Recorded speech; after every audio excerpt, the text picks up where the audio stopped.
മക്കളെ good evening. Good evening. Good evening. Good evening. ഞാൻ repeatedly good evening പറയുന്നത് ഇപ്പം എനിക്ക് ചാറ്റിലെ റെസ്പോൺസ് വെച്ചിട്ട് പലർക്കും ഇതത്ര ഗുഡ് ഈവനിങ് അല്ല എന്നാണ്.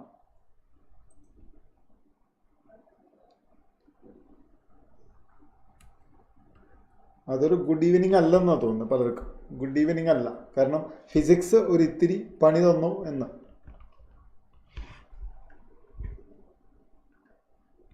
Physics was A bit difficult.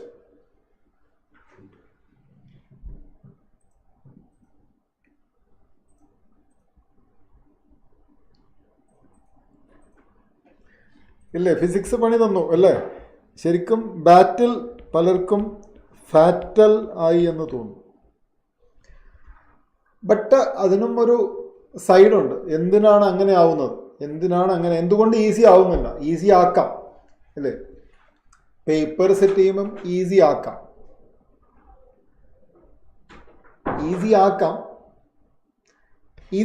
പക്ഷെ അതുകൊണ്ട് കാര്യമല്ല. ഇൻ കേസ് ആക്ച്വൽ നീറ്റ് എക്സാമിൽ കുറച്ച് ക്വസ്റ്റ്യൻ ടഫായിട്ട് വന്നാൽ, എല്ലാം വരില്ല, പക്ഷെ കുറച്ച് ക്വസ്റ്റ്യൻ ടഫായിട്ട് വന്നാൽ അവിടെ പോയിട്ട് ഞെട്ടുണ്ടല്ലോ. അപ്പം ഞെട്ടി ഒന്ന് പഠിക്കുന്നത് നല്ലതല്ല, നേരത്തെ ഒന്ന് പ്രാക്ടീസ് ചെയ്യുന്നത് നല്ലതാണ്. യെസ്, അതായത് നമ്മളിങ്ങനെ പറയാറുണ്ട്, hope for the best but prepare for the worst. നമ്മുടെ പ്രതീക്ഷ ഇത് എളുപ്പമാകുമെന്ന് തന്നെയാണ്. പക്ഷെ അതിൽ എവിടെയെങ്കിലൊക്കെ ഡിഫിക്കൽട്ട്, ഏതെങ്കിലും ചാപ്റ്ററിൽ നിന്ന് ഡിഫിക്കൽട്ടായ ക്വസ്റ്റ്യൻ വന്നാൽ അത് മിസ്സാവാൻ പാടില്ലല്ലോ. അപ്പോൾ NCERT ഉള്ളതും നേരത്തെ ഹിസ്റ്ററി ഓഫ് നീറ്റിൽ നേരത്തെ ഉള്ളതും നമ്മൾ കണ്ടിരിക്കണം, ചെയ്തിരിക്കണം, പഠിച്ചിരിക്കണം. അതുകൊണ്ട് എക്സാം ചിലപ്പോൾ ഒന്നിങ്ങനെ കയറി ഒരു ഇത്തിരി ഡിഫിക്കൽട്ടി അല്ലെങ്കിൽ ഒരു ഇത്തിരി കൂടുതൽ ഡിഫിക്കൽട്ടി ആക്കാൻ നമ്മൾ ശ്രമിക്കാറുണ്ട്, പർപ്പസ്ലി ശ്രമിക്കാറുണ്ട്. നിങ്ങളെ ബുദ്ധിമുട്ടിക്കാനല്ല, ലോങ് റണ്ണിൽ നിങ്ങളെ ഹെൽപ്പ് ചെയ്യാനാണ്. ഓക്കെ, അതുകൊണ്ട് തൽക്കാലത്തെ വിഷമമൊക്കെ മാറ്റി വയ്ക്കുക. എന്താണോ മിസ്സായത്, എന്താണോ ശരിയാവാത്തത്, അത് ശരിയാക്കുക. അതിനുള്ള സമയമുണ്ട് നമുക്ക്. സോ ദാറ്റ് ആക്ച്വൽ എക്സാമിനേഷൻ ഈ ബുദ്ധിമുട്ടൊന്നും ഉണ്ടാവില്ല. Because actual examination I can guarantee that ഇത്രയും ഡിഫിക്കൽട്ടി ആ പേപ്പറിൽ ഉണ്ടാവില്ല. കഴിഞ്ഞ വർഷത്തെയും അതിനു മുമ്പുള്ള പേപ്പർ നിങ്ങൾക്ക് നോക്കിയാൽ മനസ്സിലാവും, അത്ര ഡിഫിക്കൽട്ട് അല്ല അത്. ഇന്നലെ ഇവിടെ ലൈവിൽ ഞാൻ പറഞ്ഞിരുന്നു ഇതൊന്നും അത്ര ഡിഫിക്കൽട്ട് ആവില്ല എന്ന്. പക്ഷെ നമ്മുടെ ബാറ്റിൽ പ്രാക്ടീസ് ചെയ്യാനാണ്. പ്രാക്ടീസ് കുറച്ച് ഹാർഡായിട്ട് ചെയ്യാം. അങ്ങനെയാണെങ്കിൽ ഒറിജിനൽ ടെൻഷൻ അടിക്കണ്ടല്ലോ. ഒറിജിനൽ എഴുതി കഴിയുമ്പോൾ നമുക്കിങ്ങനെ പാട്ടും പാടി എഴുതിയിട്ട് വരാം. അതിനു വേണ്ടിയാണ് നമ്മൾ പഠിക്കുന്നത്. ഓക്കെ, ഫിസിക്സ് തൊടാൻ പറ്റിയില്ല, കെമിസ്ട്രി മറന്നുപോയി, എന്താണ്, ഓക്കെ, എല്ലാം നമുക്ക് ശരിയാക്കാം. ഡോണ്ട് വറി, അതൊന്നൊരു വലിയ ഇഷ്യൂ അല്ല എന്നാണ് ഞാൻ പറയുന്നത്. കാരണം ഇതൊക്കെ സംഭവിക്കാവുന്നതാണ്. ഓക്കെ, സോ എന്തായാലും നമുക്ക് ഡിസ്കഷനിലേക്ക് കിടക്കാം. We are starting it. Physics section A തുടങ്ങാം. തുടക്കം തന്നെ നിങ്ങൾക്കറിയാം, ക്വസ്റ്റ്യൻ്റെ ഒരു സ്റ്റൈൽ നിങ്ങൾക്ക് മനസ്സിലാവും. ആദ്യത്തെ ക്വസ്റ്റ്യനിൽ P√V ഈസ് എ കോൺസ്റ്റൻ്റ് എന്ന് തന്നിട്ട് അതിൻ്റെ വോള്യം ടെമ്പറേച്ചർ ഗ്രാഫാണ് ചോദിച്ചത്. ഇവിടെ തന്നിരിക്കുന്ന ഇക്വേഷനിൽ ടെമ്പറേച്ചർ ഇല്ല, P ഉണ്ട്, പിന്നെ √V ഉണ്ട്. ഇതൊരു കോൺസ്റ്റൻ്റ് ആണ്. ഇത്തരം ഏത് ക്വസ്റ്റ്യനിൽ നിങ്ങൾ നോക്കേണ്ടത്, നിങ്ങൾക്ക് ഏത് ഗ്രാഫാണോ വരയ്ക്കേണ്ടത് ആ ടേമിലേക്ക് ഇക്വേഷനെ മാറ്റി എഴുതുക. അതിന് നിങ്ങൾക്ക് എപ്പോഴും നിങ്ങളുടെ PV = nRT യൂസ് ചെയ്യാം. അപ്പോൾ ഇവിടെ പ്രഷർ വേണ്ട, നിങ്ങൾക്ക് പ്രഷറിന് പകരം നിങ്ങൾക്ക് nRT / V × √V = K എന്ന് എഴുതാം. ക്ലിയർ അല്ലേ? ഇതിൽ നോക്കണം, എന്നും ആറും കെയും ഒക്കെ കോൺസ്റ്റൻ്റ് ആണ്. അതുകൊണ്ട് തന്നെ നമുക്കിങ്ങനെ പറയാം. അതുപോലെ ഇവിടെ ഒരു √V ഉണ്ട്, താഴെ V ഉണ്ട്. സോ ദാറ്റ് മീൻസ് നിങ്ങൾക്ക് ഇതിൽ നിന്ന് T / √V ഒരു കോൺസ്റ്റൻ്റ് ആണെന്ന് കിട്ടും. ക്ലിയർ അല്ലേ? അതിൻ്റെ അർത്ഥം T ∝ √V എന്നാണ് അല്ലേ മക്കളെ? രണ്ട് സൈഡിലും സ്ക്വയർ ചെയ്യുമ്പോൾ T² ∝ V അല്ലെങ്കിൽ V ∝ T² എന്ന് കിട്ടും. ഇത് Y = x² സ്റ്റൈലിലെ ഒരു ഇക്വേഷൻ ആണ്. അതുകൊണ്ട് തന്നെ നിങ്ങളുടെ ആൻസർ ഈ ഗ്രാഫുകൾ y = x, y = √x, y = x², ഇത് പഠിക്കാതെ രക്ഷയില്ല, പഠിക്കുക. അപ്പോൾ നിങ്ങൾക്ക് ഓപ്ഷൻ C ആണ് ആൻസർ എന്ന് മനസ്സിലാവും. ഓക്കെ, അപ്പം ഫസ്റ്റ് ക്വസ്റ്റ്യൻ ആൻസർ നമുക്ക് കിട്ടി, അത് ഓപ്ഷൻ സി ആണ്. രണ്ടാമത്തത് അത്യാവശ്യം നല്ല ടഫായൊരു ഐഡിയ ആണ്. ആദ്യം ഒരു കണ്ടെയ്നറിൽ പ്രഷർ P0, വോള്യം V ആണ്, nRT0 എന്ന് എഴുതാവുന്ന തരത്തിലാണ് ആദ്യം. അതിൻ്റെ വോള്യം V ആണ്, പ്രഷർ P0, ടെമ്പറേച്ചർ T0. ഇനി അതിൽ 2 പിസ്റ്റൺ വയ്ക്കുന്നു. പിസ്റ്റൺ തമ്മിൽ ഒരു സ്ട്രിങ് കൊണ്ട് കെട്ടുന്നു. എന്നിട്ട്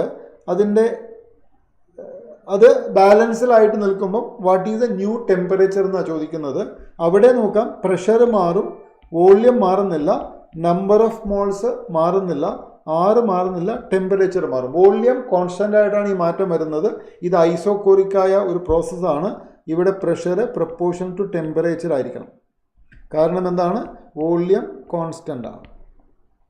ഇനി നോക്കണം, ഇവിടെ ഇതിൻ്റെ സൈഡിലെ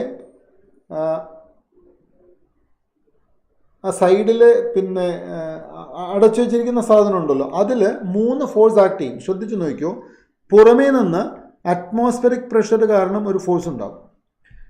സ്ട്രിങ് അതിനെ ഇങ്ങനെ പുള്ള് ചെയ്യും, സ്ട്രിങ് അതിനെ അങ്ങോട്ട് വലിക്കും. ഉള്ളിലെ പ്രഷർ കാരണം പുറത്തേക്കും ഒരു ഫോഴ്സ് ഉണ്ടാകും. അപ്പം F1 F2 ടെൻഷൻ. ഇതിൽ ടെൻഷൻ നിങ്ങളുടെ ക്വസ്റ്റ്യനിൽ തന്നിട്ടുണ്ട്.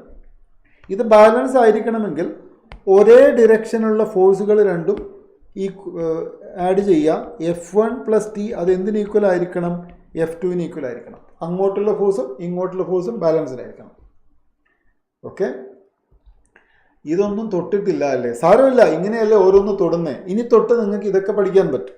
ഇതിൽ F1 എന്ന് പറയുന്നത് അറ്റ്മോസ്ഫിയറിക് പ്രഷർ ഇൻറ്റു ഏരിയ, പ്രഷറിൻ്റെ ഏരിയ ആണ് ഫോഴ്സ് F1, പ്ലസ് ടെൻഷൻ തന്നിരിക്കുന്നത് 3/4 P0A ആണ്. ഇനി ഉള്ളിലെ പ്രഷർ P ആയതുകൊണ്ട് ഉള്ളിൽ നിന്നുണ്ടാകുന്ന ഫോഴ്സ് P × A, പ്രഷറിൻ്റെ ഏരിയ. ഇതിൽ എല്ലാ ടേമിലും ഏരിയ കോമൺ ആണ്. So that you can simply cancel. ഇനി ഇത് സോൾവ് ചെയ്താൽ മതി. ഇത് സോൾവ് ചെയ്യുമ്പോൾ നിങ്ങൾക്ക് ആൻസർ വരും. എന്തായിരിക്കണം? P0 + 3/4 P0 ആണ് P എന്ന് കിട്ടും. അതിൻ്റെ അർത്ഥം എന്താ? P അത് രണ്ടും കൂടെ ആഡ് ചെയ്യുക. അപ്പോൾ നിങ്ങൾക്ക് 7/4 P0 കിട്ടും. നിങ്ങളോട് ചോദിച്ചത് ടെമ്പറേച്ചർ ആണ്. ടെമ്പറേച്ചർ പ്രപ്പോർഷൻ ടു P ആണ്. അതുകൊണ്ട് T0 proportion to P0, temperature proportion to P ആണ്. T0 പ്രപ്പോർഷൻ ടു P0 ആയിരിക്കും. അതുകൊണ്ട് temperature will be equal to 7/4 T0.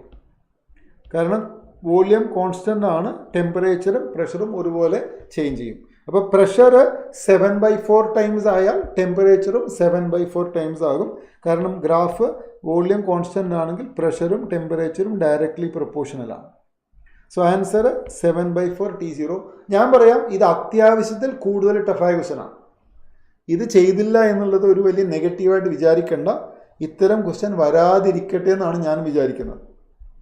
എന്തായാലും ഇങ്ങനെ വന്നാലും നിങ്ങൾ ചെയ്യാൻ പറ്റണം. കാരണം ഇപ്പോൾ ഓൾറെഡി നല്ല സ്കോറുള്ള ഒരുപാട് കുട്ടികളുണ്ട് സൈലത്തിൽ. അവർക്ക് ഒരു 700 മുകളിലേക്ക് എത്തിക്കണമെങ്കിൽ ഈ ലെവലിൽ ഒന്നുകൂടെ പഠിക്കണം. ഇങ്ങനെ എങ്ങാനും വന്നാലും ചെയ്യണ്ടേ. അതുകൊണ്ട് മൂന്നാമത്തത് ഈസിയാണ്.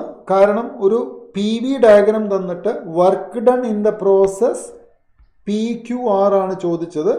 Work done in the process PQR എന്ന് പറയുമ്പം ഏരിയ കണ്ടുപിടിക്കുക. ഏതാണെന്ന് കണ്ടുപിടിക്കേണ്ടത് ഞാൻ പറഞ്ഞുതരാം. PQ എന്നുള്ള പ്രോസസ്സ് എടുക്കുക. ആദ്യം PQ എടുക്കുക. ഇതാണ് PQ. അതിൻ്റെ താഴെയുള്ള ഏരിയ, അതൊരു റെക്റ്റാങ്കിളും ഉണ്ട്, ഒരു ട്രയാങ്കിളും ഉണ്ട്. അതിൻ്റെ ഏരിയ കണ്ടുപിടിക്കണം. ക്ലിയർ അല്ലേ? ഇതിൻ്റെ വോള്യം ഇത് ഞാൻ കാൽക്കുലേറ്റ് ചെയ്യേണ്ട കാര്യമില്ലെന്ന് തോന്നുന്നു. ഇതിൻ്റെ വോള്യം ബേസ് V0 ആണ്. ഇവിടെ P0 ആണ് ചേഞ്ച് വരുന്നത്, ഇവിടെ P0 ആണ് വരുന്നത്.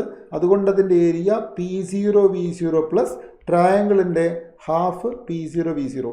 ഇത് നോക്കുക, ഇതിൻ്റെ വോള്യം ചേഞ്ച് ചെയ്യുന്നത് 2V0 എന്ന് 3V0യിലേക്കാണ്, എക്സ്പാൻഷൻ ആണ്. അതുകൊണ്ട് ഈ വർക്ക് മൊത്തം പോസിറ്റീവാണ്. ഇത് പോസിറ്റീവ് വർക്കാണ്.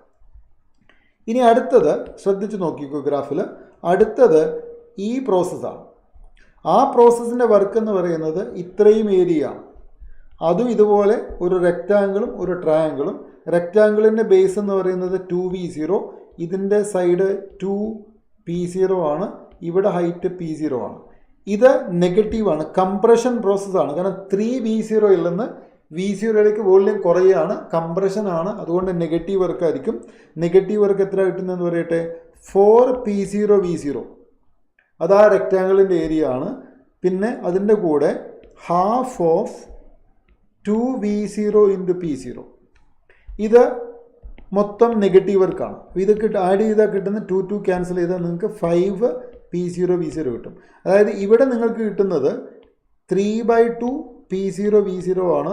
ഇവിടെ കിട്ടുന്നത് -5P0 V0 ആണ്.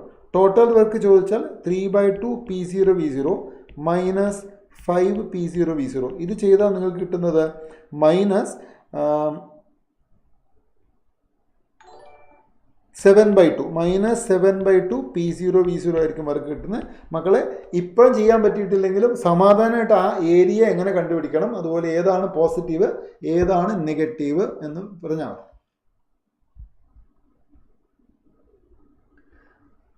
ഇത് ചാപ്റ്റർ ഏതാണെന്ന് വെച്ചാൽ തെർമോഡൈനമിക്സ് ആണ്. ഓക്കെ, അടുത്തതും തെർമോഡൈനമിക്സ് ആണ്. ഇവിടെ സഡൻലി ബേസ്റ്റ് എന്നൊരു ടേം കൊടുത്തിട്ടുണ്ട്. സഡൻലി ബേസ്റ്റ് എന്ന് പറയുന്നത് അഡിയാബാറ്റിക് പ്രോസസ്സാണ്. അഡിയാബാറ്റിക് പ്രോസസ്സിൽ ടെമ്പറേച്ചറും പ്രഷറും തമ്മിലുള്ള റിലേഷനാണ് ചോദിച്ചിരിക്കുന്നത്. Adiabatic process, temperature pressure relation. Okay, ഇത് പഠിക്കുക. ടെമ്പറേച്ചർ P⁻1 - ഗാമ T⁻γ എന്ന ഒരു ടേം കിട്ടും. ഇത് കോൺസ്റ്റൻ്റ് ആണ്.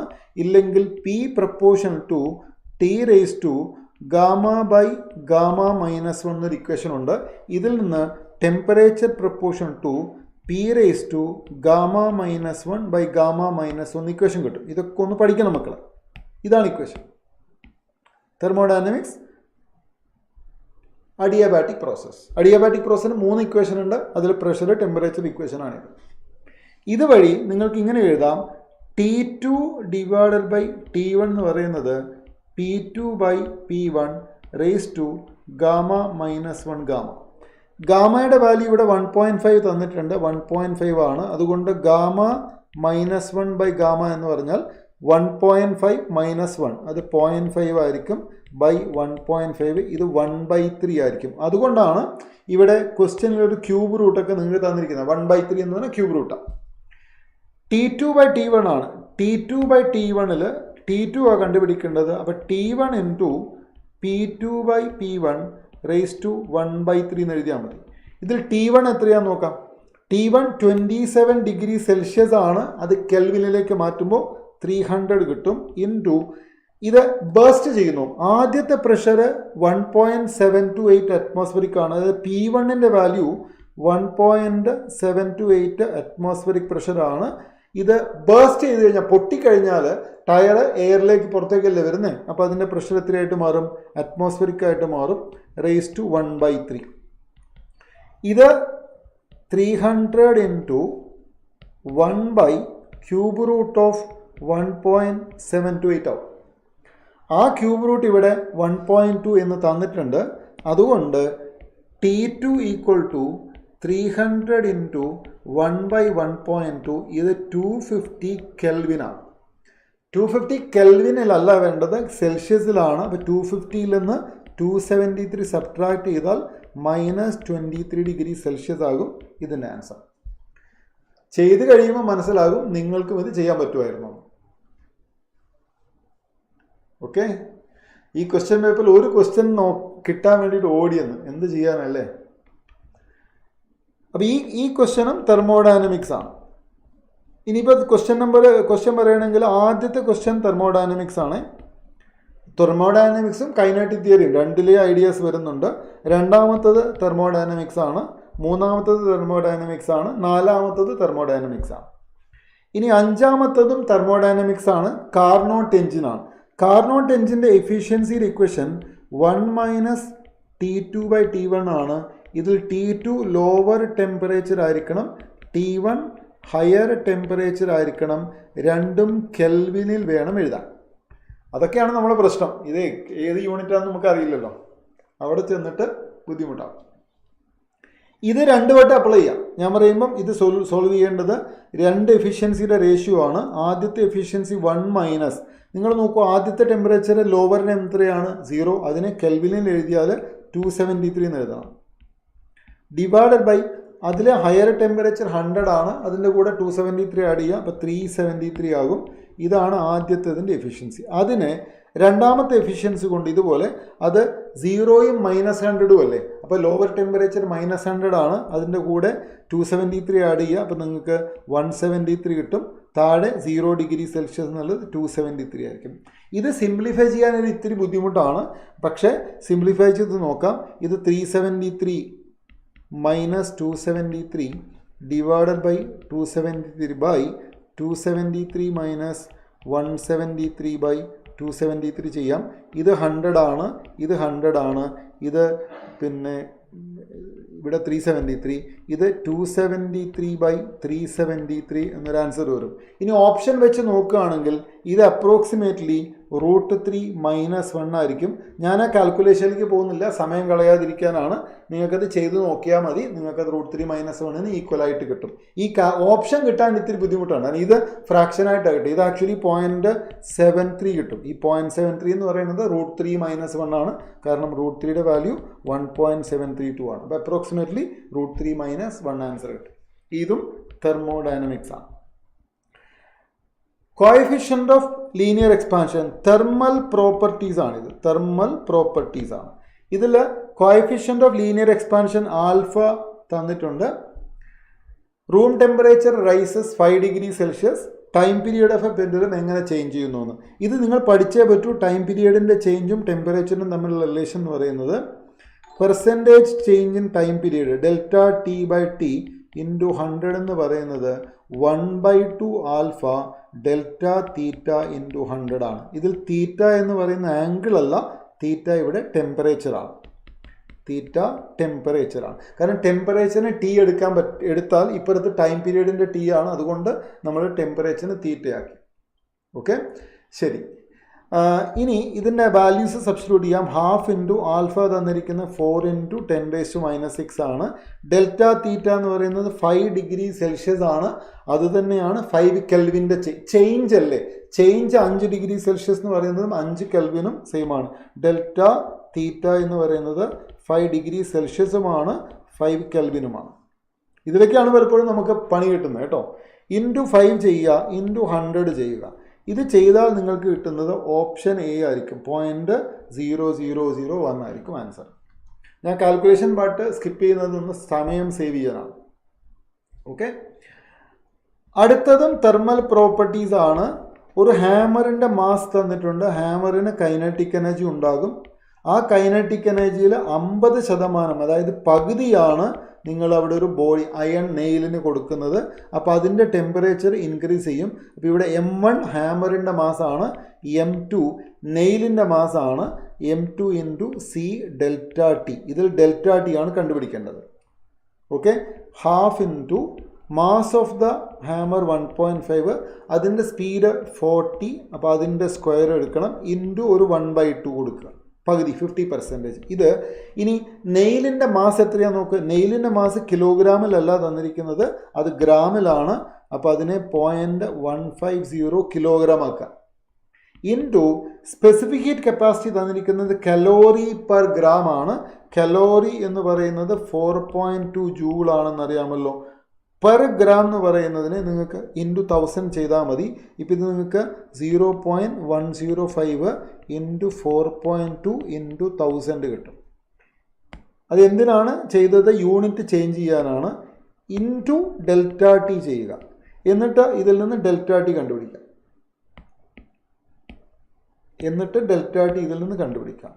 ΔT മക്കൾ കാൽക്കുലേറ്റ് ചെയ്താൽ മതി, ഈസിയാണ്. കാരണം കുറേ ടേം ഇവിടെ ക്യാൻസൽ ആവും. കാരണം നോക്കാം, ഇവിടെ 1.5 ഉണ്ട്, ഇവിടെ 0.15 ഉണ്ട്. ഇത് അങ്ങോട്ടും ഇങ്ങോട്ടൊക്കെ ക്യാൻസൽ ആക്കാൻ എളുപ്പമാണ്. ഞാൻ ആ പാർട്ട് സ്കിപ്പ് ചെയ്യുന്നു. ഇതിൻ്റെ ആൻസർ നിങ്ങൾക്ക് 9. ആൻസർ വരുന്നത് ΔT വരുന്നത് 9.07 കെൽവിനാണ്. ചേഞ്ച് അല്ലേ, ചേഞ്ച് ആണ്. ഇനി സെൽഷ്യസിൽ ചോദിച്ചാൽ അത് 9.07 ഡിഗ്രി സെൽഷ്യസ് തന്നെയായിരിക്കും. ടെമ്പറേച്ചർ അല്ലാതെ ടെമ്പറേച്ചറിൽ ചേഞ്ചാണ്. ഓക്കെ, അപ്പോൾ ഇത്തരം ചെറിയ ചെറിയ കാര്യങ്ങളൊക്കെ ശ്രദ്ധിച്ച് പഠിക്കുക. അപ്പോൾ ഇത് നോട്ട് നോക്കിയിട്ട് അല്ലെങ്കിൽ ഈ വീഡിയോ വീണ്ടും കാണും, ഇത്തരം പോയിന്റുകളിലേക്ക് ഫോക്കസ് ചെയ്യണം. കാരണം അവിടെയാണ് നിങ്ങൾക്ക് അറിയുന്ന ക്വസ്റ്റ്യനും തെറ്റിപ്പോകുന്നത്. ഓക്കെ, ഇതിൻ്റെ സൊല്യൂഷൻ PDF ഗ്രൂപ്പിൽ അവൈലാക്കും. ഉറപ്പല്ലേ? നമ്മൾ പറഞ്ഞാൽ പറഞ്ഞതല്ലേ മക്കളെ, ഉറപ്പായിട്ട് കിട്ടും. അടുത്തതും തെർമൽ പ്രോപ്പർട്ടീസ് ആണ്, കലോറിമെട്രി ആണ്, ഐസ്, വാട്ടർ, അങ്ങനത്തെ ക്വസ്റ്റ്യൻ നിങ്ങൾ കണ്ടിട്ടുണ്ടല്ലോ. ഇവിടെ നിങ്ങളുടെ കയ്യിൽ 40 ഗ്രാം വാട്ടർ ഉണ്ട്. വാട്ടറിനെ ഹീറ്റ് ചെയ്യാൻ നിങ്ങൾ സ്റ്റീമാണ് ഉപയോഗിക്കുന്നത്. ക്ലിയർ ആയോ? അപ്പോൾ ഇവിടെ വാട്ടറിന് കിട്ടേണ്ട ഹീറ്റ് mc∆T ആണ്. ഇതാണ് വാട്ടറിന് കിട്ടേണ്ട ഹീറ്റ് Q1. ഇനി ഇതിലേക്ക് സ്റ്റീം തരുന്ന ഹീറ്റ് എന്ന് പറയുന്നത് m×LF ആണ്. LF എന്ന് പറയുന്നത് ലേറ്റൻറ്റ് ഹീറ്റ് ഓഫ് m×LF അല്ല മക്കളെ, m×LV latent heat of vaporisation, steam അല്ലേ? ഓക്കെ, ഇതാണ് നോക്കേണ്ടത്. ആദ്യം നമുക്ക് Q1 കണ്ടുപിടിക്കാം. ഇതിൻ്റെ ടെമ്പറേച്ചർ 0 to 100 വരെ എത്തും എന്നൊന്ന് അസ്യൂം ചെയ്ത് നോക്കാം. അങ്ങനെയാണെങ്കിൽ വാട്ടറിൻ്റെ മാസ് 40 ഗ്രാം എടുക്കുക. സ്പെസിഫിക് ഹീറ്റ് ഓഫ് വാട്ടർ നിങ്ങൾക്ക് 1 കലോറി പെർ ഗ്രാം എടുക്കാം. ഇൻറ്റു ∆T എന്ന് പറയുന്നത് 100ലേക്ക് എത്തണം. 100 ആണ് മൈനസ് ഇനീഷ്യൽ ടെമ്പറേച്ചർ 46 ആണ്. അപ്പോൾ നിങ്ങൾക്ക് ഇത് എത്ര കിട്ടുന്നത്? ഇത് 40 ഇൻറ്റു നിങ്ങൾക്ക് കിട്ടുന്നത് 54 ആണ്. ഇത്രയും ഹീറ്റാണ് വാട്ടറിന് വേണ്ടത്. ഇനി എത്ര സ്റ്റീം വേണം ഇത് ചെയ്യാമെന്ന് കണ്ടുപിടിക്കുക. ഇതിനെ എമൗണ്ട് ഓഫ് സ്റ്റീം കണ്ടുപിടിക്കാൻ നിങ്ങൾ ചെയ്യേണ്ടത് Q1നെ LV കൊണ്ട് ഡിവൈഡ് ചെയ്യുക. അപ്പോൾ നിങ്ങൾക്ക് കിട്ടും 40 into 54 divided by latent heat സ്റ്റീമിൻ്റേത് 540 ആണ്. So this 0, this will cancel, this will give you 4 gram. അതായത് 4 ഗ്രാം, ആകെയുള്ള 8 ഗ്രാം സ്റ്റീമിൽ 4 ഗ്രാം കണ്ടൻസ് ആവും. 4 ഗ്രാം കണ്ടൻസ് ആവും. 4 ഗ്രാം സ്റ്റീം എന്തായിട്ട് മാറും? വാട്ടറായിട്ട് മാറും. ഓൾറെഡി നിങ്ങളുടെ കയ്യിൽ 40 ഗ്രാം വാട്ടർ ഉണ്ടായിരുന്നു. അപ്പോൾ ടോട്ടൽ എത്ര വാട്ടർ ഉണ്ടാവും എന്നാണ് ചോദിക്കുന്നത്. 40 നേരത്തെ ഉള്ളതും ഇപ്പോൾ സ്റ്റീം കണ്ടൻസ് ചെയ്ത 44 ഗ്രാം. ഓപ്ഷൻ സി ആയിരിക്കും ആൻസർ. ഇത് ഒറ്റയടിക്ക് ആദ്യമായിട്ട് ഇത് പഠിക്കാത്ത ഒരാൾക്ക് ഈ സൊല്യൂഷൻ കേട്ടാൽ മനസ്സിലാവില്ല. ഇത് നല്ല ലോജിക്കൽ ഡിഫിക്കൽട്ടി ഉള്ളതാണ്. ഒരുപാട് ക്വസ്റ്റ്യൻ ചെയ്ത് നോക്കിയാൽ മാത്രമേ ഇത് മനസ്സിലാവുള്ളൂ. നമ്മുടെ വീഡിയോ ക്ലാസ്സുകൾ കാണുക. അടുത്തതും തെർമൽ പ്രോപ്പർട്ടീസ് ആണ്. Wall has 2 layers A and B. ഒരു വോള് ഇതിന് 2 ലെയർ ഉണ്ട്. ഇങ്ങനെ ഇത് ഔട്ട്സൈഡ് ആണെന്നും ഇത് ഇൻസൈഡ് ആണെന്നും വിചാരിക്കുക. ഇത് ആദ്യത്തെ വോളാണ്, ഇത് രണ്ടാമത്തെ വോളാണ്. രണ്ടിനും ഈക്വൽ തിക്നെസ് ആണ്. ഓക്കെ, ഇനി ടെമ്പറേച്ചർ ഡിഫറൻസ്, രണ്ടും തമ്മിലുള്ള ടെമ്പറേച്ചറിൻ്റെ ഡിഫറൻസ് 40 ഡിഗ്രി സെൽഷ്യസ് ആണ്. അതായത് ആദ്യത്തെ വോളിന് ഒരു ടെമ്പറേച്ചർ ഡിഫറൻസ് ഉണ്ട്, അതിനെ ഞാൻ ∆T A എന്ന് വിളിക്കാം. രണ്ടാമത്തതിന് ടെമ്പറേച്ചർ ഡിഫറൻസ് ഉണ്ട്, അതിനെ ∆T B എന്ന് വിളിക്കാം. ഈ രണ്ട് ഡിഫറൻസുകൾ ആഡ് ചെയ്താൽ നിങ്ങൾക്ക് കിട്ടേണ്ടത് 40 ആണ് ടോട്ടൽ. ഇനി ഇതിൻ്റെ തിക്നെസ്, അതായത് ഇതിൻ്റെ തിക്നെസ് രണ്ടിൻ്റെത് സെയിം ആണ്, പക്ഷേ കണ്ടക്ടിവിറ്റി സെയിം അല്ല. ഇതിൻ്റെ കണ്ടക്ടിവിറ്റി KB ആണെങ്കിൽ ഇതിൻ്റെത് 4 KB ആണ്. പക്ഷെ നോക്കണം മക്കളെ, ഇതിലൂടെ വരുന്ന ഹീറ്റ് രണ്ടിനും സെയിം അല്ലേ? ഹീറ്റ് കറണ്ട് സെയിം ആണ്, തെർമൽ കറണ്ട് സെയിം ആണ്. തെർമൽ കറണ്ട് രണ്ടിനും സെയിം ആണ്. തെർമൽ കറണ്ടിൻ്റെ ഇക്വേഷൻ എന്താണെന്നറിയാമോ? H = KA∆T/L എന്നാണ്. ഇവിടെ നോക്കണം, ഇവിടെ L 2 പേർക്ക് സെയിം ആണ്, A 2 പേർക്ക് സെയിം ആണ്, H 2 പേർക്ക് സെയിം ആണ്. അപ്പം K × ∆T. അപ്പോൾ ഞാൻ പറയാം H സെയിം ആണ്, L സെയിം ആണ്, A സെയിം ആണ്. അപ്പോൾ K∆T രണ്ടിനും കോൺസ്റ്റൻ്റ് ആയിരിക്കണം. K∆T അല്ലെങ്കിൽ അത് ഇൻവേഴ്സ്ലി പ്രൊപ്പോർഷണലായിരിക്കണം. ഓക്കെ, അപ്പോൾ ഇത് ഇന്നോട് പറയാം. അല്ലെങ്കിൽ ഇങ്ങനെ സോൾവ് ചെയ്യാം, ഇങ്ങനെ എഴുതിക്കോളൂ. ഇങ്ങനെ എഴുതാം, നോക്കൂ. Heat current in A = heat current in B എന്ന് എഴുതാം. KA × A ∆T of A / L = KB × A ∆TB / L. ഇനി എന്തൊക്കെയാണ് കട്ട് ചെയ്യാവുന്നത്? L കട്ട് ചെയ്ത് കളഞ്ഞു, A കട്ട് ചെയ്ത് കളഞ്ഞു. ഇനിയാണ് അറിയുന്നത് KA എന്ന് പറയുന്നത് 4 KB അല്ലേ? 4 KB ∆T എന്ന് പറയുന്നത് KB × ∆TB ആണ്. അവിടെ KB കട്ട് ചെയ്ത് കളഞ്ഞു. അതിൻ്റെ അർത്ഥം എന്താണ്? 4 times ∆T in A = ∆T in B എന്നാണ്. രണ്ടിലെയും ടെമ്പറേച്ചർ ഡിഫറൻസ് ഈക്വൽ അല്ല. ഇനി നോക്കാം, നേരത്തെ ഇക്വേഷൻ എഴുതി വെച്ചിട്ടുണ്ട്. ∆TA + ∆TB = 40 എന്ന് എഴുതിയിട്ടുണ്ട്. ഇതിൽ ∆TBക്ക് പകരം നമുക്ക് സബ്സ്റ്റിറ്റ്യൂട്ട് ചെയ്യാം.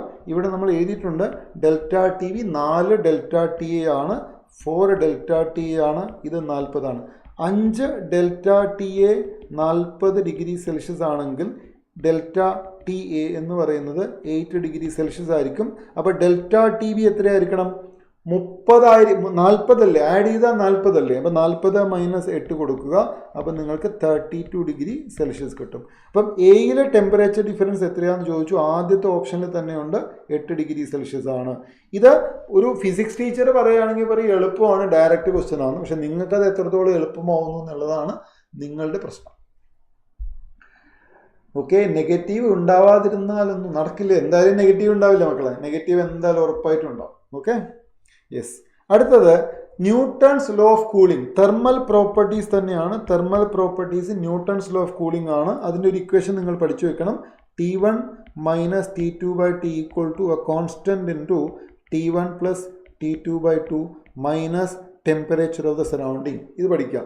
2 പ്രാവശ്യം എഴുതുന്ന ഇക്വേഷൻ 80 - 60 / 2 = K times 80യുടെയും ഇത് കണ്ടോ, ഇതെന്താ, ഇത് ആവറേജ് ടെമ്പറേച്ചറാണ്. 80യുടെയും 60യുടെയും ആവറേജ് ടെമ്പറേച്ചർ എത്രയാണ്? 70 - T എഴുതുക.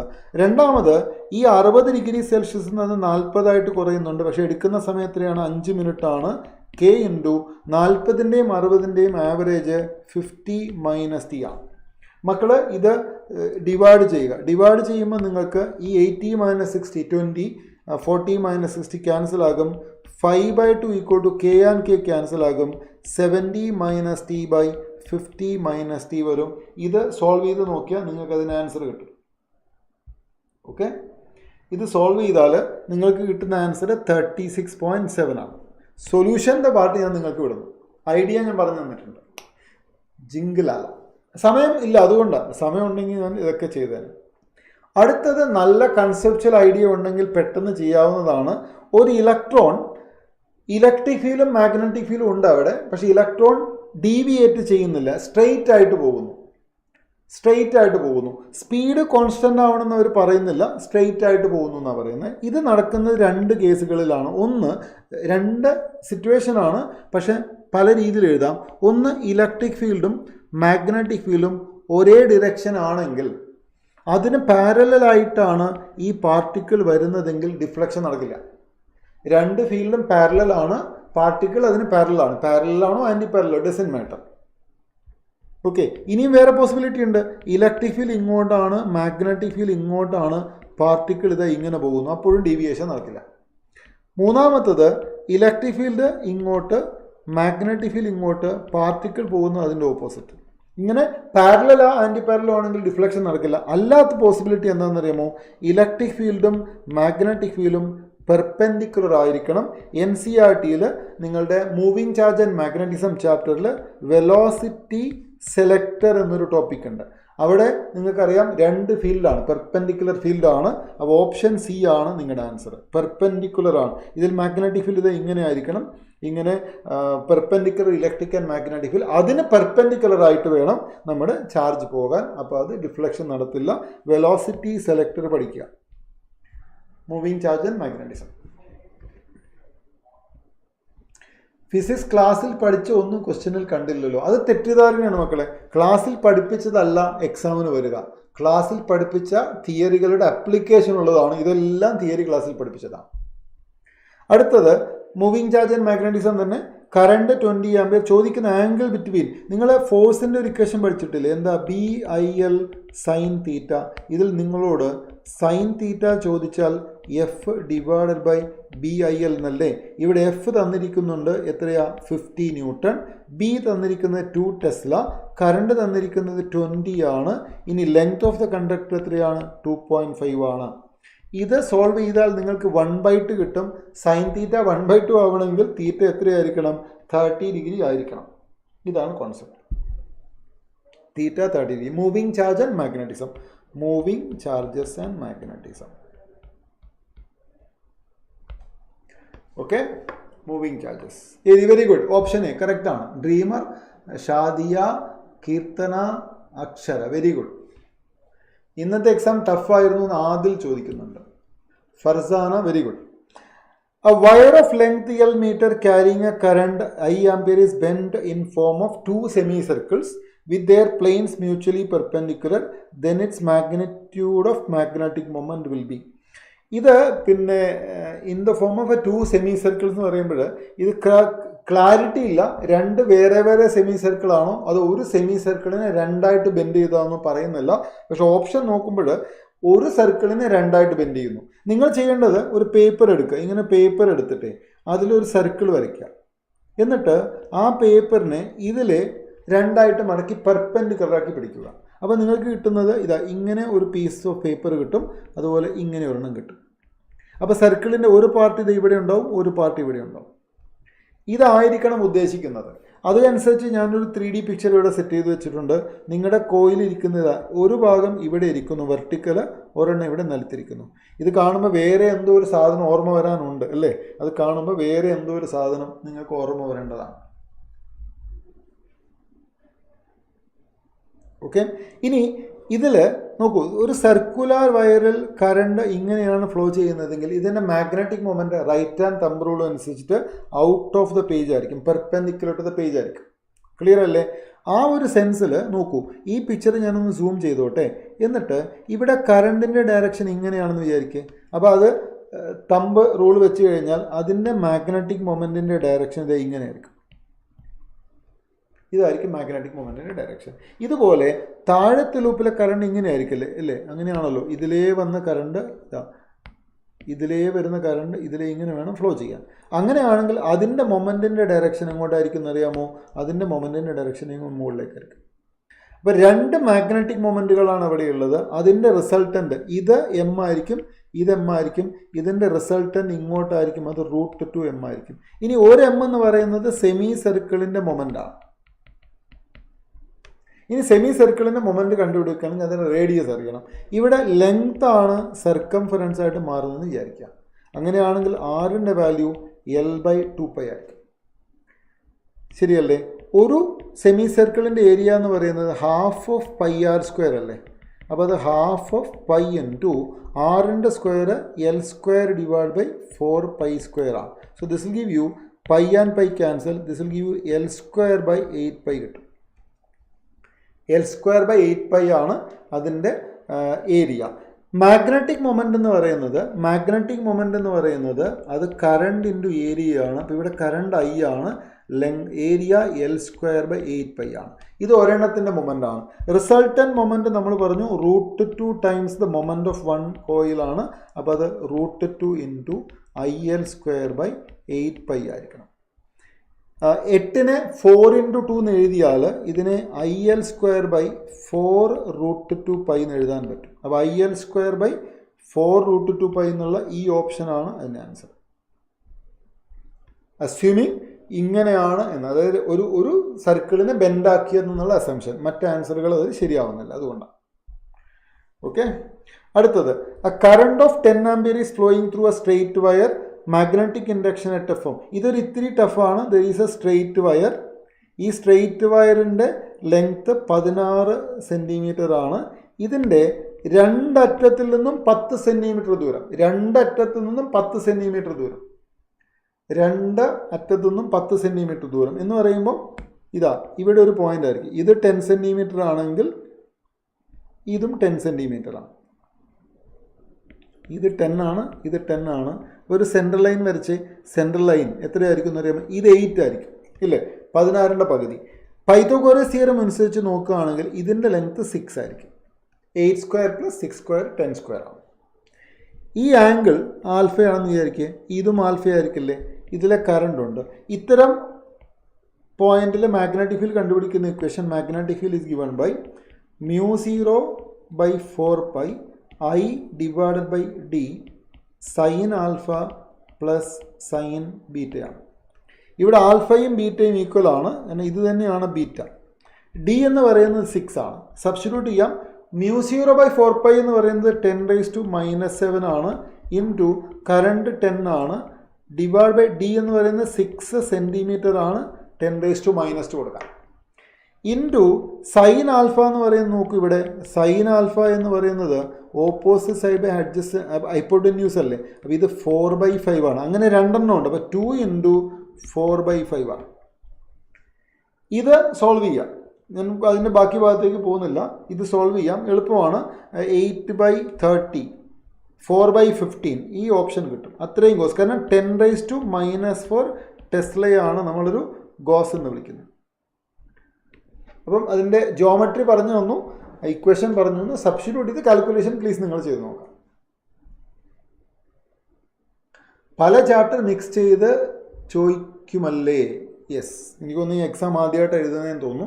അത് അങ്ങനെയാണ്, നമ്മുടെ ചാപ്റ്റേഴ്സൊക്കെ അങ്ങനെയാണ്.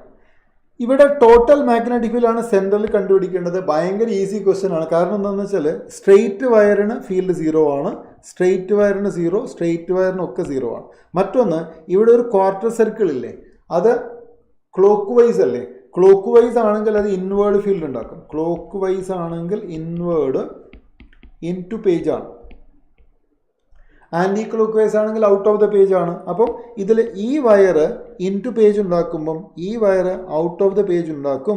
അപ്പോൾ ഒരെണ്ണം ഇൻറ്റു ഒരെണ്ണം പുറത്തായതുകൊണ്ട് നെറ്റ് ഫീൽഡ് എത്രയായിരിക്കും? 0. അയ്യേ പറ്റിച്ചേ, നെറ്റ് ഫീൽഡ് അവിടെ 0 ആണ്. വേറെ ഒന്നും ചെയ്യണ്ട. ആ ലോജിക്ക് ഐഡിയ ഉണ്ടായിരുന്നെങ്കിൽ ധൈര്യമായിട്ട് ആൻസർ കിട്ടിയത്. സാരമില്ല, നെക്സ്റ്റ് ടൈം നോക്കാം. Into and out cancel. കറക്റ്റാണ്, ഷഹീന പറഞ്ഞത് കറക്റ്റാണ്. Very good, very good. 222 ഈസിയാണ്. ഓക്കെ, സാരമില്ല, എല്ലാം ശരിയാവും, ഡോണ്ട് വറി. ഇതും അതുപോലെ ഒരു പ്രാക്ടിക്കൽ ക്വസ്റ്റ്യൻ ആണ്. സർക്കുലർ കോയിലിൻ്റെ കേസാണ് ചോദിച്ചിരിക്കുന്നത്. ഇതിൻ്റെ സെൻറ്ററിൽ ഇവിടെ ഒരു വയർ വെച്ചിട്ടുണ്ട്. ഈ വയർ എങ്ങോട്ടാണ്? പേപ്പറിൻ്റെ ഉള്ളിലേക്കാണ്. അതായത് ഇതാണ് വയർ എന്ന് വിചാരിക്കുക.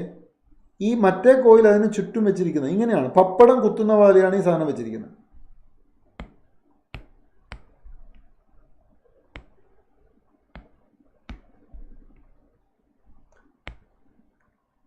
പപ്പടം സ്റ്റാൻഡേർഡ് ഇറേസർ എടുക്കട്ടെ.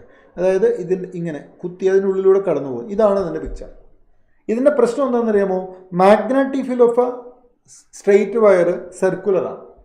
അതായത് ഈ വയറിൻ്റെ മാഗ്നറ്റിക് ഫീൽഡും ഇതുപോലെ സർക്കുലറായിട്ടായിരിക്കും. ഇങ്ങനെ ഈ ബ്ലാക്ക് ലൈനൊക്കെ മാഗ്നറ്റിക് ഫീൽഡാണ്. അതിൻ്റെ ഉള്ളിലുള്ള ആ ചങ്ങാതിയാണ് നമ്മുടെ കോയിൽ. അപ്പോൾ നോക്കൂ, കോയിലും മാഗ്നറ്റിക് ഫീൽഡും പാരലൽ ആകുമ്പോൾ ഫ്ലക്സ് എത്രയായിരിക്കും എന്നറിയാമോ? ഫ്ലക്സ് 0 ആയിരിക്കും. ഫ്ലക്സ് ഇൻ ദ കോയിൽ എത്രയാണ്? 0 ആണ്. അതുകൊണ്ട് അവിടെ ഇൻഡക്ഷൻ നടക്കില്ല.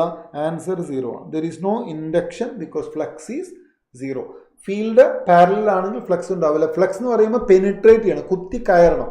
ഇതിങ്ങനെ പരന്നാണ് പോകുന്നത്, അതുകൊണ്ട് ഫ്ലക്സ് ഇല്ല. I am so sorry. ഇത് കിട്ടിയിട്ടില്ലെങ്കിൽ ബേസിക് നോളജ് ഒന്ന് ശരിയാക്കണം. യെസ്, ഡി ആണ്, കറക്റ്റാണ്. ഡെനി പ്രമോദ്, റൈറ്റ്. ഷിബില ഷെരീഫിനൊക്കെ ദേഷ്യം വരുന്നുണ്ട്. എന്താ ചെയ്യുക അല്ലേ? അല്ല മക്കളെ, ഇത് 0 ആണ്. Electro magnetic ഇൻഡക്ഷനാണ്. ഓക്കെ, അപ്പോൾ ഈ ഒരു സാധനമൊക്കെ പഠിച്ചു നോക്കി. അതിനാണ് ഞാൻ ഈ പിക്ചർ ഇവിടെ ഇട്ടിരിക്കുന്നത്. പഠിക്കാം. അടുത്തത്, it is observed that charge to, ഇത് ഡയറക്റ്റ് പറഞ്ഞോട്ടെ, നിങ്ങൾ പഠിക്കുന്നുണ്ട്. ചാർജ് ട്രാൻസ്ഫേർഡ് എന്ന് പറയുന്നത് ഫ്ലക്സ് ഡിവൈഡ് ബൈ ആർ ആണ്. ഫ്ലക്സിൻ്റെ ഇക്വേഷൻ n/b/a ആണ്. ക്ലിയർ ആയോ? അപ്പോൾ ഇവിടെ ഡെൽറ്റ ഫൈ എന്ന് പറയുന്നത് r∆q എടുക്കുക. ഫൈക്ക് പകരം NBA എഴുതുക, r∆q എഴുതുക. നിങ്ങളോട് ചോദിച്ചത് മാഗ്നറ്റിക് ഫ്ലക്സ് ആണ്. r∆q ഡിവൈഡഡ് ബൈ n/a ചെയ്യുക. ഇത് ടെസ്ലയിൽ കിട്ടും. നിങ്ങൾക്കതിന് ഗോസ് ആക്കാം. 10⁻⁻⁴ ടെസ്ല 1 ഗോസ് എടുക്കുക. അതിൻ്റെ കാൽക്കുലേഷൻ പാർട്ട് ഞാൻ ചെയ്യാത്തത്, പിന്നെ അത് നിങ്ങൾക്ക് ചെയ്യാവുന്നതാണ്. Just do that one. Answer കിട്ടുന്നത് 20 ഗോസ് ആണ്. Answer 20 goes. എല്ലാ ടേമും തന്നിട്ടുണ്ട്. റെസിസ്റ്റൻസ് തന്നിട്ടുണ്ട്, ചാർജ് തന്നിട്ടുണ്ട്, നമ്പർ ഓഫ് ടേൺസ് തന്നിട്ടുണ്ട്, ഏരിയ പ്രോപ്പർ യൂണിറ്റിലേക്ക് മാറ്റുക ചെയ്യുക. സമയം ഒരുപാട് പോകും, അതുകൊണ്ടാണ്. ഇനി ഒരുപാട് ക്വസ്റ്റ്യൻ ചെയ്യാനില്ലേ. ഇത് ഡിഫിക്കൽട്ടാണ്, പക്ഷെ ഇത് സ്ഥിരമായിട്ട് പഠിക്കുന്ന കുട്ടികൾക്ക് മനസ്സിലാകും. ഇതൊരു റെയിലിൽ ഒരു വയർ താഴേക്ക് വരികയാണെങ്കിൽ അതിലെ ഫോഴ്സിൻ്റെ ഇക്വേഷൻ B²L²V/R ആണ്. ഇത് കോൺസ്റ്റൻറ്റ് വെലോസിറ്റിയിൽ ഈ ഫോഴ്സ് ഇങ്ങനെ താഴേക്കായിരിക്കും. മാഗ്നറ്റിക് ഫോഴ്സ് മുകളിലേക്കായിരിക്കും, ഇതിൻ്റെ വെയിറ്റ് താഴേക്കായിരിക്കും. വെലോസിറ്റി കോൺസ്റ്റൻ്റ് ആവണമെങ്കിൽ ഇത് രണ്ടും ബാലൻസ്ഡ് ആയിരിക്കണം. അപ്പോൾ ഇതിനെ mg എന്ന് ഇക്വേറ്റ് ചെയ്യുക. മാഗ്നറ്റിക് ഫോഴ്സ് മുകളിലേക്ക്, വെയിറ്റ് താഴേക്ക്. ബാലൻസ്ഡ് ചെയ്യുമ്പോൾ അതിൻ്റെ വെലോസിറ്റി എന്താകും? Constant velocity. അത് പറഞ്ഞിട്ടുണ്ട്, കോൺസ്റ്റൻ്റ് വെലോസിറ്റി എന്ന് പറഞ്ഞിട്ടുണ്ട്. കോൺസ്റ്റൻറ്റ് വെലോസിറ്റി ആകുമ്പോൾ നെറ്റ് ഫോഴ്സ് 0 ആയിരിക്കണം. ഇത് സോൾവ് ചെയ്യുക. അപ്പോൾ നിങ്ങൾക്ക് ഇതിൻ്റെ ആൻസർ 0.1 m/s കിട്ടും. Okay. Magnetic flux through each turn of a coil is numerically equal to μ0/5. അതായത് ഇവിടെ സെൽഫ് ഇൻഡക്റ്റൻസ് ആണ് ചോദിച്ചിരിക്കുന്നത്. ചെയ്യേണ്ടത് നമ്പർ ഓഫ് ടേൺസ് എടുക്കണം, ഒരു ടേണിലെ ഫ്ലക്സ് കണ്ടുപിടിക്കുക, എന്നിട്ട് അതിനെ കറണ്ട് കൊണ്ട് ഡിവൈഡ് ചെയ്യണം. L = n/5 / ഇവിടെ n തന്നിരിക്കുന്നത് 400 ആണ്. ഫ്ലക്സ് തന്നിരിക്കുന്നത് μ0/4π ആണ്. മക്കളെ μ0/4πയുടെ വാല്യൂ 10⁻⁻7 ആണ്. ഡിവൈഡഡ് ബൈ കറണ്ട് തന്നിരിക്കുന്നത് 5 × 10⁻³ ആണ്. ഇത് സോൾവ് ചെയ്താൽ നിങ്ങൾക്ക് കിട്ടുന്നത് 8 mH ആണ്. ഇതിന് പ്രത്യേക കാൽക്കുലേഷൻ്റെ ആവശ്യമില്ല, കാരണം ഇവിടെ ഒരു 4ഉം ഒരു 5ഉം അല്ലേ. 40/5 എന്ന് വെച്ചാൽ 8 അല്ലേ. വേറൊരു ആൻസറും കിട്ടില്ല, 2ഓ 6ഓ 4ഓ കിട്ടില്ല. Answer 8 mH. ബാക്കിയൊന്നും ചെയ്യണ്ട. ഇത്തരമൊരു ക്വസ്റ്റ്യൻ പൊതുവേ നിങ്ങൾ നീറ്റിൽ പ്രതീക്ഷിക്കേണ്ടെന്നാണ് എനിക്ക് തോന്നുന്നത്. കാരണം ഇവിടെ ഒരു ഇൻഡക്ടറാണ് പറയുന്നത്. ഇൻഡക്ടറിൻ്റെ പ്രത്യേകത പറയട്ടെ. ഈ സർക്യൂട്ട് ഇങ്ങനെ പഠിക്കുക. അറ്റ് t = 0 ഈ സർക്യൂട്ട് എങ്ങനെയായിരിക്കും എന്ന് അറിയട്ടെ, നോക്കിക്കോളൂ. അറ്റ് t = 0 ഈ സർക്യൂട്ടിൽ ഇൻഡക്ടർ ഓപ്പൺ ആക്കി വെക്കുക. ഇൻഡക്ടർ ഇല്ല എന്ന് വിചാരിക്കുക t = 0. അപ്പോൾ നിങ്ങളുടെ കറണ്ട് ഫ്ലോ ചെയ്യുന്ന എവിടെയാണെന്ന് പറയുമ്പോൾ ഇവിടെ മാത്രമാണ്. അപ്പോൾ ആ കറണ്ട് നിങ്ങൾക്ക് കണ്ടുപിടിക്കാം. I1 = E ഡിവൈഡഡ് ബൈ 2 റെസിസ്റ്ററും സീരീസ് അല്ലേ, E/2R കിട്ടും. ഇതാണ് കറണ്ട് I1. ക്ലിയർ ആയല്ലോ. ഇനി സ്റ്റഡി സ്റ്റേറ്റ് എന്ന് പറയുന്നത്, അതായത് t = ആണെങ്കിലോ, t = ആണെങ്കിൽ നിങ്ങൾ ചെയ്യേണ്ടത് ഈ ഇൻഡക്ടറിനെ ഒഴിവാക്കുക, എന്നിട്ട് അവിടെ സ്ട്രെയിറ്റ് ആയിട്ടൊരു വര വരയ്ക്കുക. അപ്പോൾ ഇവിടെ 6ഉം 6ഉം പാരലലാണ് അല്ലേ. ഒരു 6 സീരീസിലാണ്, R + R × R/R1 + R2. ഇത് ചെയ്താൽ നിങ്ങൾക്ക് കിട്ടുന്നത് 3/2R ആണ് റെസിസ്റ്റൻസ്. അപ്പോൾ കറണ്ട് എത്രയായിരിക്കും എന്നറിയാമോ? EMF ഡിവൈഡഡ് ബൈ 3/2R ആണ്. ഇനി നിങ്ങൾക്ക് I1/I2 റേഷ്യോ ചെയ്യാം. I1 E/2R ആയിരുന്നു, ഇത് 2E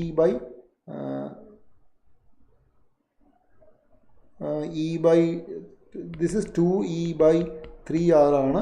3R കിട്ടും. then you can solve it. ഇത് സോൾവ് ചെയ്താൽ നിങ്ങൾക്ക് കിട്ടുന്നത് 0.75 ആയിരിക്കും. 2 കറണ്ടിൻ്റെ റേഷ്യോ എടുക്കാം. ഇത് പഠിക്കേണ്ടത് ഇങ്ങനെയാണ്. ഇൻഡക്ടർ സ്റ്റാർട്ടിങ്ങിൽ ഓപ്പൺ ആക്കി വെക്കുക, അതിലൂടെ കറണ്ട് ഇല്ല. ഇനി അത് സ്റ്റഡി സ്റ്റേറ്റ് വരുമ്പം അത് ഷോർട്ട് ചെയ്യുക, ഡയറക്റ്റ് കറണ്ട് ഇതിലൂടെ ഫ്ലോ ചെയ്യും. ബാക്കി ചെയ്താൽ മതി. ഓക്കെ. ഇത് AC ആണ്, ചാപ്റ്റർ AC ആണ്. പീക്ക് വാല്യൂ ഓഫ് EMF, ഒരു EMF തന്നിട്ടുണ്ട്. ഇതിൻ്റെ വാല്യൂ എത്രയാണ്? E0 sin ωt ആണ്. ഇതിൻ്റെ ratio of instantaneous EMF to RMS value എന്നാണ് ചോദിച്ചിരിക്കുന്നത്.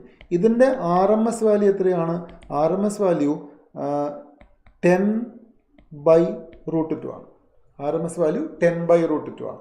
ഇനി ഇതിൻ്റെ അറ്റ് t = 1/300 EMF എത്രയാണെന്നറിയാമോ? 10 × sin × ഒമേഗ എന്ന് പറയുന്നത് 2π × ഫ്രീക്വൻസി ആണ്. 2π × 50 × tക്ക് 1/300 കൊടുക്കാം. അപ്പോൾ കിട്ടുന്നത് എത്രയാ? 10 ×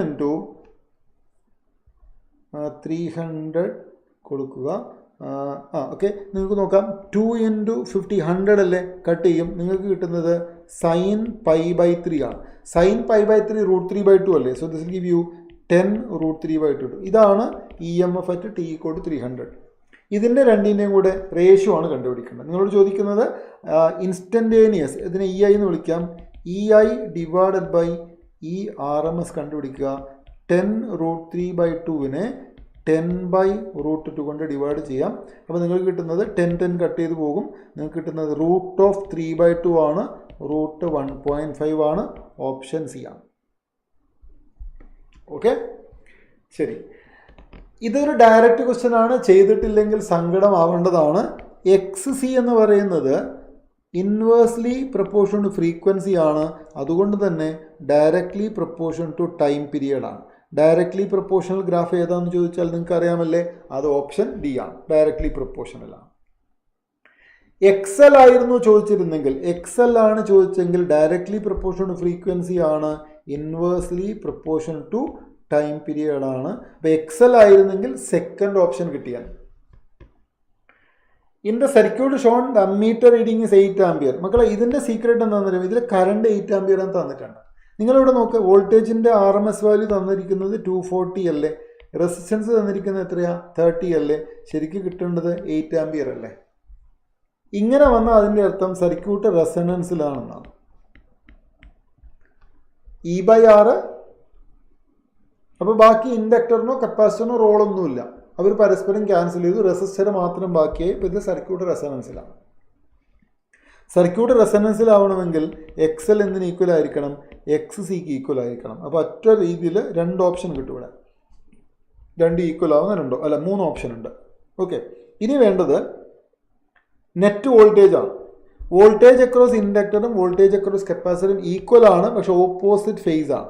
അതുകൊണ്ട് VL + VC എന്നുള്ള ടോട്ടൽ വാല്യൂ എത്രയായിരിക്കണം, 0. നെറ്റ് വോൾട്ടേജ് 0 ആയിരിക്കണം. അതായത് വോൾട്ട് മീറ്ററിൻ്റെ റീഡിങ് 0 ആയിരിക്കണം, മറ്റേ 2 കറണ്ടുകൾ ഈക്വൽ ആയിരിക്കണം, റെസിസ്റ്റൻസുകൾ ഈക്വൽ ആയിരിക്കണം. അങ്ങനെ ഒരു ഓപ്ഷൻ ഉണ്ട്. A ഓപ്ഷനിൽ വോൾട്ടേജ് 0 ആണ്, പക്ഷേ ഇത് 2 ഈക്വൽ അല്ലല്ലോ. B ഓപ്ഷനിൽ വോൾട്ടേജ് 0 ആണ്, 2 റിയാക്ടൻസും ഈക്വൽ ആണ്. അപ്പോൾ ഇതാണ് നിങ്ങളുടെ ആൻസർ. റെസണൻസിലാണ്. അപ്പോൾ റെസണൻസ് പഠിക്കാം. അതെങ്ങനെ പെട്ടെന്ന് മനസ്സിലാവുക എന്നുള്ളത് ചോദിച്ചു. നിഹാലെ പറഞ്ഞില്ലേ, ഈ സർക്യൂട്ടിലെ കറണ്ട്, അമ്മീറ്റർ റീഡ് ചെയ്യുന്ന കറണ്ട് എന്ന് പറയുന്നത് റെസിസ്റ്ററിലെ കറണ്ടാണ്. അമ്മീറ്റർ റീഡ് ചെയ്യുന്ന 8 ആംപിയർ എന്ന് തന്നിട്ടുണ്ട്. സാധാരണ ഇതിലെ കറണ്ട് കണ്ടുപിടിക്കേണ്ടത് 240 ഇംപെഡൻസ് ആണ്. പക്ഷേ ഇവിടെ 240 റെസിസ്റ്റൻസ് വെക്കുമ്പോൾ തന്നെ എനിക്ക് ആ അമ്മീറ്റർ റീഡിങ് കിട്ടുന്നു എങ്കിൽ അതിൻ്റെ അർത്ഥമാണ് circuit resonance. Find self inductance of an induction coil to connect bulb of 7 volt 49 watt to an alternating current. ഇവിടെ ബൾബിൻ്റെ പവർ 49 വാട്ട് ആണ്, വോൾട്ടേജ് 7 വോൾട്ട് ആണ്. അപ്പോൾ കറണ്ടിൻ്റെ വാല്യൂ നമുക്ക് കിട്ടുന്നത് 7 ആംപിയർ ആണ്. 7 ആംപിയർ കറണ്ട് അതിലൂടെ പോകുന്നുണ്ട്. ഇനി ഇതിന് നിങ്ങൾ 25 വോൾട്ട് കൊടുക്കുന്നു. ഒരു ബൾബ് എന്ന് പറയുന്നത് റെസിസ്റ്റർ ആണ്, അതിന് വേണ്ട വോൾട്ടേജ് 7 വോൾട്ടാണ്. കൂടെ ഒരു ഇൻഡക്ടർ കൂടെ കൊടുത്തിട്ട് നിങ്ങൾ ഒരു അപ്ലൈഡ് വോൾട്ടേജ് എത്ര കൊടുക്കുന്നു, 25 വോൾട്ട് കൊടുക്കുന്നു. ഇതെങ്ങനെയാണ് ഷെയർ ആവുക എന്നറിയാമോ? ഇത് റെസിസ്റ്റൻസിലെ വോൾട്ടേജ്, ഇൻഡക്ടറിലെ വോൾട്ടേജ്, ഇത് ടോട്ടൽ വോൾട്ടേജ് ആണെങ്കിൽ ടോട്ടൽ വോൾട്ടേജിൻ്റെ സ്ക്വയർ എന്ന് പറയുന്നത് VR² + VL² ആയിരിക്കും. സാധാരണ പോലെ VL+ ആഡ് ചെയ്യാൻ പറ്റില്ല, സ്ക്വയർ റൂട്ട് എടുക്കുകയൊക്കെയാണ് വേണ്ടത്. ഇതിൽ നിന്ന് നമുക്ക് VL² കണ്ടുപിടിക്കാൻ പറ്റും. അത് 25² - 7² ആണ്. ഇത് നിങ്ങൾ കാൽക്കുലേറ്റ് ചെയ്ത് നോക്കിയാൽ നിങ്ങൾക്ക് 24² കിട്ടും. അപ്പോൾ VLൻ്റെ വാല്യൂ 24 വോൾട്ട് കിട്ടും. ഇൻഡക്ടറിൻ്റെ വോൾട്ടേജ് കിട്ടി. ഇനി ഇൻഡക്ടറിൻ്റെ വോൾട്ടേജിൻ്റെ ഇക്വേഷൻ എന്താ അറിയാമോ? അത് I × XL ആണ്. I × XL ആണ്. ഈ I എന്ന് പറയുന്നത് 2πν × L ആണ്. VL നമുക്കറിയാം 24, I നിങ്ങൾക്കറിയാം 7 × 2π × ഫ്രീക്വൻസി തന്നിരിക്കുന്നത് 150/π ആണ് × L. ഇത് വെച്ച് നിങ്ങൾക്ക് L കണ്ടുപിടിക്കാൻ പറ്റും.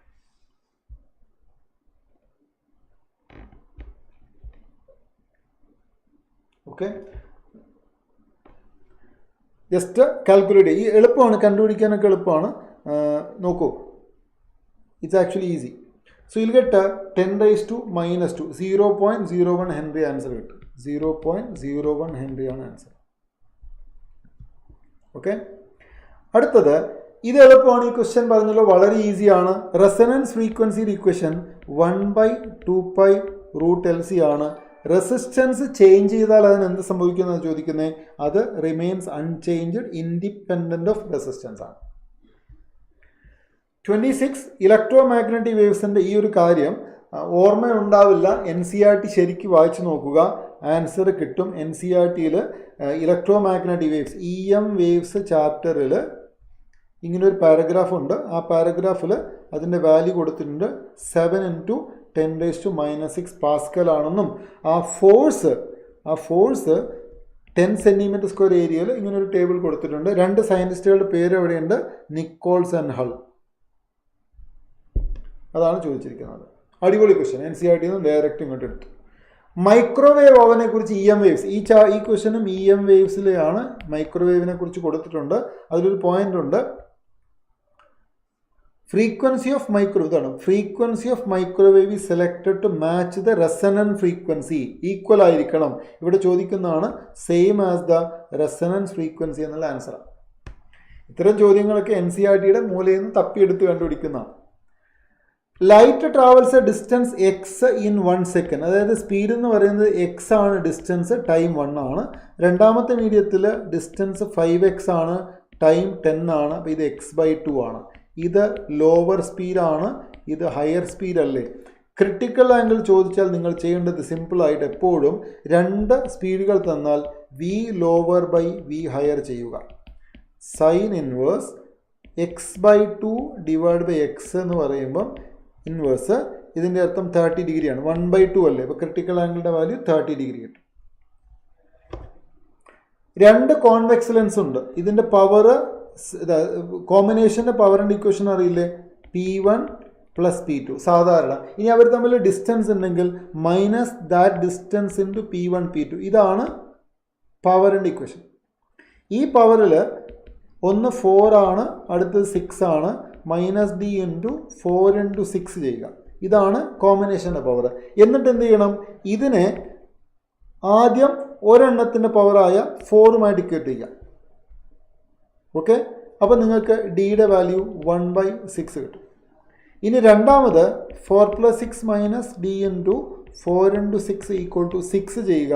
അപ്പോൾ നിങ്ങൾക്ക് ഡിയുടെ വാല്യൂ 1/4 കിട്ടും. അങ്ങനെ 2 ആൻസർ ഉണ്ട്, 1/6ഉം 1/4ഉം. ഓപ്ഷൻ സി ആണ്.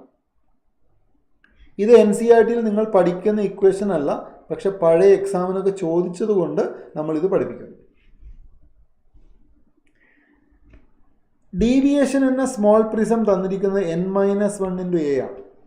ഡീവിയേഷൻ, ഇതാണ് ഡീവിയേഷൻ്റെ ഇക്വേഷൻ. ഇവിടെ a എന്ന് പറയുന്നത് പ്രിസത്തിൻ്റെ ആംഗിളാണ്. അത് പകുതിയാക്കുമ്പം a എന്തായിട്ട് മാറുന്നു? a/2 ആകുന്നു. അപ്പോൾ ഡെൽറ്റയും അതുപോലെ Δ/2 ആകും. ആദ്യം 20 ഡിഗ്രി അല്ല, ആദ്യത്തെ ഡീവിയേഷൻ എത്രയായിരുന്നു? 1.5 - 1 ഇൻറ്റു 20 ആണെങ്കിൽ രണ്ടാമത്തത് 1.5 - 1 ഇൻറ്റു 10 ആണ്. ആദ്യത്തേത് 10 ഡിഗ്രി ആണെങ്കിൽ രണ്ടാമത്തേത് എത്രയാണ്? 5 ഡിഗ്രിയാണ്. ഡയറക്റ്റ് ഇക്വേഷനാണ്. ഈ 31 അത്യാവശ്യം കട്ടിയുള്ളൊരു ക്വസ്റ്റ്യനാണ്. അതായത് ടെലസ്കോപ്പില്ലേ, ടെലസ്കോപ്പിൽ 2 ലെൻസുകൾ ഉണ്ടല്ലോ. ഈ 2 ലെൻസിൽ ഒബ്ജക്റ്റിൻ്റെ അടുത്തുള്ളത് ഒബ്ജക്റ്റീവാണ്. അപ്പോൾ ഇത് ഒബ്ജക്റ്റീവാണ്, ഇത് ഐ ലെൻസാണ്. ടെലസ്കോപ്പിൻ്റെ ഒബ്ജക്റ്റുകൾ ഇരിക്കുന്നതൊക്കെ ഇൻഫിനിറ്റിയിലായതുകൊണ്ട് തന്നെ അതിൻ്റെ ഇമേജ് ഫോം ചെയ്യുന്നത് ഫോക്കൽ ലെങ്ത് ഓഫ് ഒബ്ജക്റ്റീവിലായിരിക്കും. ഇത് വേണം ഐ ലെൻസിന് ഒബ്ജക്റ്റ് ഡിസ്റ്റൻസ് ആയിട്ട് മാറാൻ. അപ്പോൾ ഇതിനെയാണ് നമ്മൾ ഐ ലെൻസിൻ്റെ ഒബ്ജക്റ്റ് ഡിസ്റ്റൻസ് എന്ന് പറയുന്നത്, u of I lens. Clear അല്ലേ? ഇനി ഫൈനൽ ഇമേജ് ഇൻഫിനിറ്റിയിലാണെങ്കിൽ ഈ 2 ലെൻസ് തമ്മിലുള്ള ദൂരത്തിന് FO + UE എന്ന് എഴുതാം. ഫൈനൽ ഇമേജ് അറ്റ് D ആണെങ്കിൽ. ഇനി ഫൈനൽ ഇമേജ് അറ്റ് ഇൻഫിനിറ്റി ആണെങ്കിൽ L = ഇൻഫിനിറ്റിയിലാവണമെങ്കിൽ മക്കളെ ഈ ദൂരം focal length of the eye ലെൻസിന് ഈക്വൽ ആയിരിക്കണം. അപ്പോൾ L എന്ന് പറയുന്നത് FO + FE ആണ്. ഇതാണ് നിങ്ങൾ NCERTയിൽ പഠിക്കുന്നത്. ഇത് തമ്മിലുള്ള ഡിഫറൻസ് ആണ് ചോദിക്കുന്നത്. ഇതിനെ L1 എന്നും L2 എന്നും വിളിക്കാം.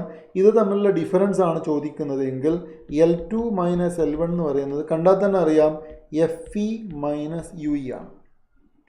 ഇതാണ് നിങ്ങൾ കണ്ടുപിടിക്കേണ്ടത്. ഇനി UE എങ്ങനെ കണ്ടുപിടിക്കാം? I ലെൻസിന് 1/FE = 1/VE - 1/UE equation കൊടുക്കുക. ഇതിൽ V ഓഫ് ഐ ലെൻസ് എന്ന് പറയുന്നത് -25 സെൻറ്റിമീറ്റർ ആണ്. ക്ലിയർ അല്ലേ? തൽക്കാലം ജനറലി പറയാം അത് D ആണ്, -D ആണ്. ഇത് കൊടുത്തു കഴിഞ്ഞാൽ നിങ്ങൾക്ക് UE എന്ന് പറയുന്നത് FE × D / FE + D എന്നൊരു ഇക്വേഷൻ കിട്ടും.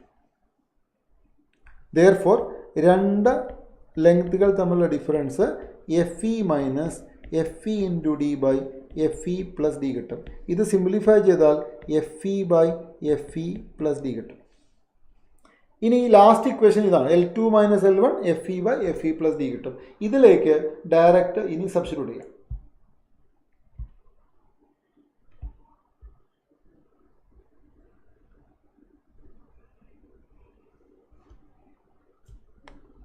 മക്കളെ FE² ആണ്, സോറി FE അല്ല, FE². ഇതിൽ സബ്സ്റ്റിറ്റ്യൂട്ട് ചെയ്ത് കഴിഞ്ഞാൽ നിങ്ങൾക്ക് കിട്ടുന്ന ആൻസറാണ് 5/6. ഓക്കെ, കുറച്ച് ബുദ്ധിമുട്ടാണ് ഈ ഡെറിവേഷൻ ചെയ്ത് പഠിക്കുക.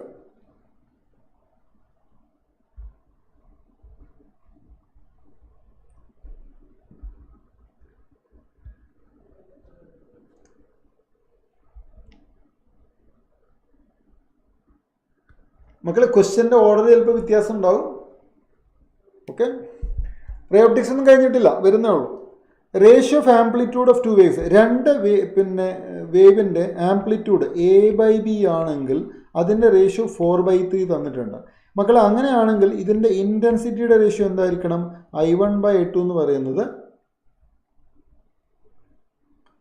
ഒരു പക്ഷേ ഞാൻ അങ്ങനെ ചെയ്യുന്നില്ല, ഇങ്ങനെ നോക്കണേ, രണ്ട് ഇൻറ്റൻസിറ്റിയുടെ റേഷ്യോ I1/2നെ ഞാൻ ബീറ്റ എന്ന് വിളിക്കട്ടെ. അങ്ങനെയാണെങ്കിൽ അതിൻ്റെ ആംപ്ലിറ്റ്യൂഡിൻ്റെ റേഷ്യോ എന്തായിരിക്കണം? √β ആയിരിക്കില്ലേ? ഇങ്ങനെയാണെങ്കിൽ ഫ്രിഞ്ച് വിസിബിലിറ്റി എന്നൊരു ടേം ഉണ്ട്. ഫ്രിഞ്ച് വിസിബിലിറ്റി എന്ന് പറയുന്നത് I maximum minus I minimum by I maximum plus I minimum ആണ്. ഇതിൻ്റെ ഇക്വേഷൻ 2√β/1 + β ആണ്. ഇക്വേഷൻ പഠിക്കാം. ഫ്രിഞ്ച് വിസിബിലിറ്റി V = ഇക്വേഷൻ പഠിക്കാം. ഇവിടെ ബീറ്റ എത്രയാ നോക്കൂ. ബീറ്റ എന്ന് പറയുന്നത് 2 √β ആണ്. ഇത് പ്രോബ്ലത്തിൽ 4/3 തന്നിട്ടുണ്ട്, ഇവിടെ 4/3 കൊടുക്കുക. ബൈ 1 + β കിട്ടണമെങ്കിൽ സ്ക്വയർ ചെയ്യുക, 16/9 ചെയ്യുക. ഇത് സോൾവ് ചെയ്താൽ കിട്ടുന്നത് 0.96 ആണ്. ഇക്വേഷൻ പഠിക്കുക, അപ്ലൈ ചെയ്യുക, സോൾവ് ചെയ്യുക.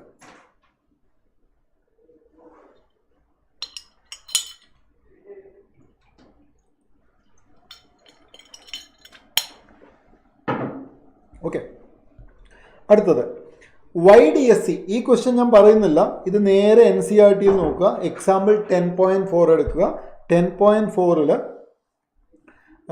പിന്നെ ഒരു ചോദ്യമുണ്ട്, source slit is moved closer to the double slit, option D. Question നോക്കുക, അതിന് ആൻസർ എക്സാമിൽ കൊടുത്തിട്ടുണ്ട്. അതായത് ഡബിൾ സ്ലിറ്റ് ഉണ്ടല്ലോ, രണ്ട് സ്ലിറ്റുകളുടെ പുറകിൽ ഒരു സ്ലിറ്റ് വെച്ചിട്ടാണ് നിങ്ങൾ സോഴ്സ് വയ്ക്കുന്നത്. ഇതാണ് S1 S2, ഇതിൻ്റെ ഡിസ്റ്റൻസ് ആണ് D. രണ്ട് ഈ സോഴ്സും ഡബിൾ സ്ലിറ്റും തമ്മിലുള്ള ഡിസ്റ്റൻസിൽ L എന്ന് വിളിക്കാം. സ്ക്രീനിലേക്കുള്ള ദൂരത്തിനെയാണ് നമ്മൾ D എന്ന് വിളിക്കുന്നത്. ഇതിൽ സോഴ്സിനൊരു സൈസ് ഉണ്ടാവില്ല, ഒരു ഡയമീറ്റർ ഉണ്ടാവില്ല, അതിന് ഞാൻ A എന്ന് വിളിക്കാം സോഴ്സിന്. അങ്ങനെയാണെങ്കിൽ ക്ലാരിറ്റി വരണമെങ്കിൽ A/L must be less than λ/D. NCERTയിൽ ഇത് S/S എന്നൊക്കെ എഴുതി കൺഫ്യൂഷൻ ആക്കുന്നുണ്ട്. A/L ലെസ് ദാൻ λ/D, അതാണ് NCERTയിൽ കൊടുത്തിരിക്കുന്നത്. ഇതല്ലെങ്കിൽ ഇതെന്താവും നോക്കൂ, pattern gets less and less sharp. അടുത്തേക്ക് കൊണ്ടുവന്നാൽ അതിൻ്റെ ക്ലാരിറ്റി കുറയുമെന്നാണ് പറയുന്നത്. അപ്പം ലെസ് ഷാർപ്പർ ആകും എന്നുള്ളതാണ് ഇവിടെ ഓപ്ഷൻ. ക്ലോസർ ആക്കിയാൽ ഷാർപ്പ്നെസ് കുറയും. NCERT ആണ്, ജസ്റ്റ് വായിച്ച് നോക്കുക, പഠിക്കുക. For what distance ray optics is a good approximation. Fresnel distance, wave ഓപ്റ്റിക്സിൽ ഫ്രെനൽ ഡിസ്റ്റൻസ് പഠിക്കുക. A² λ എന്നൊരു ഇക്വേഷൻ ഉണ്ട് ഫ്രെനൽ ഡിസ്റ്റൻസിൻ്റെ. അതിൽ A 3.5 mm തന്നിട്ടുണ്ട്, λ തന്നിട്ടുണ്ട്. സോൾവ് ചെയ്ത് നോക്കണം. കാൽക്കുലേഷൻ ഇത്തിരി ബുദ്ധിമുട്ടാണ്. ഓപ്ഷൻ 28 കിട്ടും. ഫ്രെനൽ ഡിസ്റ്റൻസ് വായിക്കുന്നത് നോക്കുക. ഫ്രെനൽ എന്ന് എഴുതുന്നത് ഫ്രെസ്നൽ എന്നാണ്, പക്ഷേ ഇൻ ദ സി സൈലൻഡാ പോടുങ്ക. ഫ്രെനൽ, ഫ്രെസ്നൽ അല്ല, Fresnel. Intensity of transmitted light is പോളറോയിഡിൻ്റെ കേസിൽ NCERTയിൽ ഒരു സോൾവ് ക്വസ്റ്റ്യൻ ആണ്. രണ്ട് പോളറോയിഡുകൾ, ഇവർ തമ്മിലുള്ള ആംഗിൾ 90 ഡിഗ്രി. ഇതിൻ്റെ ഇടയിൽ മറ്റൊരു പോളറോയിഡ് വെച്ചു, ഈ ആംഗിൾ θ ആണെങ്കിൽ ഇത് 90 - θ ആയിരിക്കില്ലേ. ഇവിടുത്തെ ഇൻറ്റൻസിറ്റി I ആണെങ്കിൽ ഫസ്റ്റ് പോളറോയിഡ് I/2 തരും. ഇവിടെ കിട്ടുന്നത് I/2 cos² θ ആണ്. ഇവിടെ കിട്ടുന്നത് I/2 cos² θ × cos² 90 - θ. NCERTയിൽ solve question ആണ്. ഇത് സിംപ്ലിഫൈ ചെയ്താൽ I/8 sin² 2θ എന്ന് കിട്ടും. ഇതാണ് റിസൾട്ടൻ്റ് ഇൻറ്റൻസിറ്റിയുടെ ഇക്വേഷൻ ഇവിടെ. ഇതിൽ I റിസൾട്ടൻ്റ് മാക്സിമം ആവണമെങ്കിൽ ഈ sin² 2θ 1 ആവണം. sin² 2θ 1 ആവണമെങ്കിൽ 2θ 90 ആകണം, θ 45 ഡിഗ്രി ആയിരിക്കണം. Answer 45 degree. NCERTയിലെ സോൾവ് ക്വസ്റ്റ്യൻ ആണ് പോളറൈസേഷനിൽ. മകളെ സെക്ഷൻ ബിയിലേക്ക് പോകുന്നത്. ഇവിടെ ഒരു PT കർവ് തന്നിട്ടുണ്ട്. PT കർവാണ് തന്നിരിക്കുന്നത്. എന്നിട്ട് വർക്ക് ഡൺ ചോദിച്ചു. ഇവിടെ പ്രശ്നം work done by the gas in given process എന്നാണ്. അപ്പോൾ എല്ലാ പ്രോസസ്സിലെയും ടോട്ടൽ വർക്കാണ് എന്ന് നമ്മൾ ഉദ്ദേശിക്കുന്നത്. ശ്രദ്ധിക്കേണ്ട ഒരു കാര്യം, ഇവിടെ രണ്ട് പ്രോസസ്സ് കണ്ടില്ലേ, ഇവിടെ AB-യും DC-യും. ഇത് രണ്ടും പ്രഷർ പ്രപ്പോർഷൻ ഉണ്ട്. AB-യിലും അതുപോലെ CD-യിലും പ്രഷർ പ്രപ്പോർഷൻ ടെമ്പറേച്ചർ ആണ്. അതിൻ്റെ അർത്ഥം വോള്യം കോൺസ്റ്റൻ്റ് ആണ്. അത് ഐസോകോറിക് ആണ്. വർക്ക് ഡൺ എത്രയാണ്? 0 ആണ്. പിന്നെ വർക്കുള്ളത് AD-യിലാണ്. വർക്ക് ഉള്ളത് BC, work done in BC. അത് ഐസോബാറിക് ആയതുകൊണ്ട് NR into temperature of C minus temperature of B ചെയ്യുക. ഇപ്പോൾ കിട്ടുന്നത് NR ഇൻറ്റു സിയുടെ ടെമ്പറേച്ചർ T3 ആണ് 1000 മൈനസ് ബിയുടെ ടെമ്പറേച്ചർ 500 ആണ്. So this will give U 500 NR. WDA എന്ന് പറയുമ്പം അത് isobaric NR into TA minus TD ചെയ്യുക. NR ഇൻറ്റു TA എന്ന് പറയുന്നത് 300 മൈനസ് 500 ആണ്. നിങ്ങൾക്ക് കിട്ടുന്നത് മൈനസ് 200 NR ആണ്. രണ്ടും കൂടെ ആഡ് ചെയ്യുക. അപ്പോൾ 500 മൈനസ് 200 എത്ര കിട്ടുന്നു? 300 NR കിട്ടുന്നു. വർക്ക് ഡൺ ഐസോബാറിക് മാത്രം, മറ്റൊരു രണ്ടെണ്ണം ഐസോകോറിക് ആണ്. Find the volume for which pressure will be. കണ്ടോ, വോള്യം കണ്ടുപിടിക്കണം, പ്രഷർ മിനിമം ആകണം. തന്നിരിക്കുന്ന എന്തിൻ്റെയാണ്? ടെമ്പറേച്ചറിൻ്റെ ഇക്വേഷൻ ആണ്. എന്നാ അടിപൊളിയാണ് അല്ലേ? വോള്യം കണ്ടുപിടിക്കണം, പ്രഷർ മിനിമം ആയിരിക്കണം, തന്നിരിക്കുന്നത് ടെമ്പറേച്ചറിൻ്റെ ഇക്വേഷൻ. പക്ഷേ കളി നമ്മളോടാണോ? നമുക്കറിയാം PV ഈക്വൽ ടു NRT അല്ലേ? ആ ടിയുടെ അവിടെ നമ്മൾ T0 പ്ലസ് AV³ കൊടുക്കും. Open the bracket and use the right equation for volume pressure. NR ഇവിടെ ഉണ്ട്, T0 ഡിവൈഡ് ബൈ V വരും. പ്ലസ് ഇവിടെ NR AV³ താഴെ V വരും. അപ്പോൾ ഒരു V വെട്ടിപ്പോകും, V² ആയിട്ട് മാറും. ഇനി മിനിമം ആവണമെങ്കിൽ dP/dV കണ്ടുപിടിക്കുക. ഇവിടെ കിട്ടുന്നത് NR T0 by minus V² വരും. പ്ലസ് ഇവിടെ 2NR ഇൻറ്റു A കിട്ടും. ഇത് മിനിമം ആവണ എത്ര വേണം? 0 ആയിരിക്കണം. ഇത് സബ്സ്റ്റിറ്റ്യൂട്ട് ചെയ്യാം. വാല്യൂസ് അവിടെ തന്നിട്ടുണ്ട്. നിങ്ങൾക്ക് ഇതിൽ 4:1/3 എന്ന് ആൻസർ കിട്ടും. Now substitute. Power radiate by a black body. Thermal properties ആണ്. പവർ പ്രൊപ്പോർഷൻ ടു T⁴ ആണ്. വെയിൻസ് ഡിസ്പ്ലേസ്മെൻറ്റിലോ T proportion 1/λ gives you P proportion to 1/λ⁴. അല്ലെങ്കിൽ നിങ്ങളോട് വേവ് ലെങ്താണ് ചോദിച്ചിരിക്കുന്നത്, which also gives you λ inversely proportion to P⁴. Lambda. അപ്പോൾ λ2 വേണം. λ1 കൊണ്ട് ഡിവൈഡ് ചെയ്താൽ നിങ്ങൾക്ക് ഇൻവേഴ്സ് അല്ലേ? അപ്പോൾ P1 ഡിവൈഡ് ബൈ P2⁴ ആണ്. P1 P2 റേഷ്യോ ഇവിടെ തന്നിട്ടുണ്ട്. ഇതിൽ നിന്ന് നിങ്ങൾക്ക് λ2 ഈക്വൽ ടു λ ഡിവൈഡ് ബൈ 2.5 എന്ന് ആൻസർ കിട്ടും. കാൽക്കുലേഷൻ ഞാൻ ചെയ്യുന്നില്ല, that's it. Graph between thermal coefficient. ആൽഫയാണ് thermal coefficient. Definition 1∆V by V∆T. ഇതാണ് തെർമൽ കോഎഫിഷ്യന്റ്, വോളിയം എക്സ്പാൻഷൻ. ഇത് ഇൻവേഴ്സ്ലി പ്രൊപ്പോർഷൻ ടു ടെമ്പറേച്ചർ ആണ് എന്നുള്ള ഡെറിവേഷൻ NCERT-യിലുണ്ട്. Alpha V inversely proportion to 1/T for ideal gas തന്നിട്ടുണ്ട്. അതുകൊണ്ട് തന്നെ ഒരു ഹൈപ്പർബോള ആയിരിക്കും നിങ്ങളുടെ answer. Okay. 5th one, percentage of the total current which passes through galvanometer. മക്കളെ, ഗാൽവനോമീറ്റർ ഉണ്ടാക്കുമ്പോഴേ ഗാൽവനോമീറ്ററിൻ്റെ റെസിസ്റ്റൻസ് G ആണെങ്കിൽ അതിന് പാരലലായിട്ടാണ് നമ്മൾ ഷണ്ട് വയ്ക്കുന്നത്. ടോട്ടൽ കറണ്ട് I ആണെങ്കിൽ ഗാൽവനോമീറ്ററിൽ പോകുന്നത് IG ആണ്, ബാക്കി കറണ്ട് ആണ് ഷണ്ടിൽ പോകുന്നത്. പാരലൽ ആണല്ലോ, വോൾട്ടേജ് സെയിം ആണ്. അതുകൊണ്ട് നിങ്ങൾക്ക് IG into G equal to I minus IG into S എന്ന് എഴുതാം. ക്വസ്റ്റ്യനിൽ തന്നിരിക്കുന്നത് ഗാൽവനോമീറ്ററിലേക്ക് പോകുന്നത് 10% ഓഫ് ദ മെയിൻ കറണ്ട് എന്നാണ്. അതിൻ്റെ അർത്ഥം ഗാൽവനോമീറ്ററിൽ കറണ്ട് 0.1 IG എന്നാണ്. 0.1 IG കൂടെ 0.1 I ആണ്. അതിവിടെ സബ്സ്റ്റിറ്റ്യൂട്ട് ചെയ്യാം. 0.1 I into G equal to ഇത് എത്ര കിട്ടുന്നത്? 0.9 I ഇൻറ്റു S കിട്ടും. I and I cancel. ഇത് കിട്ടുന്നത് ജിയുടെ വാല്യൂ 9S ആണെന്ന് കിട്ടും. ജിയുടെ വാല്യൂ എത്രയാണ്? 9S ആണ്. ഓക്കെ. അടുത്തത് ആൻസർ സിമ്പിൾ ആണ്, പക്ഷെ ക്വസ്റ്റ്യൻ കണ്ടിട്ട് അടിപൊളിയായിരുന്നു ക്വസ്റ്റ്യൻ. ഇത് ഈ 6th വൺ അത്യാവശ്യം കട്ടിയുള്ളൊരു ക്വസ്റ്റ്യൻ ആണ്. മാഗ്നറ്റിക് ഇഫക്ട്സ് ആണ്. സർക്കുലാർ കോയിലിൻ്റെ സെൻറ്ററിലെ ഫീൽഡിൻ്റെ ഇക്വേഷൻ μ0I / 2a ആണ്. ആക്സിസിലെ പോയിന്റിൻ്റെ ഇക്വേഷൻ അതാണ് ബി ഡാഷ് എന്ന് പറയുന്നത്. അത് μ0I a² / 2 × a² + x² ⁴ 3/2 ആണ്. ഇതിൽ ഈ ബി ഡാഷിനെ എ കൊണ്ട് മൾട്ടിപ്ലൈ ചെയ്യാം. μ0I a³ കൊണ്ട് ആക്കാം. താഴെ 2a വരും ഇൻറ്റു a² + x² ⁴ 3/2 കിട്ടും. അപ്പം അടട ഇങ്കെപ്പാറ് വാട്ട് ഈസ് μ0I / 2a? അത് സെൻട്രലിൻ്റെ ഇതല്ലേ. അപ്പോൾ നിങ്ങൾക്ക് ഇവിടെ b × a³ / a² + x² ⁴ 3/2 കിട്ടും. b dash by b equal to a³ / a² + x² ⁴ 3/2 കിട്ടും. കിട്ടിയില്ലേ? നിങ്ങൾക്ക് ക്വസ്റ്റ്യനിൽ തന്നിരിക്കുന്നുണ്ട് ബി ഡാഷ് ബൈ ബി എന്ന് പറയുന്നത് 64/125 ആണ്. അത് ക്വസ്റ്റ്യനിൽ ബി ഈക്വൽ ബി ഡാഷ് എന്നാണ്. ഞാനത് ബി ഡാഷിൻ്റെ ഇക്വേഷനായിട്ട് എഴുതി. അപ്പോൾ നമുക്ക് കിട്ടുന്നത് എന്താ? നമുക്ക് കിട്ടുന്നത് ഇവിടെ സബ്സ്റ്റിറ്റ്യൂട്ട് ചെയ്യാം. 64/125 എന്ന് പറയുന്നത് a³ / a² + x² ⁴ 3/2 ആണ്. രണ്ട് ഭാഗത്തും ക്യൂബ് റൂട്ട് എടുക്കുക. രണ്ട് ഭാഗത്തും ക്യൂബ് റൂട്ട് എടുത്താൽ നിങ്ങൾക്ക് 64ൻ്റെ ക്യൂബ് റൂട്ട് 4 കിട്ടും, മറ്റത് 5 കിട്ടും. ഇതെന്തായിരിക്കണം? a / a² + x² ⁴ 1/2 ആണ്. അതായത് സ്ക്വയർ റൂട്ടാണ്. രണ്ട് ഭാഗത്ത് സ്ക്വയർ ചെയ്യുക. 16/25 എന്ന് പറയുന്നത് a² / a² + x² ആണ്. ഇനി ഇത് എക്സിന് വേണ്ടി സോൾവ് ചെയ്യാം. Solve it for X.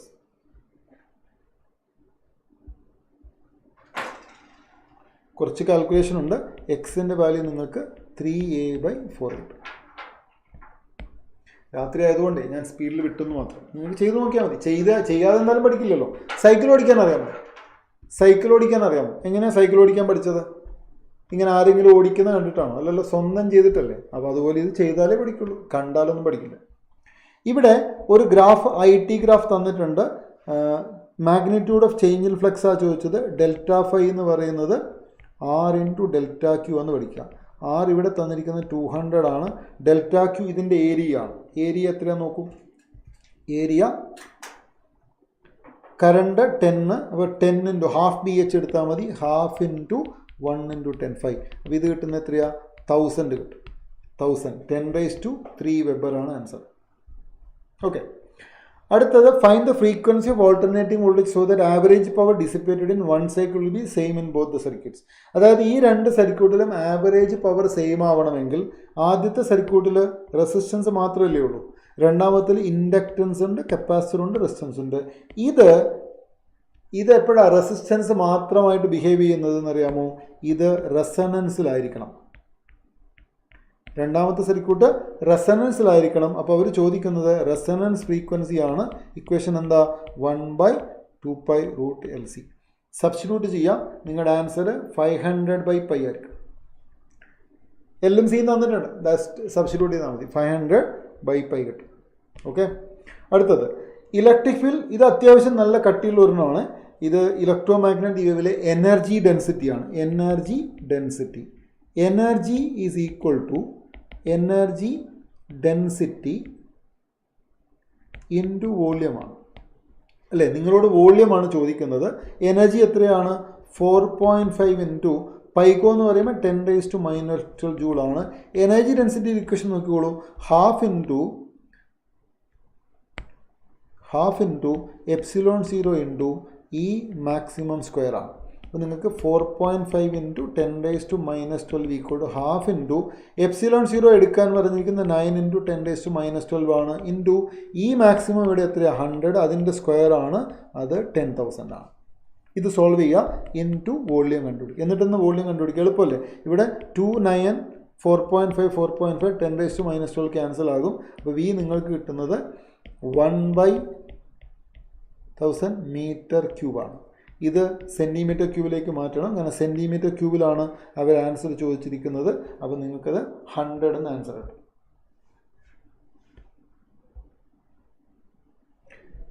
100 centimetre cube answer കിട്ടും. ഇതാ. ഓക്കെ, ഒപ്റ്റിക്കൽ പാത്ത് എന്ന് പറയുന്നത് ശ്രദ്ധിക്കണം. ഒപ്റ്റിക്കൽ പാത്തിൻ്റെ കോൺസെപ്റ്റ്, ഒരു സപ്പോസ് ഗ്ലാസിൻ്റെ റിഫ്രാക്റ്റീവ് ഇൻഡെക്സ് 1.5 ആണെന്ന് വിചാരിക്കുക. ലൈറ്റ് ഗ്ലാസ്സിലൂടെ 10 മീറ്റർ ട്രാവൽ ചെയ്തു. അപ്പോൾ ഗ്ലാസ്സിലെ ലെങ്ത് ആണ് 10 മീറ്റർ. ഇതിന് പകരം എയറിലായിരുന്നുവെങ്കിൽ എത്ര ട്രാവൽ ചെയ്യുമായിരുന്നു എന്ന് കണ്ടുപിടിക്കാൻ 1.5നെ 10 കൊണ്ട് മൾട്ടിപ്ലൈ ചെയ്താൽ മതി. 15 മീറ്ററാണ്. അതായത് ലൈറ്റ് ഗ്ലാസ്സിൽ 10 മീറ്റർ ട്രാവൽ ചെയ്യുന്ന സമയം കൊണ്ട് എയറിൽ 15 മീറ്റർ ട്രാവൽ ചെയ്യും. എങ്ങനെ കിട്ടുന്നത്? റിഫ്രാക്റ്റീവ് ഇൻഡെക്സ് കൊണ്ട് മൾട്ടിപ്ലൈ ചെയ്താൽ മതി. ഇവിടെ ക്വസ്റ്റ്യനിനനുസരിച്ചിട്ട് ഈ ഡെപ്ത് എത്രയാണ് തന്നിരിക്കുന്നത്? 5 സെൻറ്റിമീറ്റർ ആണ്. അങ്ങനെയാണെങ്കിൽ ഈ റേയുടെ ലെങ്ത് എത്രയാണ്? ഇത് 60 ഡിഗ്രി അല്ലേ? കോസ് തീറ്റ ഉപയോഗിക്കുക. റേയുടെ ലെങ്ത് എന്ന് പറയുന്നത് 10 സെൻറ്റിമീറ്റർ ആണ്. എയറിൽ 10 സെൻറ്റിമീറ്റർ ആണ് ട്രാവൽ ചെയ്തത്. ഇങ്ങനെയാണ് റേറ്റ് വരുന്നത്. അത് 10 സെൻറ്റിമീറ്റർ. ഇതുപോലെ സെക്കൻഡ് മീഡിയത്തിൽ ഈ ഡിസ്റ്റൻസ് തന്നിരിക്കുന്നത്, ഈ ഡിസ്റ്റൻസ് 5 ആണ്.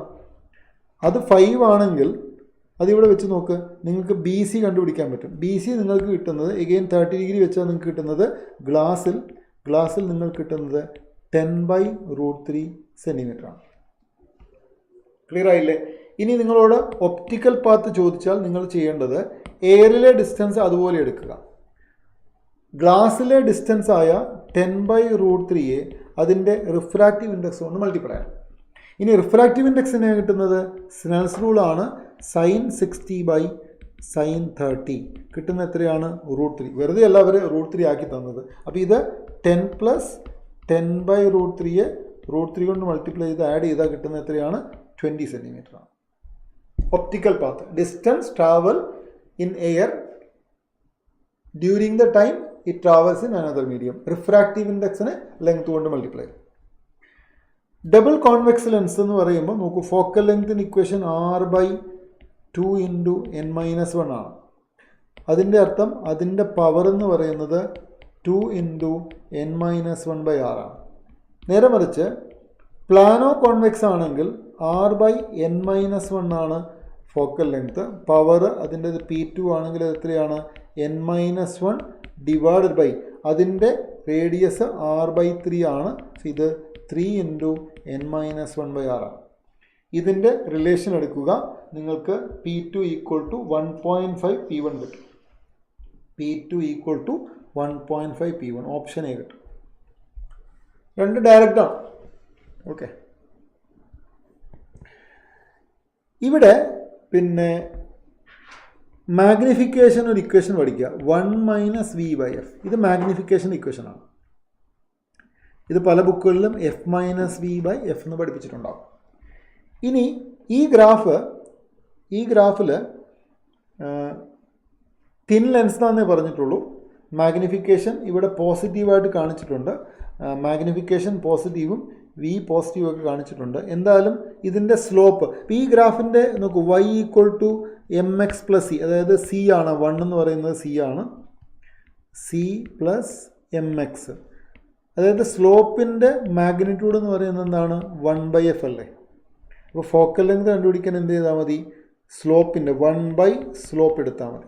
സ്ലോപ്പ് കണ്ടുപിടിക്കാൻ എളുപ്പമാണ്. ഇവിടെ ട്രയാങ്കിൾ കൺസിഡർ ചെയ്യുക. ഇത് 2 ആണ്, ഇത് എത്രയാണ്? 10. 1/5 ആണ്. അപ്പോൾ സ്ലോപ്പ് എന്ന് പറയുന്നത് എത്രയാണ്? 5 സെൻറ്റിമീറ്റർ ആണ്. ഇതാണ് ഇതിൻ്റെ ഒരു ടെക്നിക്ക്. മറ്റൊരു ടെക്നിക്ക് ഭയങ്കര ഈസിയാണ്. എന്താണെന്നറിയാമോ?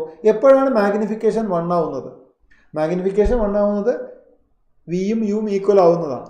അതേസമയം അത് സെൻറ്റർ ഓഫ് കർവേച്ചർ 2f വെക്കണം. v 2f വെക്കുമ്പോഴാണ് അത് സെയിം ആവുന്നത്. ഇപ്പോൾ v 2f ആണ്, അതാ v 2f 10 ആണ്. അപ്പോൾ എഫിൻ്റെ വാല്യൂ 5 ആണ്. അങ്ങനെയും പറയാം. തിരക്കില പറയുന്നത്. ഇത് ഒപ്റ്റിക്സ് ആണല്ലോ, പറയേണ്ട ആവശ്യമില്ലല്ലോ. YDSE ഫസ്റ്റ് ഡാർക്ക് ഫ്രിഞ്ച് എന്ന് പറയുമ്പം അവിടുത്തെ പാത്ത് ഡിഫറൻസ് λ/2 ആയിരിക്കണം. First dark fringe.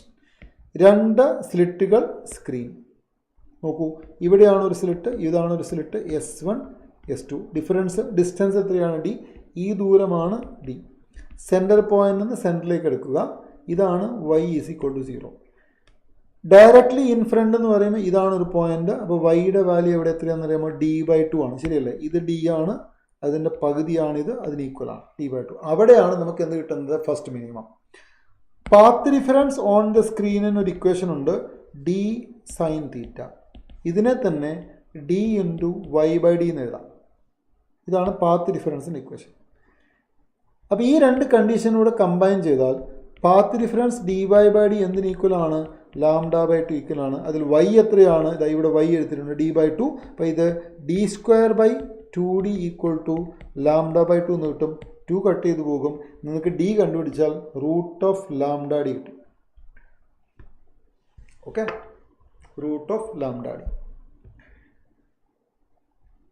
In front of the slit. അപ്പോൾ കഴിഞ്ഞ ദിവസം ഹോസ്റ്റലിൽ പോയപ്പോൾ ഒരു കുട്ടി എന്നോട് ചോദിച്ചു, in front of the slit ഒരു ക്വസ്റ്റ്യൻ ചോദിച്ചിട്ടുണ്ടായിരുന്നു. അപ്പോൾ ഞാൻ അത് ചെയ്തു കൊടുത്തിട്ട് ഈ ഒരു കാര്യം, ഇതേ ക്വസ്റ്റ്യൻ അല്ല വേറെ ആയിരുന്നു, പക്ഷേ ഈ ഡിസ്റ്റൻസ് ഡി ബൈ 2 എന്നുള്ളതൊക്കെ മനസ്സിലാക്കുക.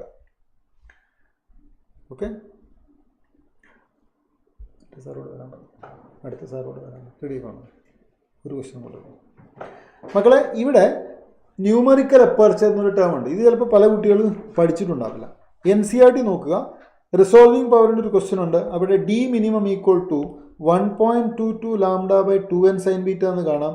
അതിൽ n സൈൻ ബീറ്റയ്ക്കാണ് ന്യൂമറിക്കൽ അപ്പർച്ചർ എന്ന് വിളിക്കുന്നത്, n സൈൻ ബീറ്റ.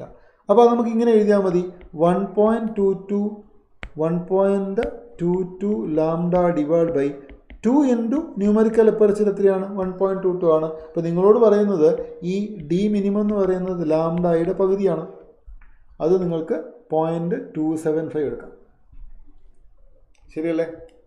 യെസ്. ഇനി ആ സെക്ഷനിൽ ലാസ്റ്റ് ക്വസ്റ്റ്യൻ ആണ്. എനിക്ക് സന്തോഷം തോന്നുന്നത് എന്താണെന്നറിയാമോ? ഇന്നലെ നമ്മുടെ മാരത്തൺ ലൈവ് ചെയ്തില്ലേ? ഇന്നലെ മാരത്തൺ ലൈവ് ചെയ്തപ്പം ഞാൻ ലൈവ് കാണുമ്പം ഫമീൽ സാർ വേവ് ഓപ്റ്റിക്സ് പഠിപ്പിക്കാം. ഫമീൽ സാർ വേവ് ഓപ്റ്റിക്സ് പഠിക്കുമ്പോൾ എനിക്ക് കൃത്യമായിട്ട് ഓർമ്മയുണ്ട്, ആ വീഡിയോ നിങ്ങൾ നോക്കിയാൽ മതി. സാറ് വേവ് ഓപ്റ്റിക്സിൽ പിന്നെ ഡോപ്ലർ എഫക്റ്റ് എടുത്തിട്ട് സാർ ഇങ്ങനെ പറയുന്നുണ്ട്, NCERT വേവ് ഓപ്റ്റിക്സിൽ ഫസ്റ്റ് എക്സാമ്പിൾ, സാർ സ്ക്രീനിൽ എഴുതുന്നുണ്ട് ഫസ്റ്റ് എക്സാമ്പിൾ എന്ന് പറഞ്ഞാൽ അത് ചെയ്ത് നോക്കണം എന്ന് പറയുന്നുണ്ട്. ആ ഫസ്റ്റ് എക്സാമ്പിളാണിത്, ആ 10.1. എത്ര പേര് അത് ചെയ്തു എന്നറിയില്ല. അത് ചെയ്തവർക്ക് ഈ ഇക്വേഷൻ കിട്ടും. എന്താണ്? ഇങ്ങനൊരു ഇക്വേഷൻ ഉണ്ട്, delta lambda by lambda equal to v radial by c എന്നൊരു ഇക്വേഷൻ കിട്ടും. ആ ഇക്വേഷനാണ് ഇവിടെ ഉപയോഗിക്കേണ്ടത്. Percentage change delta lambda by lambda into 100 എന്ന് പറയുന്നത് v radial by c into 100 ആണ്. അതിൽ വി റേഡിയൽ 300 കിലോമീറ്റർ ആണ്. അപ്പോൾ 300 കിലോമീറ്റർ എന്ന് പറയുമ്പോൾ 3 ഇൻറ്റു 10⁵ ആയിരിക്കും. Divide by speed of light 3 into 10⁸ ആണ്, ഇൻറ്റു ഒരു 100 ആണ്. മുകളിൽ 7 താഴെ 8, ഇത് 1/10 കിട്ടും. 0.1% എന്നുള്ള ആൻസർ കിട്ടും. അപ്പം ജയ് ഫമീൽ സാർ, ഒരു ക്വസ്റ്റ്യനെങ്കിലും നിങ്ങൾക്ക് ആ സെഷനിൽ നിന്ന് കിട്ടില്ലായിരുന്നോ? മക്കളെ, താങ്ക് യു സോ മച്ച്. ഇത്രയും ക്വസ്റ്റ്യനേ ഉള്ളൂ നമുക്ക്. That's the end of it. The battle wasn't very easy, but it definitely teaches you something. It tells you to fight more. അപ്പോൾ അടുത്ത എക്സാം ഇത്ര ബുദ്ധിമുട്ടുണ്ടാവില്ല എന്ന് പ്രതീക്ഷയോടെ, അതേസമയം hope for the best, prepare for the worst എന്ന് മനസ്സിൽ ഓർത്ത് വയ്ക്കുക. നന്നായിട്ട് പഠിക്കുക. Thank you so much. Good night. നിങ്ങൾക്ക് അടുത്ത session Sudheer Khan sir chemistry കൊണ്ട് വെയിറ്റിംഗ് ആണ്. അപ്പോൾ ശരി tata.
I think right now I'm audible. Right now I'm audible.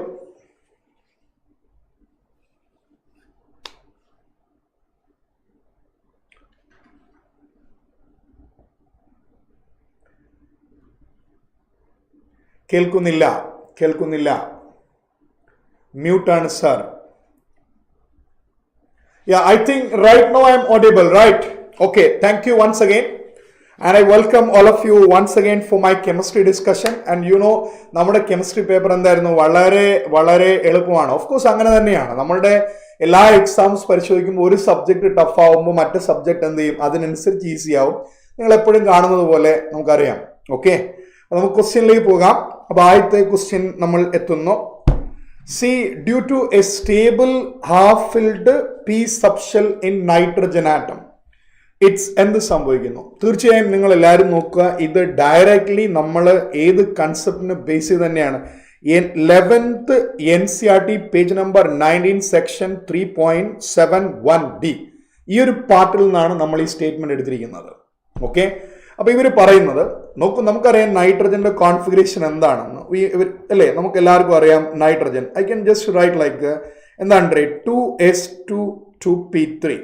അപ്പൊ 2s2 2p3 എന്ന് പറയുമ്പോൾ ആ ഒരു 3 ഇലക്ട്രോൺസ് ഉണ്ട്. അയാൾ ഹാഫ് ഫിൽഡ് ആയിട്ടുള്ള ഇലക്ട്രോൺ ആണ്.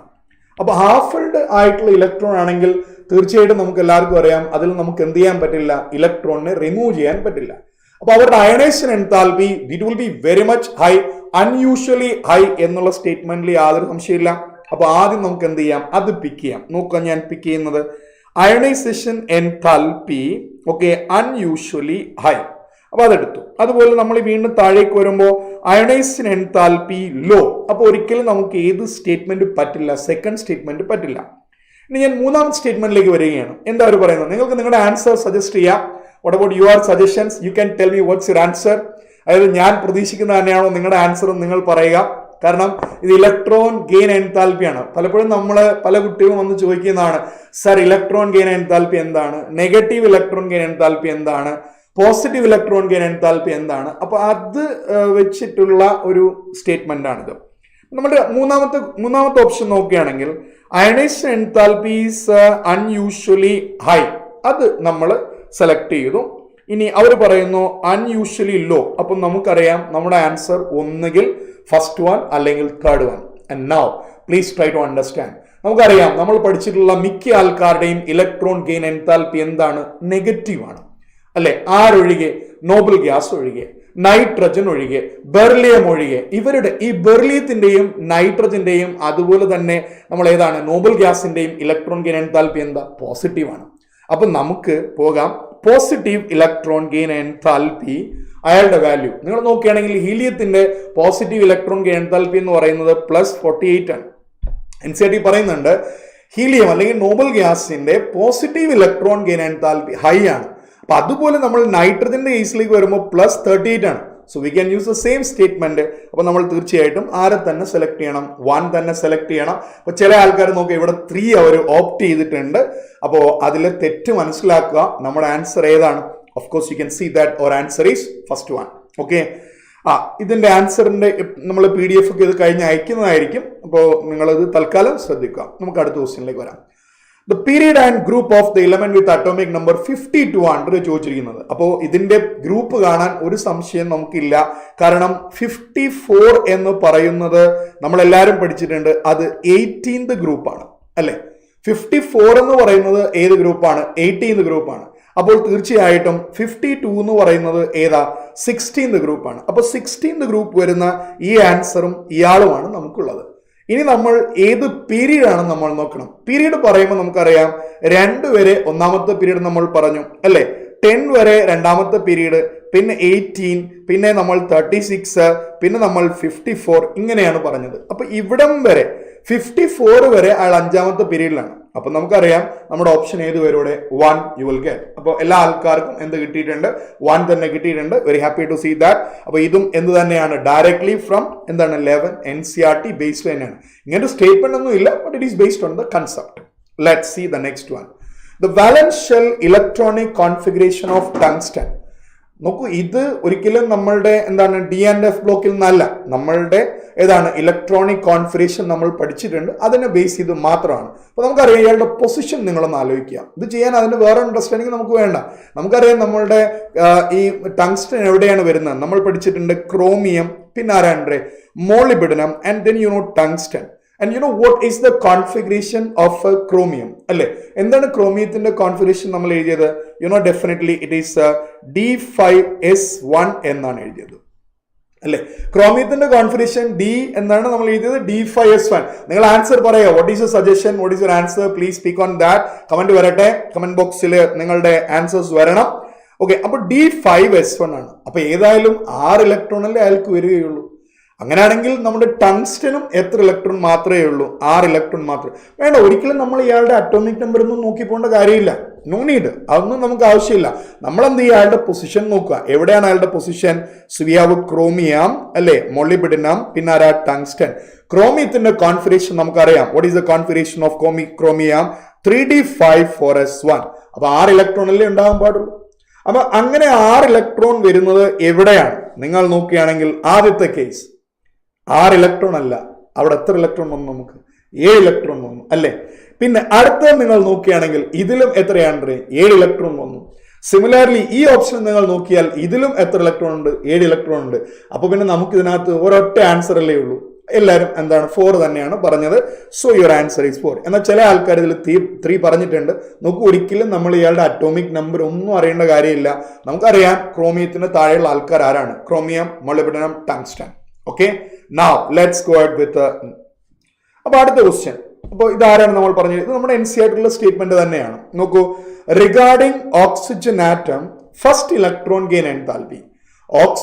നേരത്തെ ഞാൻ പറഞ്ഞ സ്റ്റേറ്റ്മെന്റ് ഓർക്കുക. അതായത് നമ്മൾ നോബൽ ഗ്യാസ് ഒഴികെ, നൈട്രജൻ ഒഴികെ, ബെർലിയം ഒഴികെ മിക്ക ആൾക്കാരെയും നമ്മൾ നോക്കുമ്പോൾ അല്ലെ, മോസ്റ്റ് ഓഫ് ദ ഇലമെന്റ്സിന്റെ ഒന്നാമത്തെ ഇലക്ട്രോൺ ഗെയിൻ എൻതാൽപ്പി. അപ്പൊ ഞാൻ എന്ത് ചെയ്യാണ്? Oxygen accepting 1 electron, we are getting O minus. മക്കളെ O മൈനസ് അല്ലേ? അപ്പൊ അത് ഒന്നാമത്തെ ഇലക്ട്രോണല്ലേ അക്സെപ്റ്റ് ചെയ്തത്. ഒന്നാമത്തെ ഇലക്ട്രോണെ അക്സെപ്റ്റ് ചെയ്ത് നമ്മൾ പറയുന്നത് ഫസ്റ്റ് ഇലക്ട്രോൺ ഗെയിൻ എൻതാൽപ്പി എന്നല്ലേ പറയുക. അപ്പൊ ഇയാൾ എന്താണ്? എക്സോതെർമിക് ആണ്. ബട്ട് അടുത്ത സ്റ്റേറ്റ്മെന്റ് നമുക്ക് എല്ലാവർക്കും അറിയാം. ഈ answers, Shahana is given answers, ഇൻട്രല, Shamila, Denny, Pramod, they are all coming with the right answer only, no doubt about that. അപ്പൊ നമ്മൾ എന്ത് ചെയ്യുന്നു? O മൈനസ് പോയിട്ട് വീണ്ടും എന്ത് ചെയ്യണ്ടേ? ഒരു ഇലക്ട്രോൺ ആക്സെപ്റ്റ് ചെയ്യണം. അപ്പൊ തീർച്ചയായിട്ടും നമുക്കറിയാം it will come into O2 minus. But accepting second electron is endothermic process അല്ലെ. അപ്പൊ ആദ്യത്തത് എന്താണ്? എക്സോതെർമിക് ആണ്. രണ്ടാമത്തത് എന്താണ്? എൻഡോതെർമിക് ആണ്. അപ്പൊ ആദ്യത്തത് നെഗറ്റീവ് എക്സോതെർമിക്, രണ്ടാമത്തത് endo, later is positive. So of course your answer is 3. Okay, അല്ല ഒരിക്കലും ഇവിടെ ഇപ്പോൾ ഒരാൾ KP എന്താണ് സജസ്റ്റ് ചെയ്ത ആൻസർ എന്ന് പറഞ്ഞാൽ 2 എന്ന് പറയുന്ന ആൻസർ പറഞ്ഞു. അപ്പൊ അതല്ല മക്കളെ, ആൻസർ ഏത് തന്നെയാണ്? 3 തന്നെയാണ്. മുന്നോട്ട് പോകല്ലോ. അപ്പൊ ഇതും നമ്മുടെ NCERT എന്താണ്? ഫാക്ട് ബേസ്ഡ് ആയിട്ടുള്ള ക്വസ്റ്റ്യൻ ആണ്, അല്ലാതെ ഒരിക്കലും പുറത്തുനിന്നുള്ളതല്ല. Now let's see this question. The correct increasing order of bond values. Actually ഈ ക്വസ്റ്റ്യൻ നമ്മുടെ NCERT ബാക്കിൽ തന്നിട്ടുള്ള 2 ക്വസ്റ്റ്യൻ നമ്മൾ ക്ലബ് ചെയ്തതാണ്. NCERT ബാക്കിൽ നൈട്രജന്റെ ബോണ്ട് ഓർഡറും നൈട്രജന്റെ അയോൺസിന്റെ ബോണ്ട് ഓർഡറും ഉണ്ട്. അതുപോലെ ഓക്സിജന്റെ ബോണ്ട് ഓർഡറും ഓക്സിജന്റെ അയോൺസിന്റെ ബോണ്ട് ഓർഡറും ഉണ്ട്. ഇത് രണ്ടും കൂടെ ക്ലബ് ചെയ്ത ക്വസ്റ്റ്യൻ ആണ്, അല്ലാതെ വേറെ ഒന്നുമല്ല. അപ്പൊ ഇത് പെർഫെക്റ്റ്ലി ബേസ്ഡ് ഓൺ NCERT ബാക്കിലെ ക്വസ്റ്റ്യൻസ് ബേസ് ചെയ്ത ക്വസ്റ്റ്യൻ ആണ്. അപ്പൊ എല്ലാവരും നോക്കൂ, കറക്റ്റ് ബോണ്ട് ഓർഡർ ആണ് കുട്ടികൾ അവർ ചോദിച്ചിരിക്കുന്നത്.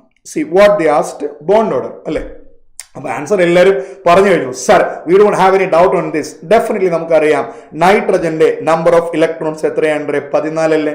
And what is the number of electrons in N2 plus 13 അല്ലേ. അപ്പൊ അത് നമ്മൾ എന്ത് ചെയ്യാണ്? O2ലേക്ക് വരികയാണ്. O2 ഇലക്ട്രോൺസിന്റെ എണ്ണം എത്രയാണ്? 16 അല്ലേ. O2 മൈനസിൽ എത്രയാണ് കുട്ടികളെ? 17 അല്ലേ. സോ ഡെഫിനറ്റ്ലി നമുക്കറിയാം നൈട്രജൻ അത് 3 ആണ്, അയാളുടെ ബോണ്ട് ഓർഡർ 3 അല്ലേ.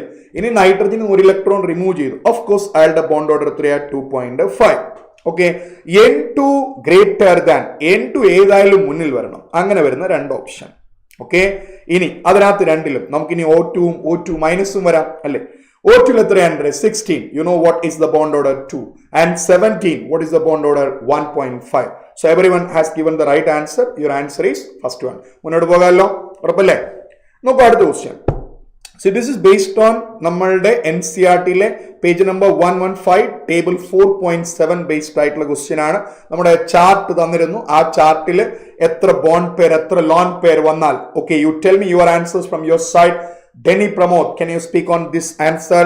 A molecule has 3 bond and 2 lone pair. മക്കളെ 3 ബോണ്ട് പെയറും അതുപോലെ 2 ലോൺ പെയറും വരുമ്പോൾ നമുക്കറിയാം നമ്മളുടെ സ്റ്റെറിക് നമ്പർ എത്രയാണ്? 5 ആണ്. സ്റ്റെറിക് നമ്പർ 5 ആണെങ്കിൽ definitely your hybridisation is sp3d അല്ലേ? അപ്പൊ 2 ഓപ്ഷൻ നമുക്ക് എന്ത് ചെയ്യാം, ചിന്തിക്കാം. പക്ഷേ shape trigonal bipyramidal, sp3d shape trigonal bipyramidal. But please try to remember, നമുക്കറിയാം എവിടെയാണ് സീസോ വരുന്നത്, അതുപോലെ എവിടെയാണ് ടി ഷേപ്പ് വരുന്നത് നമുക്ക് എല്ലാവർക്കും അറിയാം. Yes, everyone is commenting the answer. Sumaya, Anaga, Cinderella, Akshara, everyone is saying, sir, no need, we know the answer. Answer is 800 T-shape. ശരിക്കും അത് ടി ഷേപ്പ് എന്ന് പറയണമെന്നില്ല, ബെൻഡ് ടി ഷേപ്പ് എന്ന രീതിയിൽ എന്ത് ചെയ്യാം, പറഞ്ഞു നിർത്താം. സോ ആൻസർ എന്ത് തന്നെയാണ്? ഓപ്ഷൻ 1. ഓക്കെ ആണല്ലോ. നെക്സ്റ്റ്, യെസ്, ഇത് ചില ആൾക്കാർ തെറ്റിക്കാം, എന്നാൽ മിക്ക ആൾക്കാർ ഇത് കറക്റ്റ് ആയിട്ട് തന്നെ എഴുതാൻ പറ്റുന്നതാണ്. ഒരു ഫാക്ട് ബേസ്ഡ് ആയിട്ടുള്ള ക്വസ്റ്റ്യൻ ആണ് ഇത്. അതിന്റെ സ്ട്രക്ചർ തന്നിട്ടുണ്ട്, ആ സ്ട്രക്ചർ നമ്മൾ നോക്കി മനസ്സിലാക്കേണ്ട വെറും ഒരു സിമ്പിൾ തിങ് മാത്രം. അപ്പൊ നിങ്ങൾ ആൻസേഴ്സ് പറഞ്ഞോളാം. What is your answer? Speak from your side, then only I will discuss on this part. അപ്പൊ ആ SF6 മോളിക്യൂൾ അല്ലേ അവർ തന്നിരിക്കുന്നത്. അപ്പൊ SF6 വരയ്ക്കുമ്പോൾ നമുക്കറിയാം അയാളുടെ ഷേപ്പ് എങ്ങനെയാണെന്ന് ചോദിച്ചാൽ, C we have almost in this way. ഇതാണ് നമ്മളുടെ SF6ന്റെ ഷേപ്പ് എന്ന് നമ്മൾ പറയുന്നത്. So sulphur at the centre, okay, and then we have florin, florin, florin, florin. Let's say that ഇതൊരു സ്ക്വയർ പ്ലാനാർ ആണ് അല്ലേ, അതിന് പെർപെൻഡിക്കുലർ ആയിട്ടാണുള്ളത്. അപ്പൊ എത്ര ആംഗിൾസ് ഉണ്ട് മക്കളെ? നമുക്ക് 90 ഡിഗ്രി ആംഗിൾസ് എവിടൊക്കെയാന്ന് ചോദിച്ചാൽ, ഇതൊരു 90 ഡിഗ്രി, ഇതൊരു 90 ഡിഗ്രി, ഇത് 90, ഇത് 90, അങ്ങനെ 4 90 അവിടെ തന്നെ ഉണ്ട്.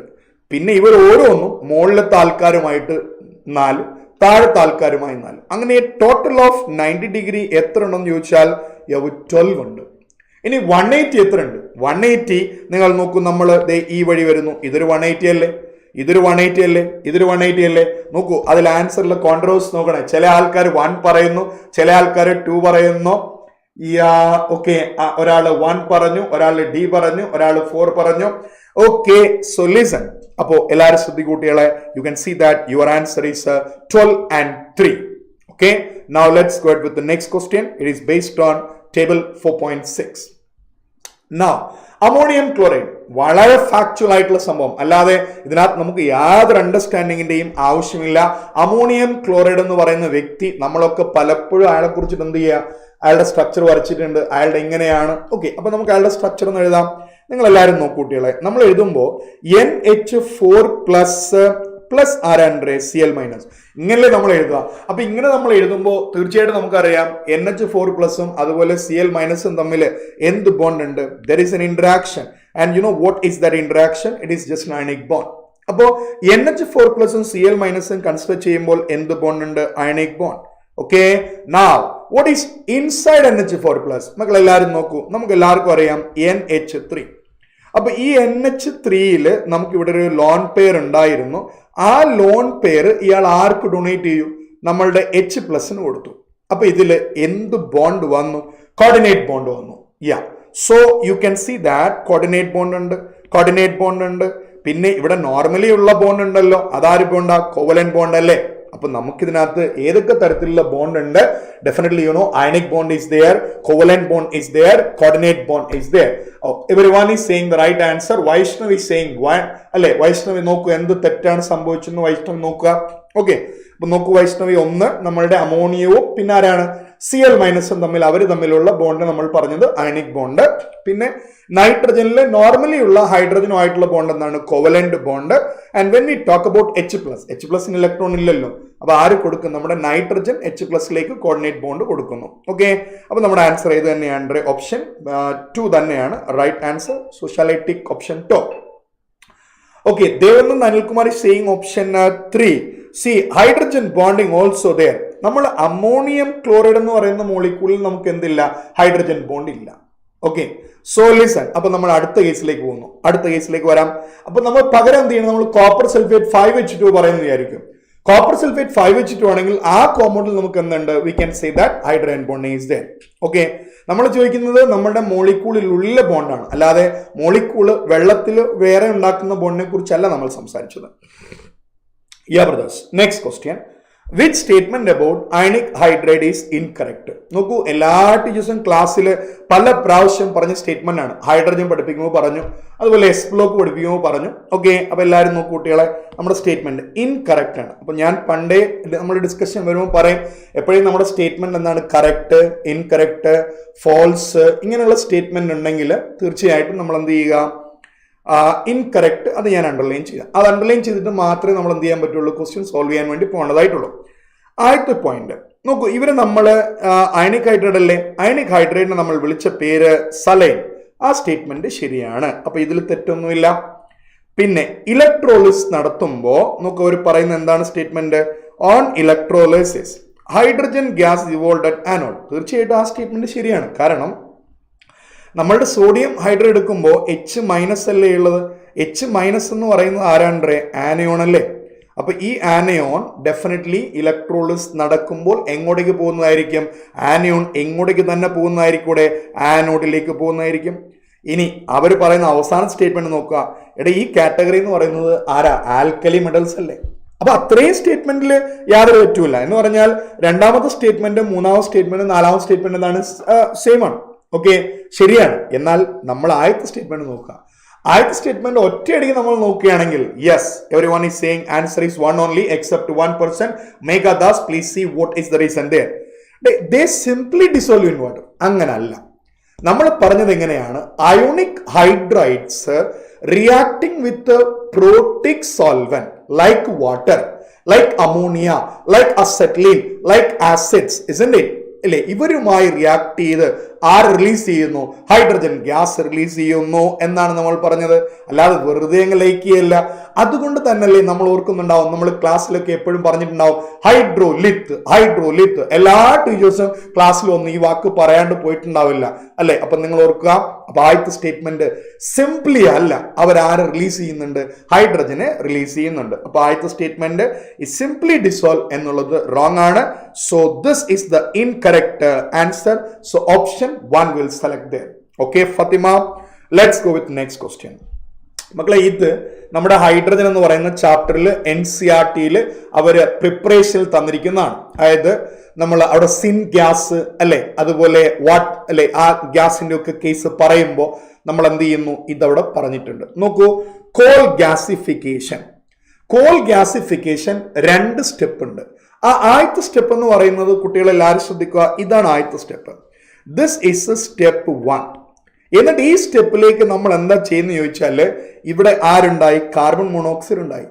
ഈ കാർബൺ മോണോക്സൈഡിനെ നമ്മൾ സ്റ്റീം വെച്ച് എന്ത് ചെയ്യുക, അതിനകത്തേക്ക് നമ്മൾ സ്റ്റീം വെച്ച് ട്രീറ്റ് ചെയ്യുന്നു. അപ്പൊ സ്റ്റീം വെച്ച് ട്രീറ്റ് ചെയ്തപ്പോൾ ആരെ മാറി, it change into carbon dioxide. Everyone is saying answer 3 plus ആരക്കിട്ടൂടെ H2 എന്ന് പറയുമ്പോൾ നമുക്ക് ഒരു H2 കൂടെ വേണം.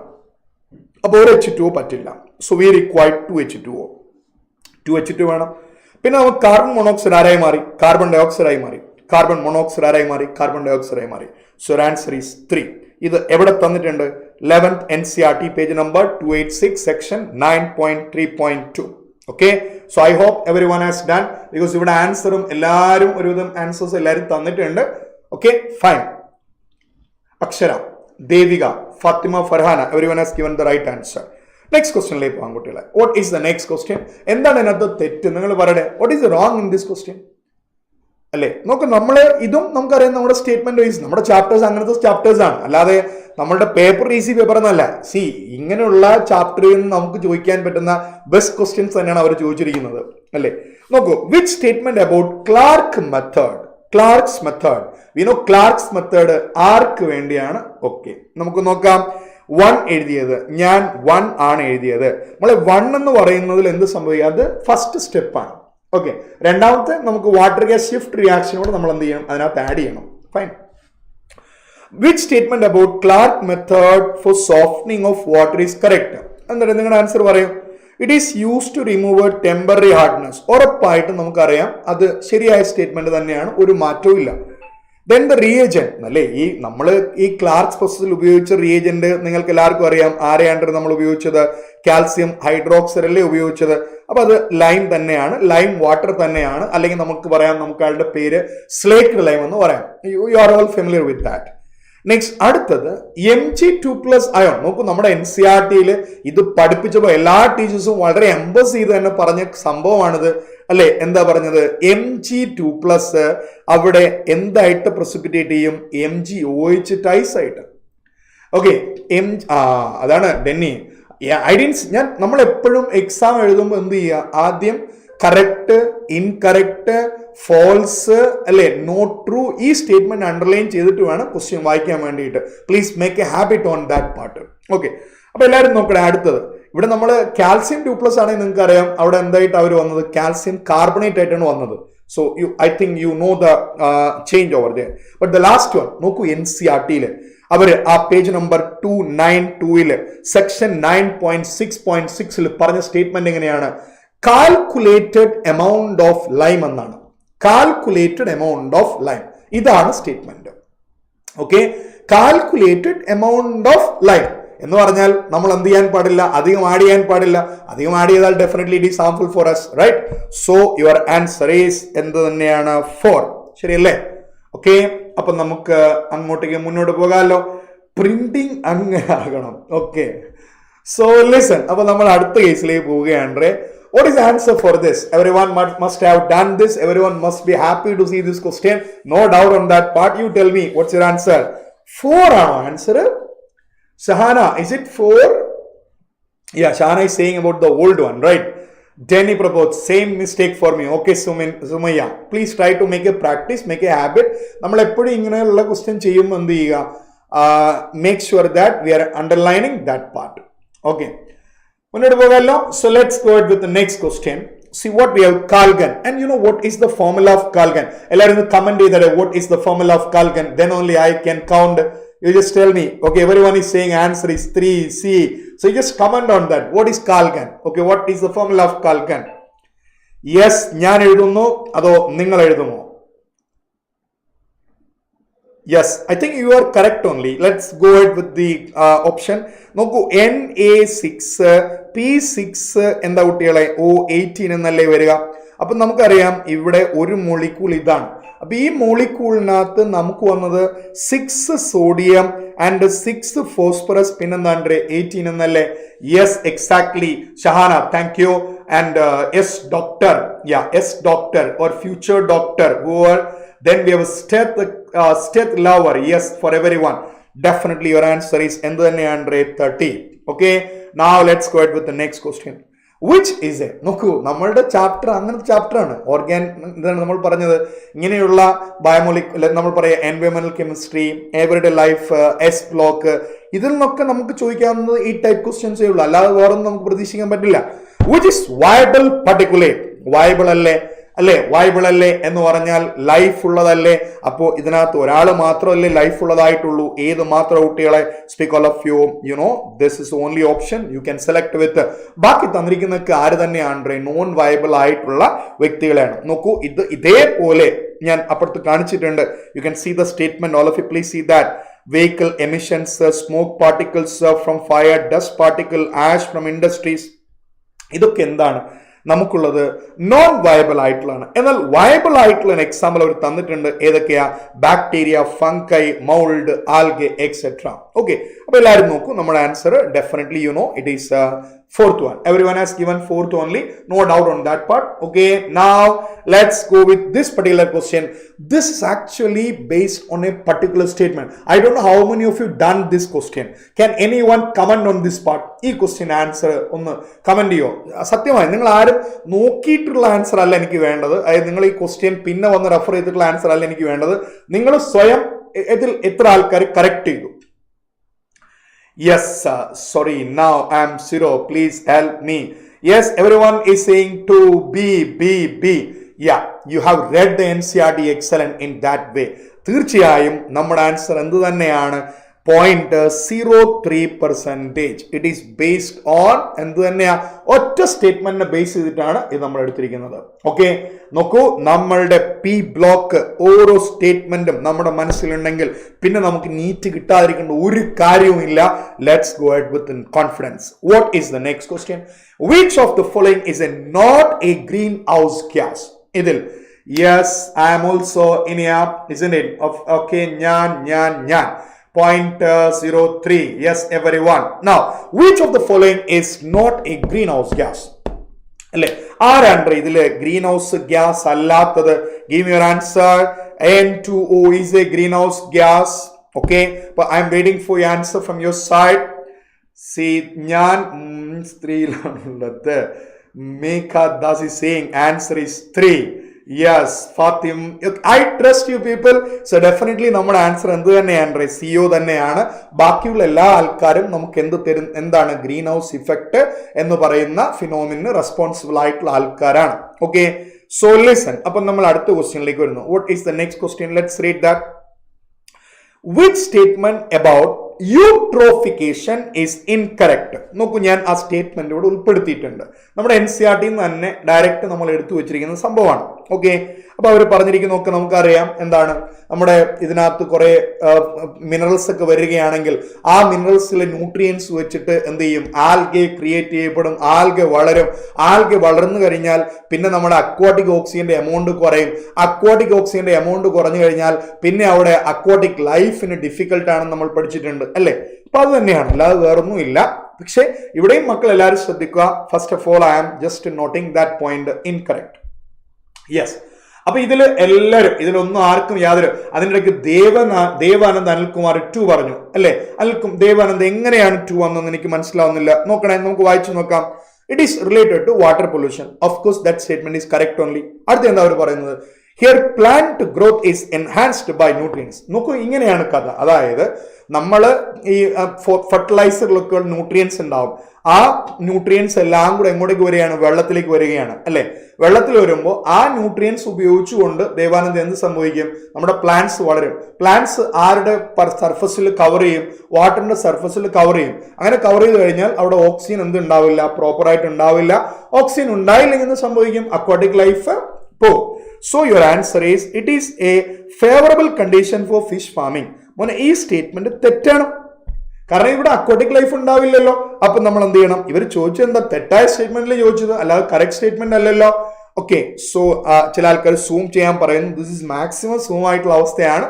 So please try to understand. അപ്പൊ നമുക്ക് അടുത്ത ക്വസ്റ്റ്യനിലേക്ക് പോകാമല്ലോ. I think Devanand, you got the answer, you understood the criteria, or else you please read the NCERT once again. Okay, now let's go ahead with the next point. നോക്കൂ എല്ലാവരും, അടുത്ത ക്വസ്റ്റ്യനിലേക്ക് നമ്മൾ വരുന്നു. Which of the following statement about drinking water is incorrect? ഒരുപക്ഷെ നിങ്ങൾ ഇതിൽ ചിലപ്പോൾ ട്രാപ്പ് ചെയ്തിട്ടുണ്ടാവും ഈ ക്വസ്റ്റ്യനിൽ. ആരെങ്കിലും ഈ ക്വസ്റ്റ്യനിൽ ട്രാപ്പ് ആയോ? If any one of U.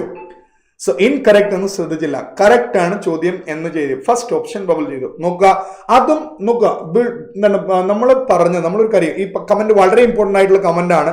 Psychologically നമ്മളുടെ ഒരു ഇതെന്ന് പറയുന്നത് എങ്ങനെങ്കിലും കെമിസ്ട്രി ചെയ്തു തീർക്കുക, then go for the next subject എന്ന് നമ്മൾ എല്ലാവരും വിചാരിക്കുക. അപ്പൊ നമ്മൾ ഈ കറക്റ്റ് ഇൻകറക്റ്റിന് പകരം കറക്റ്റ് വായിച്ചു കഴിഞ്ഞാൽ ഉടനെ ചാടി കയറി നമ്മൾ എങ്ങോട്ടേക്ക് പോകും? So please try to understand. ആരെങ്കിലും ട്രാപ്പ് ആയോ? ഷഹന അസ്രഫ് സേയിങ് ഐ എം ട്രാപ്ഡ്. Okay, so okay, അപ്പൊ no one is trapped, only 1%. Yes, Devika Mohan is saying I am also trapped. നോക്കൂ, കാരണം വേറൊന്നും അല്ലടെ, നമുക്ക് ഒരു കൺഫ്യൂഷൻ വരുന്നത് ഇവിടെ ഇതെല്ലാം കറക്റ്റ് ആയിട്ട്, അതായത് റെക്കമെൻഡഡ് ക്വാണ്ടിറ്റി ഓഫ് ഫ്ലൂറൈഡിന്റെ കോൺസെൻട്രേഷൻ എത്ര? 1 ppm. സൾഫൈഡിന്റെ കോൺസെൻട്രേഷൻ എന്താ? 500 ppm. അത് എന്തുണ്ടാക്കുന്നു? ലക്സേറ്റീവ് ഇഫക്റ്റ് ഉണ്ടാക്കുന്നു. ഇനി അപ്പർ ലിമിറ്റ് ഓഫ് നൈട്രേറ്റ് എന്താണ്? 50 ppm. പിന്നെ അവര് എന്താ? ബ്ലൂ ബേബി സിൻഡ്രോം ഉണ്ടാക്കുന്നു. That you are familiar.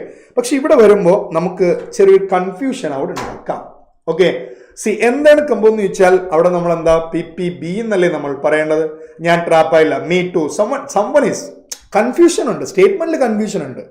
C അത് ക്വസ്റ്റ്യൻ സെറ്റ് ചെയ്ത ആൾ എന്ത് തന്നെയാണ് അത് തന്നെയാണ് വിചാരിക്കുന്നത്, അല്ലാതെ നിങ്ങൾക്ക് മാർക്ക് കിട്ടണ്ടെന്നല്ല അവരുടെ വിചാരം. നിങ്ങളെ ഒന്ന് എന്ത് ചെയ്യുക? ട്രാപ്പ് ആക്കണമെന്ന് മാത്രമല്ല, അല്ല വേറൊന്നുമില്ല. ചില ആൾക്കാർ, എല്ലാവരും ഇല്ല, ഇവിടെ ചില ആൾക്കാർ നമുക്ക് കിട്ടി. അപ്പൊ ഏതാണ്ട് ഇവിടെ വരേണ്ടത്? ഡെഫിനറ്റ്ലി ഇവിടെ എന്ത് വരണം? ഇറ്റ് ഷുഡ് ബി PPB എന്ന് വരണം. മുന്നോട്ട് പോകാമല്ലോ. So now let's see this question. അപ്പൊ ഇതില് ചില ആൾക്കാർക്ക് പ്രശ്നം ഉണ്ടാകാം. നോക്കൂ എല്ലാവരും, an aqueous solution of a substance which also contains a few drops of phenolphthalein. മക്കളെ നമുക്കറിയാം phenolphthalein is an indicator. അത് അസിഡിക് മീഡിയത്തിൽ കളർലെസ് ആണ് ആൻഡ് ബേസിക് മീഡിയത്തിൽ എന്താണ് സ്ലൈറ്റ്ലി പിങ്ക് കളറായിട്ടൊന്ന് മാറും. Okay, so yes, lead PPM കണ്ടപ്പോൾ ഡയറക്റ്റ് മാർക്ക്. അതാണ് ഞാൻ പറഞ്ഞത്, അല്ലാതെ വേറെ ഒന്നും നമ്മളുടെ we know the statement. Psychologically they want to take some advantage, that's what they have done, nothing else. Okay, ഇപ്പൊ നമ്മൾ അങ്ങനെയുള്ള തെറ്റുകളൊക്കെ എന്ത് ചെയ്യുക, ഒഴിവാക്കുക. ഇപ്പൊ ഇവിടെ നിങ്ങളുടെ ആൻസേഴ്സ് വരുന്നു. ഇപ്പൊ നമ്മുടെ ബഡിങ് ഡോക്ടർ പറയുന്ന NaOH എന്നാണ്. നോക്കാം നമുക്ക് എങ്ങനെയാണെന്ന്. മക്കളെ എല്ലാവരും ശ്രദ്ധിക്കാം. നമ്മളുടെ സൊല്യൂഷൻ നോക്കൂ, ആദ്യം ഇവിടെ നമ്മൾ ഫിനോഫ്തലിൻ ആഡ് ചെയ്തു. All of you please see to that. നമ്മൾ ആരെ ആഡ് ചെയ്തത്? ഫിനോഫ്തലിൻ ആഡ് ചെയ്തു. ഫിനോഫ്തലിൻ സ്ലോലി ടേൺഡ് പിങ്ക് എന്നാണ് പറഞ്ഞേക്കുന്നത്. അപ്പൊ ആദ്യം അതെന്തായിരുന്നു? കളർലെസ് ആയിരുന്നു. അപ്പൊ ആദ്യം കളർലെസ് ആകണമെങ്കിൽ തീർച്ചയായിട്ടും നിങ്ങൾക്കറിയാം, ഒന്നിൽ അത് ന്യൂട്രൽ ആയിരിക്കണം, അല്ലെങ്കിൽ അത് അസിഡിക് ആയിരിക്കണം. ശരിയല്ലേ? അല്ലെ, ഒന്നിൽ അത് ന്യൂട്രൽ ആയിരിക്കണം, അല്ലെങ്കിൽ അസിഡിക് ആയിരിക്കണം. പിന്നീട് എന്ത് ചെയ്തു? അത് പിങ്ക് ആയി. പിങ്ക് എന്ന് പറയുമ്പോൾ ഇലക്ട്രോളിസിസ് നടന്ന് കഴിയുമ്പോൾ അത് ബേസിക് ആയി മാറിയെന്നല്ലേ? ഇലക്ട്രോളിസിസ് നടന്ന് കഴിയുമ്പോൾ ബേസിക് ആയി മാറിയെന്നല്ലേ?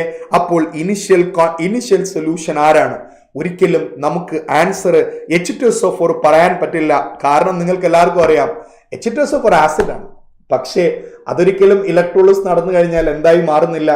ബേസ് ആയിട്ട് മാറുന്നില്ല. So that statement is wrong. പിന്നെ നമുക്കുള്ള അടുത്ത ഓപ്ഷൻ ഏതാണെന്ന് വെച്ചാൽ NaOH ആണ്. മക്കളെ NaOH ആദ്യം തന്നെ ബേസ് ആണ്. അപ്പൊ അതിനകത്ത് നിങ്ങൾ ഫിനോഫ്തലിൻ എടുത്തിരുന്നെങ്കിൽ ആദ്യം തന്നെ അയാളുടെ കളർ എന്ത് വേണമായിരുന്നു? പിങ്ക് ആവണമായിരുന്നു. പക്ഷെ ഇവിടെ ഒരിക്കലും പിങ്ക് അല്ല. ആദ്യം എന്താ? കളർലെസ് ആണ്. അപ്പൊ ഒരിക്കലും ഏതും ആൻസർ വരില്ല, NaOHും വരില്ല. അപ്പൊ നമുക്ക് എന്താ, നമ്മൾ പഠിച്ചിട്ടുണ്ട്, സോഡിയം ക്ലോറൈഡ് നമ്മൾ ഇലക്ട്രോളിസിസ് നടക്കുന്നു. സോഡിയം ക്ലോറൈഡ് ഇലക്ട്രോളിസിസ് എല്ലാ ടീച്ചേഴ്സും എന്താണ് നമ്മുടെ ക്ലാസ്സുകളിലൊക്കെ വളരെ ഇമ്പോർട്ടന്റ് ആയിട്ട് തന്നെ പറഞ്ഞിട്ടുള്ളതാണ്. കാരണം അതിനകത്ത് നമുക്ക് ഓവർ പൊട്ടൻഷ്യൽ ഒക്കെ വരുന്നുണ്ടെന്നും പറഞ്ഞിട്ട്.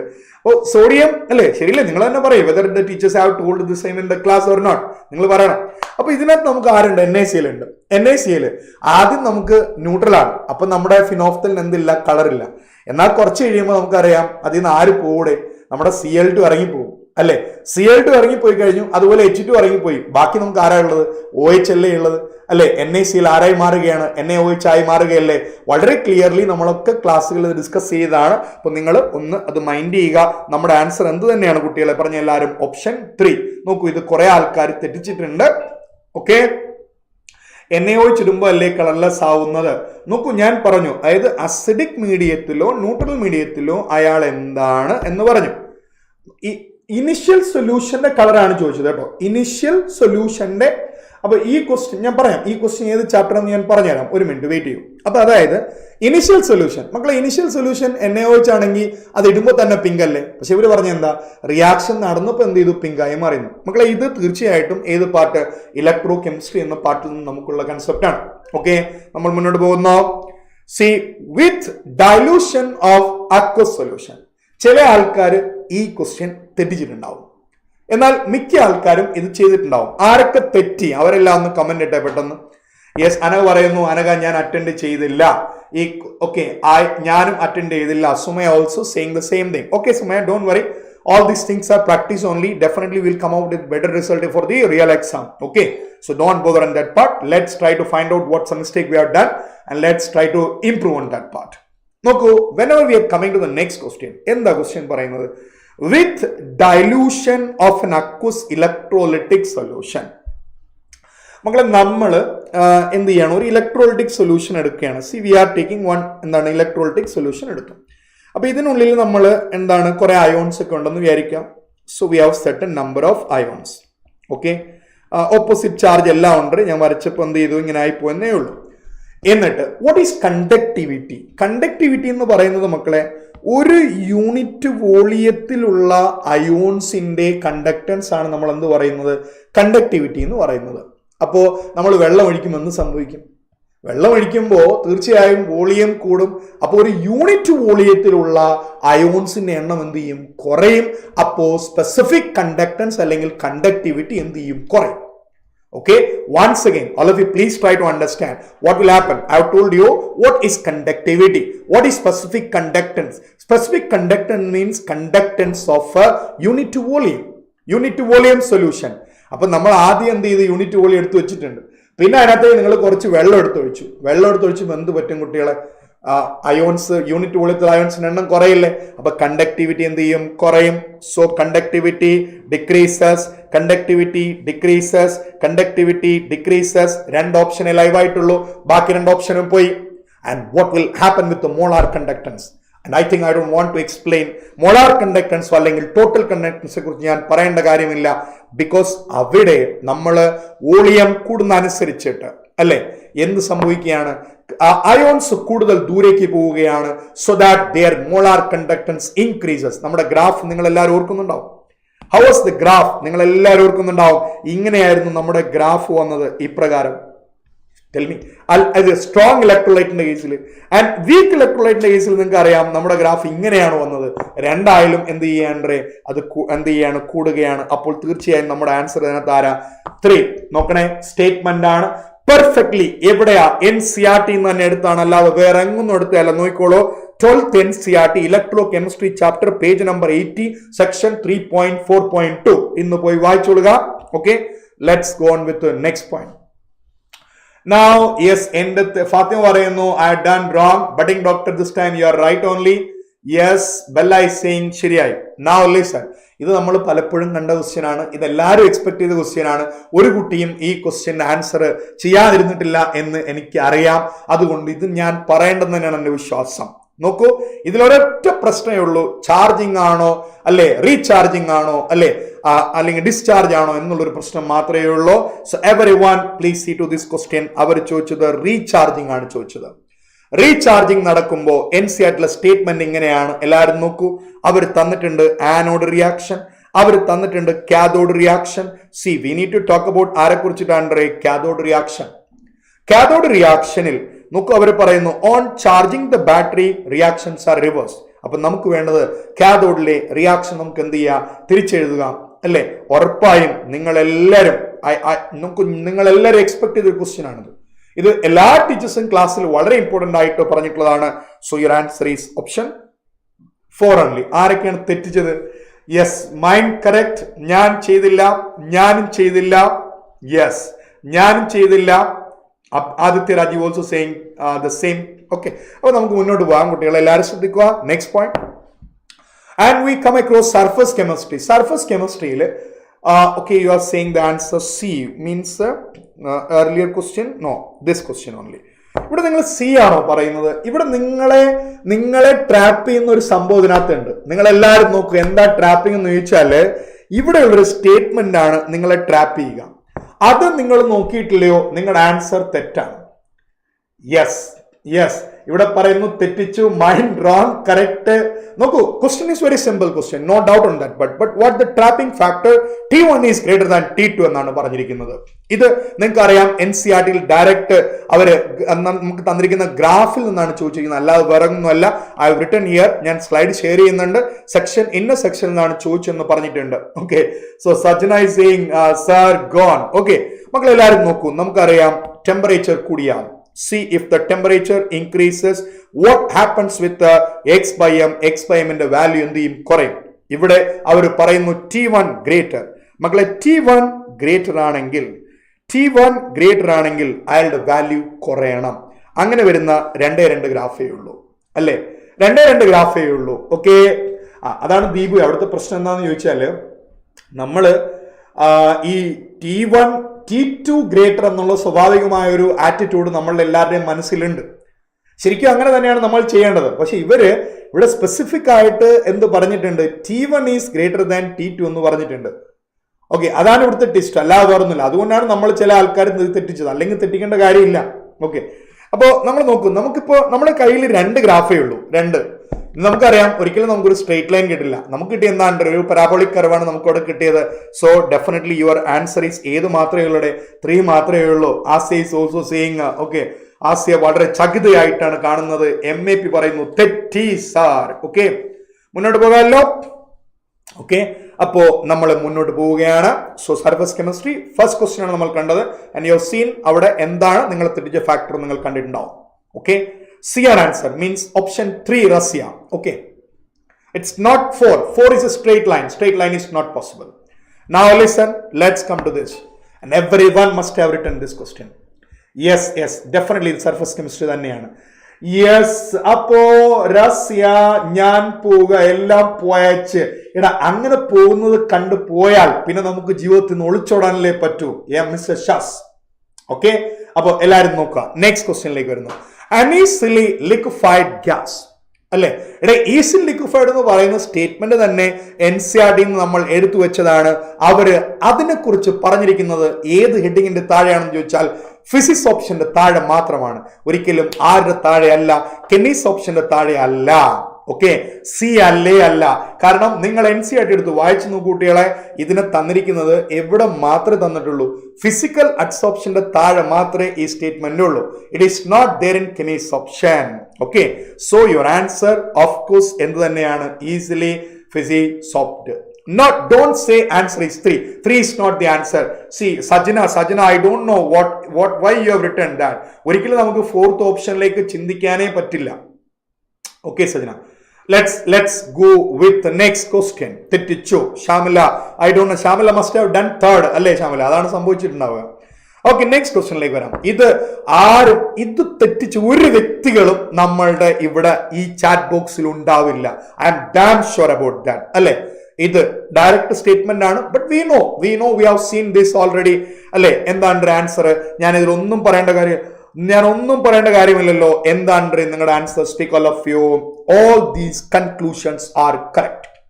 All these conclusions are correct. Gopika Vijay, I don't know what's the mistake happened. Noku, for a spontaneous absorption NCERT le anti-variate അവർ പറയുന്നുണ്ട്. Delta H is negative, delta G is negative, delta S is negative. So all these conclusions are correct. I think most of you has given the right answer only for this question, not for anything else. Okay, let's go for the next question. നോക്കട്ടെ എല്ലാവരും, question എങ്ങനെയാണെന്ന് ചോദിച്ചാൽ പ്യൂമിസ്റ്റോൺ, cheese, paint and milk. മക്കളെ, ഈ example എല്ലാം നമ്മൾ ആ ബോക്സിനുള്ളിൽ അവർ തന്ന എക്സാമ്പിളിൽ നിന്ന് മാത്രം എടുത്തിരിക്കുന്നതാണ്. ഓക്കെ, അപ്പൊ ആ എക്സാമ്പിളിൽ നിന്ന് മാത്രമാണ് നമുക്കിത് കിട്ടിയിട്ടുള്ളത്. അപ്പൊ നമ്മൾ എല്ലാവരും നോക്കണേ, ഇതിനകത്ത് പ്യൂമിസ്റ്റോൺ, ചീസ്, പെയിന്റ് ആൻഡ് മിൽക്ക്. ഇത് നമുക്കൊന്നും അറിയില്ലെങ്കിൽ മിൽക്ക് അറിയാം. മിൽക്ക് നമുക്കറിയാം. മിൽക്ക് ആരാണ്ടേ? എമൽഷൻ ആണെന്ന് അറിയാം. അപ്പൊ ആൻസർ ഒന്നുകിൽ ഇത് അല്ലെങ്കിൽ ഇത്. അല്ലേ? Yes, everyone has given the answer. Paint, മക്കളെ NCERTയിൽ പെയിന്റ് തന്നിരിക്കുന്നത് എവിടെയാണെന്ന് ചോദിച്ചാൽ സോളിലാണ് തന്നിരിക്കുന്നത്. Okay, and now cheese definitely gel and pumice stone solid form. And your answer in this case is option 1 only. There is no other. പാടി പഠിച്ചു. Yes Shamila, then it is good, fine, absolutely fantastic. No. Emulsion, actually Littman, I don't know why you said emulsion. Emulsion, paint ഒരു പ്രശ്നമുണ്ട്. Paint ചില ആൾക്കാർ ഇതിൽ fourth ഓപ്ഷനിലേക്ക് പോയിട്ടുണ്ട്. പക്ഷെ ഞാൻ നമ്മുടെ NCERTയിൽ പറഞ്ഞ സ്റ്റേറ്റ്മെന്റ് ആണ് നമ്മൾ ഇത് paint is also an example four emulsion. Okay, പക്ഷെ അത് ഇനാമൽ പെയിന്റ് എന്ന രീതിയിലാണ്. Enamel paint is N example four emulsion. Okay, നമ്മൾ NCERTയിൽ അവർ തന്ന ആൻസർ ആണ് ഞാൻ ടിക്ക് ചെയ്തിരിക്കുന്നത്. ബാക്കി നമുക്ക് എന്ത് ചെയ്യാം? പെയിന്റ് ഇമൽഷൻ എന്നൊക്കെ പറയാം. അങ്ങനെയൊക്കെ പറഞ്ഞ് നമുക്ക് മുന്നോട്ട് പോകാം. But really what they have mentioned NCERT, focus on to that only. Okay brothers, മുന്നോട്ട് പോകാമല്ലോ. Now you tell me again the same നമ്മൾ എന്താ പറയുക, നമ്മളുടെ ആ സർഫസ് കെമിസ്ട്രിയിലുള്ള ബോക്സ് ഇങ്ങോട്ട് എടുത്തു വെച്ചു, ഒന്ന് അങ്ങോട്ടും ഇങ്ങോട്ടും മാറ്റി, അല്ലാതെ വേറെ ഒന്നും ചെയ്തിട്ടില്ല. ഓക്കെ, അങ്ങനെയാണെങ്കിൽ നിങ്ങൾ നിങ്ങളുടെ ആൻസേഴ്സിലേക്ക് വരൂ. Tell me what's your answer here. നിങ്ങൾ പോകട്ടെ. ഇൻവെർട്ടൈസ്, എനിക്കറിയാവുന്ന ഇൻവെർട്ടൈസ് ആണ്. അയാളുടെ ജോലി എന്താണ്? 3.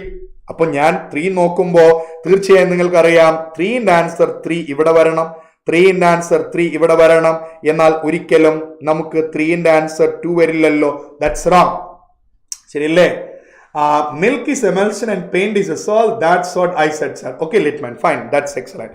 നെക്സ്റ്റ്, അപ്പൊ നമ്മൾ ഇതിനകത്ത് നമുക്കിനി ലൈവായിട്ടുള്ള ഓപ്ഷൻ 3 മാത്രമേ ഉള്ളൂ. ഇനി മാൾട്ടേസ് എന്താണ്? ഫസ്റ്റ് 1 ആണ്. മാൾട്ടോസിനെ ഗ്ലൂക്കോസ് ആക്കി മാറ്റുന്നു. അപ്പൊ 2 ഏതാ വരിക? 1 വരുന്ന ശരിയായിട്ടുള്ള ഒരു സ്റ്റേറ്റ്മെന്റ് നമുക്കുള്ളൂ. അപ്പോൾ ഓപ്ഷൻ ഏതാണ്? 2. So everyone has given yes, Shamila, exactly, copy paste. Okay, so listen, we have done with that. Shall we go with the next question? നോക്കൂ, നമ്മൾ മുന്നോട്ട് പോകുന്നു. NCERT fact based. Now which of the following is not a reason? Not a reason. So what I will do, I will underline that. എന്നിട്ട് ഞാൻ വീണ്ടും വായിക്കുകയാണ്. എന്താണ്? Stability of കൊളോയിഡ്സിന്റെ ഒരു കാരണക്കാരൻ ആരല്ല? Okay, let's sing on that part. Repulsion among phase particle. മക്കളെ, നമ്മളെ ഡി പി പാർട്ടിക്കിളില്ലേ, ഇപ്പൊ നമ്മൾ ഡി പി പാർട്ടിക്കിൾസ് തമ്മിൽ ഒരിക്കലും എന്ത് ചെയ്യാൻ പാടില്ല? ഡി പി പാർട്ടിക്കിൾസ് അടുത്ത് വരാൻ പാടില്ല. ഡി പി പാർട്ടിക്കിൾസ് അടുത്ത് വന്നാൽ അവർ എന്ത് ചെയ്യും? സെഗ്രിഗേറ്റ് ചെയ്യും, അതായത് പ്രസിപ്പിറ്റേഷൻ വിധേയമാകും. അപ്പൊ അവരെ അകറ്റി നിർത്തണം. ഓക്കെ, അപ്പൊ ഡി പി പാർട്ടിക്കിൾസ് തമ്മിൽ എന്തുണ്ടാകണം? റിപ്പൾഷൻ ഉണ്ടാകണം. അതാണല്ലോ. അപ്പൊ ഒന്നാമത്തത് ശരിയാണ്, ഉറപ്പായും ശരിയാണ്. ഒന്നാമത്തത് നമ്മളുടെ എന്താണ്, ഒരു ഇറ്റ് ഈസ് എ റീസൺ ആണ്. It is a reason. രണ്ടാമത്തത് attraction between phase particle and medium particle. ഇവിടെ ചില ആൾക്കാർക്ക് ചിലപ്പോൾ ഒരു അബദ്ധം പറ്റാം. മക്കളെ, ഈ സ്റ്റേറ്റ്മെന്റ് പറഞ്ഞിരിക്കുന്നത്, ആദ്യത്തെ സ്റ്റേറ്റ്മെന്റ്, ഫസ്റ്റ് സ്റ്റേറ്റ്മെന്റ് അവർ പറഞ്ഞിരിക്കുന്നത് ലയോഫോബിക് ആയിട്ടുള്ള ആൾക്കാർക്ക് വേണ്ടിയിട്ടാണ്. എന്നാൽ സെക്കൻഡ് സ്റ്റേറ്റ്മെന്റ് അവർ പറഞ്ഞിരിക്കുന്നത് ലയോഫിലിക് ആയിട്ടുള്ള ആൾക്കാർക്ക് വേണ്ടിയാണ്. Please try to understand. Okay, attraction between phase particle and medium എന്ന് പറഞ്ഞാൽ നിങ്ങൾ പഠിച്ചിട്ടുണ്ട് ഏതാ? ലയോഫിലിക്കിന്റെ താഴെ lyophilic colloids are stable because of hydration, high extent of solvation. പഠിച്ചിട്ടില്ലേ? ഹൈ എക്സ്റ്റെന്റ് ഓഫ് സോൾവേഷൻ നമ്മൾ പഠിച്ചിട്ടുണ്ട്. ആ സ്റ്റേറ്റ്മെന്റ് ആണ് അവരിങ്ങനെ എഴുതിയിരിക്കുന്നത്, അല്ലാതെ വേറൊന്നുമല്ല. അപ്പൊ രണ്ടാമത്തെ സ്റ്റേറ്റ്മെന്റ് എന്താണ്? ശരിയാണ്. ടിൻഡൽ ഇഫക്റ്റിന് എന്ത് സ്റ്റെബിലിറ്റി ആയിട്ട് ബന്ധം? അപ്പൊ ഇതില് നമ്മൾ ആൻസർ അല്ലെ തെറ്റായിട്ടുള്ള സ്റ്റേറ്റ്മെന്റ് മാത്രമേ ഉള്ളൂ. ബ്രൗണിയൻ മൂവ്മെന്റ്, NCERT സ്റ്റേറ്റ്മെന്റ് ഉണ്ട്. ബ്രൗണിയൻ മൂവ്മെന്റ് എന്താണ്? It is A stability factor. അപ്പൊ നമ്മുടെ answer 3. So everyone has given the answer 3 only. Tyndall effect. Budding doctor also given the same answer 3. Okay, അപ്പൊ ആരും തെറ്റിച്ചിട്ടില്ല. മുന്നോട്ട് പോകാം. Listen all of you. Now, which statement about polyacrylonitrile is incorrect? ഇത് കാണുമ്പോൾ എനിക്ക് ഇന്നലെ ഞാൻ ഡൗട്ട് ക്ലിയൻസിന് പോയ ഹോസ്റ്റലിലെ ചില കുട്ടികളെയാണ് ഓർമ്മ വരുന്നത്. അപ്പൊ അവർ എന്നോട് ഇതേ രീതിയിലുള്ള ക്വസ്റ്റ്യൻ തന്നെ വന്ന് ചോദിച്ചു. ഓക്കെ, അപ്പോ ലിസൺ, എന്നിട്ട് ഇങ്ങനെയുള്ള ക്വസ്റ്റ്യൻസ് ഒക്കെ ആണോ വരിക എന്നൊക്കെ അവരിങ്ങനെ ചോദിക്കുകയുണ്ടായി. അപ്പൊ ഞാനൊന്നും അവരോട് പറഞ്ഞില്ല, ഞാൻ ചിരിക്കാനുണ്ടായത്. അപ്പൊ എല്ലാവരും നോക്കണേ എങ്ങനെയാണ്. Which statement about polyacrylonitrile is incorrect. Again incorrect. നോക്കൂ മക്കളെ, എല്ലാവരും നോക്കണേ. പോളിഅക്രൈൽ ആരാ? നമുക്കറിയാം. അതിനകത്ത് നമുക്ക് ഇങ്ങനെ ഒരു സംഭവം ഉണ്ടല്ലോ, CH2 double bond, CH single bond, CN എന്നല്ലേ. ഇത് ഡബിൾ ബോണ്ട് ഉണ്ട്. അപ്പൊ ഡബിൾ ബോണ്ട് ഉണ്ടെങ്കിൽ അയാൾ പൊട്ടിച്ച് മാത്രമേ നമുക്ക് ചെയ്യാൻ പറ്റുള്ളൂ. അപ്പൊ ഏതായാലും ഇത് എന്തിന് എക്സാമ്പിൾ ആണ്? അഡിഷൻ പോളിമർ ആണ്. ബട്ട് നെക്സ്റ്റ് സ്റ്റേറ്റ്മെന്റ് എന്താണ്? നെക്സ്റ്റ് സ്റ്റേറ്റ്മെന്റ് അവർ പറയുന്നത് it's repeating unit has the molecular formula 43. ശരിയാണോ? മോളിക്കുലർ ഫോർമുല 43 ആണോ വരുന്നത്? What is your opinion? Can you tell me from that side? Yes, Faheesh, Bella, Denny Pramod, MAP, Littman, tell me what is the molecular mass of the repeating unit. മക്കളെ, ഇതാണ് repeating unit. നോക്കൂ എല്ലാവരും. CH2 single bond, CH എന്നതാണ് CN എന്നല്ലേ. അങ്ങനെയാണെങ്കിൽ കുട്ടികൾ എല്ലാവരും നോക്കുക, നമുക്ക് 3 കാർബൺ ഉണ്ട്. 3 കാർബൺ മാത്രം നമ്മൾ സംസാരിക്കുമ്പോൾ ഇറ്റ് വിൽ കം ആസ് 36. പിന്നെ ഒരു 3 ഹൈഡ്രജൻ ഉണ്ട്, അഗെയിൻ 3. പിന്നെ ഒരു പാവം നൈട്രജൻ ഉണ്ട്, അപ്പൊ 14 ആയി അല്ലെ. അങ്ങനെ നമ്മൾ കൂട്ടുകയാണെങ്കിൽ മൊത്തം 53 വരും. Yes Bella, you are absolutely correct. 53 വരേണ്ടത്, അല്ലാതെ എത്രയല്ല, 43 അല്ല. So this is the incorrect statement. Of course it fibres are used as synthetic wool in the commercial name acrylan or orlon. That is also correct. Yes. Next അടുത്തിലേക്ക് പോവാം. നോക്കൂ എല്ലാവരും. Next നമുക്ക് speed ചെറുതായിട്ട് കൂട്ടാം. Which statement about Dacron is incorrect? പിന്നെ ഞാൻ ആരെ അണ്ടർലൈൻ ചെയ്തു? ഇൻകറക്റ്റ് അണ്ടർലൈൻ ചെയ്തു. It is a condensation polymer. Yes, Dacron, Terylene അതൊക്കെ ഏതാണ്ട് പോളിഎസ്റ്റർ കാറ്റഗറിയിൽ വരുന്ന ആൾക്കാരല്ലേ. ഡാക്രോണും അതുപോലെ ആരുമാണ്? So definitely we have a Dacron, അല്ലെങ്കിൽ നമുക്കറിയാം ടെർലിൻ, അല്ലെങ്കിൽ അയാളുടെ വേറെ ഐസോമറായ ഗ്ലിപ്റ്റാല്, അല്ലെങ്കിൽ അയാളുടെ വേറൊരു പേരായ മൈലാറ്. ഇതൊക്കെ എന്തിന് എക്സാമ്പിൾ ആണ്? കണ്ടൻസേഷൻ കോപോളിമറിന് എക്സാമ്പിൾ ആണ്. ഓക്കെ, അപ്പൊ ആദ്യത്തത് ശരിയാണ്. എടാ, ഇത് പോളി അമൈഡ് അല്ലല്ലോ കുട്ടികളെ, ഇത് ആരാണ്ട്? പോളിഎസ്റ്റർ അല്ലേ. Speak all of you. ഇതൊരിക്കലും പോളി അമൈഡ് അല്ലല്ലോ. ആരാ വരിക? പോളി എസ്റ്റർ ആണ് അത് വരിക. അപ്പോൾ തീർച്ചയായിട്ടും എല്ലാവരും ശ്രദ്ധിക്കുക. It is also called Terylene, yes. It is also called Mylar, yes. And glyptal എന്നുള്ളത് എന്താണ്? Structural isomer. നിങ്ങൾക്കറിയാം, നമ്മളിപ്പോ ടെർലീൻ പറയുകയാണെങ്കിൽ നമ്മളവിടെ ഉപയോഗിച്ചത് ആരൊക്കെയാണ്? ടെറിതാലിക് ആസിഡും എത്തിലീൻ ഗ്ലൈക്കോളും ആണ് നമ്മൾ ആരിൽ ഉപയോഗിച്ചത്? ടെർലീൻ ഉപയോഗിച്ചത്. അപ്പൊ ടെർലീൻ അല്ലെങ്കിൽ ഡാക്രോൺ അല്ലെങ്കിൽ മൈലാർ ഇതിലൊക്കെ നമ്മൾ ഉപയോഗിച്ചത് ആരെയാണ്? ടെറിതാലിക് ആസിഡും എത്തിലീൻ ഗ്ലൈക്കോളും ആണ് നമ്മൾ ഉപയോഗിച്ചത്. വേറെ ഇഫ് യു ടോക്ക് അബൌട്ട് ഗ്ലിപ്റ്റാലിൽ നമ്മൾ ഉപയോഗിച്ചത് എന്താണ്? താലിക് ആസിഡ് ആണ് ഉപയോഗിച്ചത്. ഓക്കെ, അപ്പൊ അവരുടെ പൊസിഷൻസിൽ എന്തുണ്ട്? മാറ്റമുണ്ട്. അതുകൊണ്ട് നമുക്ക് എന്ത് പറയാം? അവര് ഒരു ഐസോമർ ആയിട്ട് തീർച്ചയായിട്ടും പറയാം. ഓക്കെ, ഓൾ ഓഫ് യു മുന്നോട്ട് പോകാമല്ലോ. So your answer is polyamide nylon 6. Exactly. Ester, polyester. Everyone is saying yes. അപ്പോ മുന്നോട്ട് പോകാമല്ലോടെ.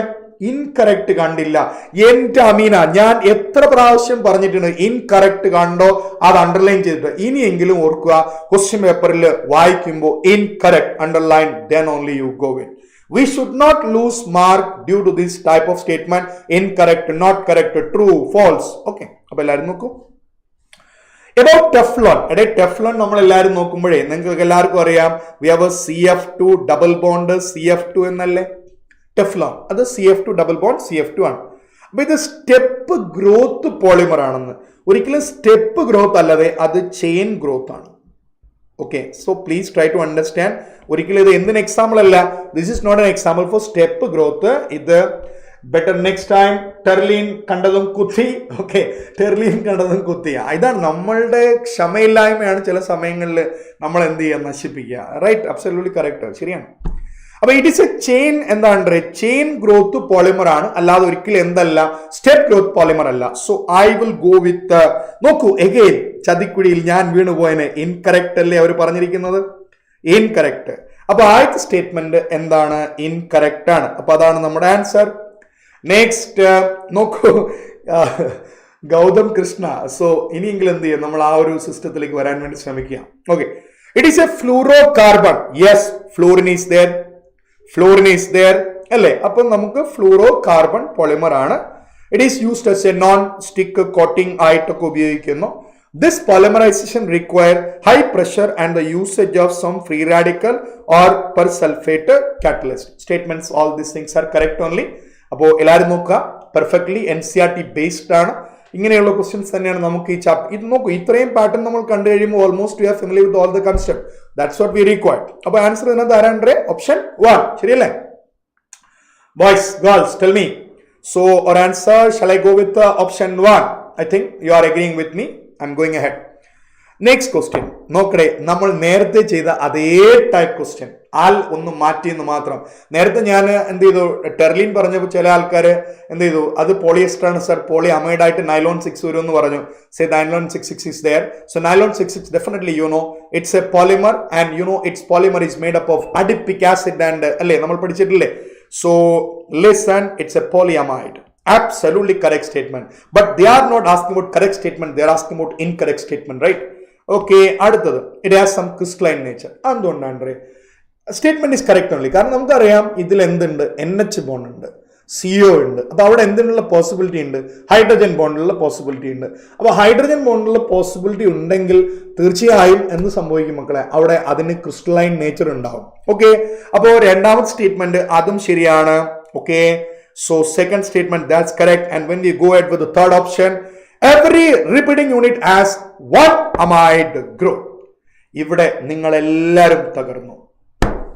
ഇവിടെ നിങ്ങൾ എല്ലാവരും തകർന്നു. നോക്കുക, എല്ലാവരുടെ ആൻസർ വരുന്നത് 4 എന്നാണ്, 4 എന്നാണ്, 4 എന്നാണ്. മക്കളെ നമുക്ക് നോക്കാം. ഇവിടെ നമ്മുടെ നൈലോൺ 6 നിങ്ങൾ പറയണേ, ആരാണ് nylon 6 polymer? Can you tell me from your side? Tell me. Hexamethylene diamine. നോക്കണേ, ഞാൻ എഴുതുന്നത്, all of you please mind there. Hexamethylene. മക്കളെ, ഹെക്സാമെത്തിലീൻ എന്ന് പറയുമ്പോൾ അവിടെ തന്നെ നമുക്ക് 6 കാർബൺ ഉണ്ട്. ഓർക്കണം നിങ്ങൾ, 6 കാർബൺ. ആ 6 മെത്തിലീൻ ഗ്രൂപ്പ് അതിനുണ്ട്, ഹെക്സാമെത്തിലീൻ ഡയമീൻ. ഓക്കെ, 6 മെത്തിലീൻ ഉണ്ട്, 6 CH2 ഉണ്ട്. വേണമെങ്കിൽ അയാളുടെ സ്ട്രക്ചർ എഴുതാം, എല്ലാവരും നോക്കിക്കോളൂ. അല്ല, നിങ്ങൾ എല്ലാവരും 3 പറഞ്ഞതുകൊണ്ടാണ്, അല്ലെങ്കിൽ ഞാനിത് പറയില്ലായിരുന്നു. അപ്പോ NH2, what comes next? CH2, next again CH2, CH2, CH2, CH2, CH2, പിന്നെ ആര് വരും ഇവിടെ? NH2. അപ്പൊ ഓൾറെഡി അവിടെ എത്ര 6 വന്നു കഴിഞ്ഞു? 6 CH2 വന്നു കഴിഞ്ഞു. Okay, and now when we come to the next one, നോക്കൂ നെക്സ്റ്റ് വൺ നമുക്കുള്ളത് അടുത്തത് അഡിപ്പിക് ആസിഡ്. അഡിപ്പിക് ആസിഡിൽ നമുക്ക് 6 കാർബൺ ഉണ്ട്. പക്ഷെ 6 കാർബണിന്റെ അങ്ങേറ്റം ഇങ്ങേറ്റം ആരാണ്ട് COH അല്ലേ? അപ്പൊ നിങ്ങൾ ആ സ്ട്രക്ചർ നോക്കണം എല്ലാവരും. നോക്കൂ, HOOC single bond CH2 again what we get there CH2 single bond CH2 next what comes there COH. അപ്പൊ നിങ്ങളൊന്ന് കൂട്ടിയിട്ട് പറയും എത്ര CH2 നമ്മുടെ ഈ പറയുന്ന നൈലോൺ 66ന്റെ മോണോമറിനകത്തുണ്ട്? പറ കുട്ടികളെല്ലാവരും. എവൻ ഈസ് ആസ്കിങ് സർ 3 ആണോ ആൻസർ? പക്ഷെ എന്റെ പ്രശ്നം അതല്ല. പവിത്ര, പ്രമോദ്, ആദിത്യദാസ്, അംജാദ്, സിയാദ്, അനശ്വര, every one, not Anaswara, Denny, Pramod, every one Z option 4. So I M little bit disappointed there. I M disappointed, totally disappointed. കാരണം നമ്മൾ ഈ രണ്ട് എന്താണ് മോണോമറിന് നമുക്കറിയാം. അപ്പൊ അതിനകത്ത് എത്ര എണ്ണം ഉണ്ട് നിങ്ങളൊന്ന് നോക്കൂ എല്ലാവരും. എത്രയാ? ഇവിടെ 6 എണ്ണം ഉണ്ട്, ഇവിടെ എത്രയുണ്ട്? 4 എണ്ണം ഉണ്ട്. So total how much is there? We have a 10 methylene group. So that statement is not wrong. That statement is absolutely correct. So അങ്ങനെയാണെങ്കിൽ കുട്ടികൾ എല്ലാവരും ശ്രദ്ധിക്കുക, 4th one is correct. And now we have only one option left with what is that? Every repeating unit has one amide. That's wrong. കാരണം നമുക്ക് ഇതിൽ 2 NH2 ഉണ്ട്, അതുപോലെ ഇതിൽ 2 COH ഉണ്ട്. അപ്പൊ 2 എന്തുണ്ടാകും? അമൈഡ് ലിങ്കേജ് ഉണ്ടാകും. Yes Hevan, yes Junaid. So your answer is wrong. Answer is it's not 1, it's 2. So your answer is not 4, your answer is 3. ഭാഗ്യം അറ്റൻഡ് ചെയ്തില്ല. അമീന വീണ്ടും എത്തി. അമീന പറയുന്നു അത് അറ്റൻഡ് ചെയ്തില്ല. പക്ഷെ നിങ്ങൾ പറയും ആരൊക്കെ നിങ്ങൾ ബീറ്റ ആൾക്കാർ കൈവക്കിയേ? ആരൊക്കെ ക്വസ്റ്റ്യനിൽ ബീറ്റായി? So please raise the hand. ഞാൻ മുന്നോട്ട് പോവുകയാണ്. യെസ്, നെക്സ്റ്റ് അടുത്ത ക്വസ്റ്റ്യൻ നോക്കൂ എല്ലാവരും. 35th ക്വസ്റ്റ്യൻ നോക്കട്ടെ എല്ലാവരും. Which statement about Bakelite manufacture is incorrect? Yes. നോക്കാം. ഇൻകറക്റ്റ് ആണ് അവർ ചോദിച്ചിരിക്കുന്നു. Which of the following statement is incorrect?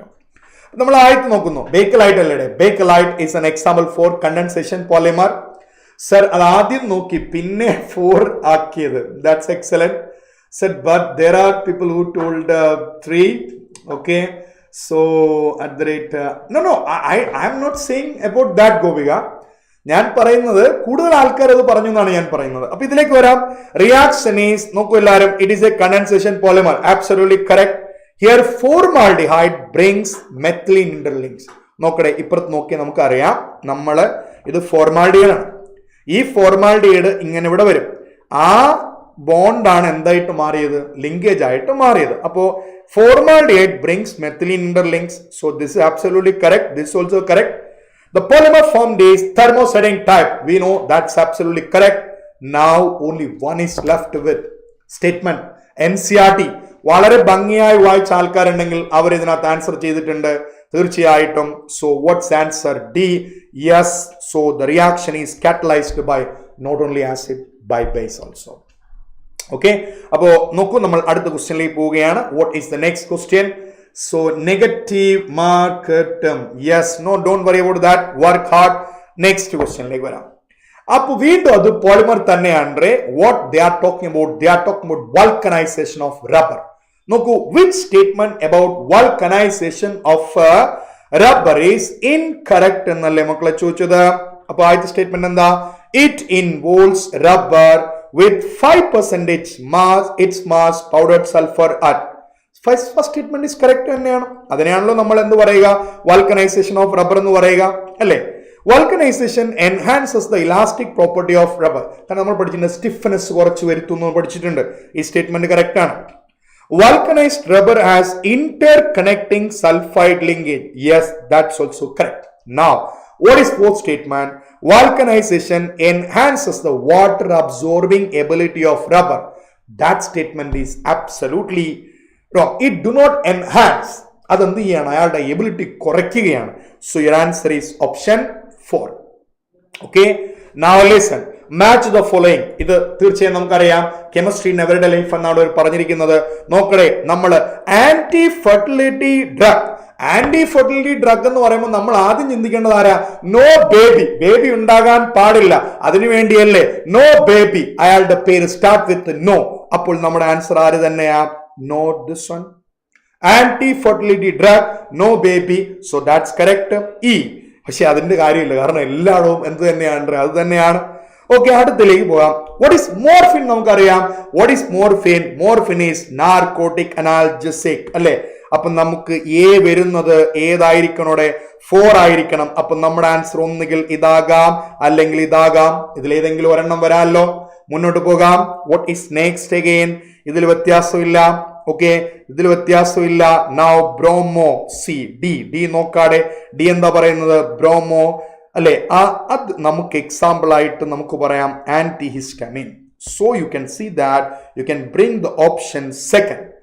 Everyone has said the answer second only, directly NCERT. Now, which among the following is a narrow spectrum antibiotic? You please comment. I don't have any explanation. I have just the answer, nothing else. Only one answer is there, penicillin G. And you are fortunate to see the same thing as answer for the next question also. See what is the next question. Which antibiotic is not bacteriostatic? അല്ലെ, നമുക്കറിയാം. നമുക്ക് രണ്ടായിട്ട് അവരെ എന്ത് ചെയ്യാം, classify ചെയ്യാം. നമ്മൾ പഠിച്ചിട്ടുണ്ട് ബാക്ടീരിയോസിഡലും പിന്നെ ആരാണ്ടേ ബാക്ടീരിയോസ്റ്റാറ്റിക് എന്നും പറഞ്ഞ് നമ്മൾ പഠിച്ചിട്ടുണ്ട് അല്ലെ. മക്കളെല്ലാരും നോക്കുക, ബാക്ടീരിയോസിഡൽ എക്സാമ്പിൾസ് നോക്കുക. ആരൊക്കെയാ? പെൻസിലിൻ, അമിനോ ഗ്ലിക്കോസൈഡ്സ് അല്ലെ, ഒഫ്ലോക്സിൻ. അപ്പോ ബാക്ടീരിയോസ്റ്റാറ്റിക്കും പറഞ്ഞിട്ടുണ്ട്. നോക്കൂ, നമുക്ക് ചോദിച്ചിരിക്കുന്നത് ബാക്ടീരിയോസ്റ്റാറ്റിക് ആരല്ല എന്ന് ചോദിച്ചിരിക്കുന്നത്. അപ്പൊ ആദ്യത്തെ ആള് ക്ലോറോമോഫെനിക്കോൾ. യെസ്, അയാൾ ഓൾറെഡി ഇവിടെ ഉണ്ട്, നിങ്ങളുടെ NCERT ഉണ്ട്. എവിടെയാണ്? NCERT page number 454 section 16 3.34. Okay, അടുത്ത tetracycline. Yes, that is also here. Next erythromycin, that is also there. Only one option is left. അപ്പൊ നമ്മുടെ ആൻസർ ഏതാ മക്കളെ? ഓപ്ഷൻ 4. മുന്നോട്ട് പോകാമല്ലോ. So let's go with the next question. നോക്കൂ എല്ലാവരും. If a plot is made between ionization enthalpy value against atomic number, the peak points of the plot will be occupied by. എന്ന് പറഞ്ഞാൽ ഏറ്റവും കൂടുതൽ അയണൈസേഷൻ എൻതാൽപ്പി ഉള്ള വ്യക്തി ഏതാണ് എന്നാണ് ചോദ്യം അല്ലെ. പീക്ക് ഏറ്റവും കൂടണമെങ്കിൽ അയാളുടെ വാല്യൂ കൂടുതലായിരിക്കണം. അത്രയല്ലേ ഉള്ളൂ. അതാണ് ഈ ചോദ്യം, അല്ലാതെ വേറൊന്നുമില്ല. അങ്ങനെയാണെങ്കിൽ ആർക്കാണ് ഏറ്റവും കൂടുതൽ അയണൈസേഷൻ എൻതാൽപ്പി ഉള്ളത്? ഒറ്റ ചങ്ങാതിയേ ഉള്ളൂ. ആരാണ്ടേത്? Noble gas element. So what's your answer? Noble gas element. Shehna Ashraf shoulder, NEET aspirant, Sushmi Suresh, so everyone has come up with the right answer. Meenakshi saying 2. Meenakshi, that's not correct. അത് നമ്മൾ പഠിച്ചത് ലോദർമേയറിന്റെ ഗ്രാഫിലാണ്. ലോദർമേയറിന്റെ ഗ്രാഫില് size ആണ് നമ്മൾ അവിടെ പഠിച്ചത്. സൈസിൽ ഏറ്റവും മുകളിൽ വരിക ആരായിരുന്നു? ആൽക്കലി മെറ്റൽ ആണ് കേട്ടോ. അപ്പോ നെക്സ്റ്റ് അടുത്ത കഥയിലേക്ക് നമ്മൾ പോവുകയാണ്. What is the next story? In the Lewis electron dot diagram of toluene, number of dots used will be. നിങ്ങൾ പറയട്ടെ, നമ്പർ ഓഫ് ഡോട്ട്സ് യൂസ്ഡ് എത്രയാ? നമുക്ക് ടൊളുവിൻ നമുക്കൊന്ന് വരച്ചു നോക്കാം. എല്ലാരും നോക്കുക. This is what we have toluene. എല്ലാരും നോക്കട്ടെ. Double bond, double bond, double bond. Here we have H, H. Here also H, H, again H, H. No, here we have CH3. അപ്പൊ മക്കളെ, നമ്മൾ ഇതിനകത്തുള്ള എല്ലാ ബോണ്ടിനെയും കൗണ്ട് ചെയ്യുക. ബോണ്ടിന്റെ എണ്ണം ഇൻറ്റു 2. അതാണ് നമ്മളുടെ സ്ട്രക്ചർ. അപ്പൊ ഞാൻ കൗണ്ട് ചെയ്യുമ്പോൾ കുട്ടികളെല്ലാവരും നോക്കുക. ഞാൻ ഓരോ ആൾക്കാരെ കൗണ്ട് ചെയ്യാൻ പോവുകയാണ്. ഈ ഹൈഡ്രജൻ എല്ലായിടത്തും, ഹൈഡ്രജൻ അല്ല, ഈ ബോണ്ട് ഉൾപ്പെടുത്തും. നിങ്ങൾക്ക് അറിയാം 6 ബോണ്ട് ഉണ്ട്. 6 ബോണ്ട് ആണെങ്കിൽ നമുക്ക് അവിടെ we have 12 ഇലക്ട്രോൺസ് there അല്ലെ. പിന്നെ നമുക്ക് ഇതിനകത്ത് ഇനിയും എന്ത് ചെയ്യാം? 6നെ എടുക്കാം. So here also you can see that 6 bonds ഉണ്ട്. മൊത്തം എത്രയായി? 12. ഇതിനുള്ളിൽ 3. അപ്പോൾ 12 പ്ലസ് 3 15 ബോണ്ട്സ് ആയി. അപ്പോൾ 15 ബോണ്ട്സ് താഴെയുണ്ട്, ഇൻക്ലൂഡിങ് ദിസ്. ഇനി 3 ബോണ്ട്സ് മുകളിലുണ്ട്. അപ്പോൾ 15 plus 3 is equal to 18 bonds ഉണ്ട്. മക്കളെ, 18 ബോണ്ട്സ് ഉണ്ടെങ്കിൽ ഉറപ്പായിട്ടും നിങ്ങൾക്ക് എത്ര എണ്ണം വരും ഇവിടെ? 18 into 2 ഇലക്ട്രോൺ വരുന്നില്ലേ? 18 into 2 ഇലക്ട്രോൺ എത്രയാ? 36. So what's your answer here? ചില ആൾക്കാര് 28 പറയുന്നു. I don't know how you got 28. Once again you see there. Yes, Sushmi is saying correct. Pavithra Pramod is saying also option 1. മുന്നോട്ട് പോകാമല്ലോ അല്ലെ. അപ്പൊ ഇതിന്റെ ആൻസർ എല്ലാവരും തെറ്റിച്ചോ? എന്ത് പറയുന്നു നിങ്ങൾ? പയ്യൻ പറയുന്നു 28. ഞാൻ അറ്റൻഡ് ചെയ്തില്ല. നോക്കൂ, ഈ ക്വസ്റ്റ്യൻ നമ്മൾ അറ്റൻഡ് ചെയ്യാതെ പോയിട്ടുണ്ടെങ്കിൽ അത് വളരെ മോശം തന്നെയാണ്. Okay, so your answer is 136. മുന്നോട്ട് പോകാമല്ലോ. Let's see this question. Which among the following species has a bond order as per MOT? Different bond order. Different bond order. കുട്ടികൾ എല്ലാവരും നോക്കൂ. NO, NO അല്ലെ. Nൽ നമുക്കറിയാം number of electrons എത്രയാണ്? 7. Oxygen നമുക്കറിയാം 8. So you have got 15 electron. Now when you think about CO minus അല്ലെ, C എത്രയാണ്? 6 electron അല്ലെ. Oxygen എത്രയാണ്? 8 അല്ലെ. Plus 1 അല്ലെ. What is the number of electron? 15. And O2 plus means again 15. മക്കളെ ഇവർക്ക് എല്ലാവർക്കും 15 അല്ലേ? ഒരുത്തൻ മാത്രമല്ലേ വ്യത്യാസമായിട്ടുള്ളൂ. അയാളുടെ ഇലക്ട്രോൺ നമ്മൾ കൗണ്ട് ചെയ്യുകയാണെങ്കിൽ 6 plus 7 plus 1 is equal to എത്ര വരും ഇവിടെ? 14 അല്ലേ വരിക അല്ലെ? അപ്പൊ അയാൾ മാത്രമല്ലേ വ്യത്യാസമായിട്ടുള്ളൂ. അത് മാത്രമല്ല, അല്ലാതെ നമ്മൾ വായിക്കുകയാണെങ്കിൽ നമുക്കറിയാം CN മൈനസ് എന്ന് പറയുന്ന ആരെ പോലെ? N2 പോലെയാണ് നമ്മൾ പഠിച്ചിട്ടുണ്ട്. CO പോലെയാണ് നമ്മൾ പഠിച്ചിട്ടുണ്ട്. So option is 4. Yeah, everyone has given the right answer only. Fourth option, you people has given the answer. Let's go ahead with the next question. The effective chemical change during the initial preparation of H2O2 by using 2-ethyl anthraquinol. മക്കളെ 2-ethyl anthraquinol നാത്ത് നമുക്കറിയാം, I'm not completely drawing the picture, so you please see to that. നമ്മളുടെ benzene റിംഗില് അപ്പുറത്തോട്ട് benzene ring ഉണ്ട്, ഇപ്പുറത്തോട്ട് benzene ring ഉണ്ട്. And here ya OH, here ya OH. Okay, ഇവിടെ ഒരു ഈതയിലുണ്ട്. ഈ OH-ലേക്ക് നമ്മൾ ആരെ കടത്തി വിടുകയാണ്? O2-നെ കടത്തി വിടുകയാണ്. അപ്പോ ഈ 2H-ഉം ആരും റിയാക്ട് ചെയ്യും? O2-ഉം റിയാക്ട് ചെയ്യും. അപ്പൊ H2-ഉം ആരും റിയാക്ട് ചെയ്തു? O2-ഉം റിയാക്ട് ചെയ്ത് നിങ്ങൾക്ക് ആരെ കിട്ടി? H2O2. അതാണ് അവരൊരു ചോദിച്ചത്. So your answer is option 1. Ya, Divya Pramod has given the right answer. So what's your option? So how come +1 in carbon monoxide? Carbon മോണോക്സൈഡിൽ എന്ത് പറ്റി? കാർബൺ മോണോക്സൈഡിൽ ഞാൻ -1 എങ്ങനെ വന്നു? മോനെ എന്താ, നമ്മളെ ഒരു മൈനസ് വന്നാൽ എന്ത് ചെയ്യും? നമ്മൾ ഒരു ഇലക്ട്രോണിനെ ആഡ് ചെയ്യുകയല്ലേ വേണ്ടത് കേട്ടോ. ഓക്കെ, പയ്യൻ നോക്കണേ, ആദിത്യദാസ് അതിന്റെ കറക്റ്റ് എക്സ്പ്ലനേഷൻ ഇട്ടിട്ടുണ്ട് കേട്ടോ. Now listen, minus charge should be added. A gaseous pollutant which is colored. ആ ഒരു സംശയമില്ല, നിങ്ങൾ ആരിലേക്ക് തന്നെ പോവും? NO2ലേക്ക് തന്നെ പോവും. കാരണം പലയിടത്ത് എത്ര സ്ഥലത്താണ് നമ്മൾ പഠിച്ചിട്ടുള്ളത് അല്ലേ? So now listen here, NO2 is the answer. You know what's the color of that? Brown color. Now listen, നമ്മൾ അടുത്ത കഥയിലേക്ക് പോവുകയാണ്. Okay, which statement about classical smoke is incorrect? അല്ലെ, ഇവിടെ ക്ലാസിക്കൽ ഫോഗും നിങ്ങൾക്കറിയാം ഫോട്ടോ കെമിക്കൽ സ്മോഗും, അത് നിങ്ങൾ മിക്ക ക്വസ്റ്റ്യൻ പേപ്പറിലും കാണുന്ന വ്യക്തിയാണ്. ഓക്കെ, അപ്പൊ എല്ലാവരും ശ്രദ്ധിക്കുക. ഇറ്റ് ഈസ് ഫോംഡ് ഇൻ, നോക്കൂ, ഫോട്ടോ കെമിക്കൽ. ഫോട്ടോ കെമിക്കൽ എന്ന് പറയുമ്പോൾ അത് ലൈറ്റ് ഉള്ള സ്ഥലത്താണ് എന്ത് ചെയ്യുക? അതുണ്ടാവുക. ഡേ ടൈമിലായിരിക്കും അയാൾ ഉണ്ടാവുക. Please mind that. അപ്പോ ഇത് നോക്കൂ, it formed in cool humid atmosphere. Correct ആണ്. It contains smoke, fog, SO2 as main component. Correct. It is an oxidizing smoke. Oxidizing smoke alla. It is an example for reducing smoke. What is the mistake here? Please try to understand. ഇവിടുത്തെ വ്യത്യാസം എന്താണ്? Reducing എന്നാണ്. അപ്പോൾ ഈ statement ആണ് wrong ആയിട്ടുള്ളത്. So this is the answer. It is different from photochemical smoke. Of course, തീർച്ചയായിട്ടും. അപ്പോൾ ആൻസർ എന്ത് തന്നെയാണ്? 3 തന്നെയാണ്. Yes, classical smoke is a reducing smoke.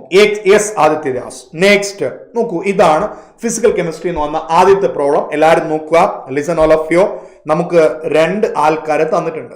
പക്ഷെ ഈ 2 ആൾക്കാരെ നിങ്ങൾ നോക്കുമ്പോൾ ഒരാളുടേത് മാത്രം എന്താണ്? റിഡക്ഷൻ പൊട്ടൻഷ്യൽ എന്ന് പറഞ്ഞാൽ ആദ്യത്തെ ആള് ആരാണ്? Reduction potential. രണ്ടാമത്തെ ആൾ ആരാണ്?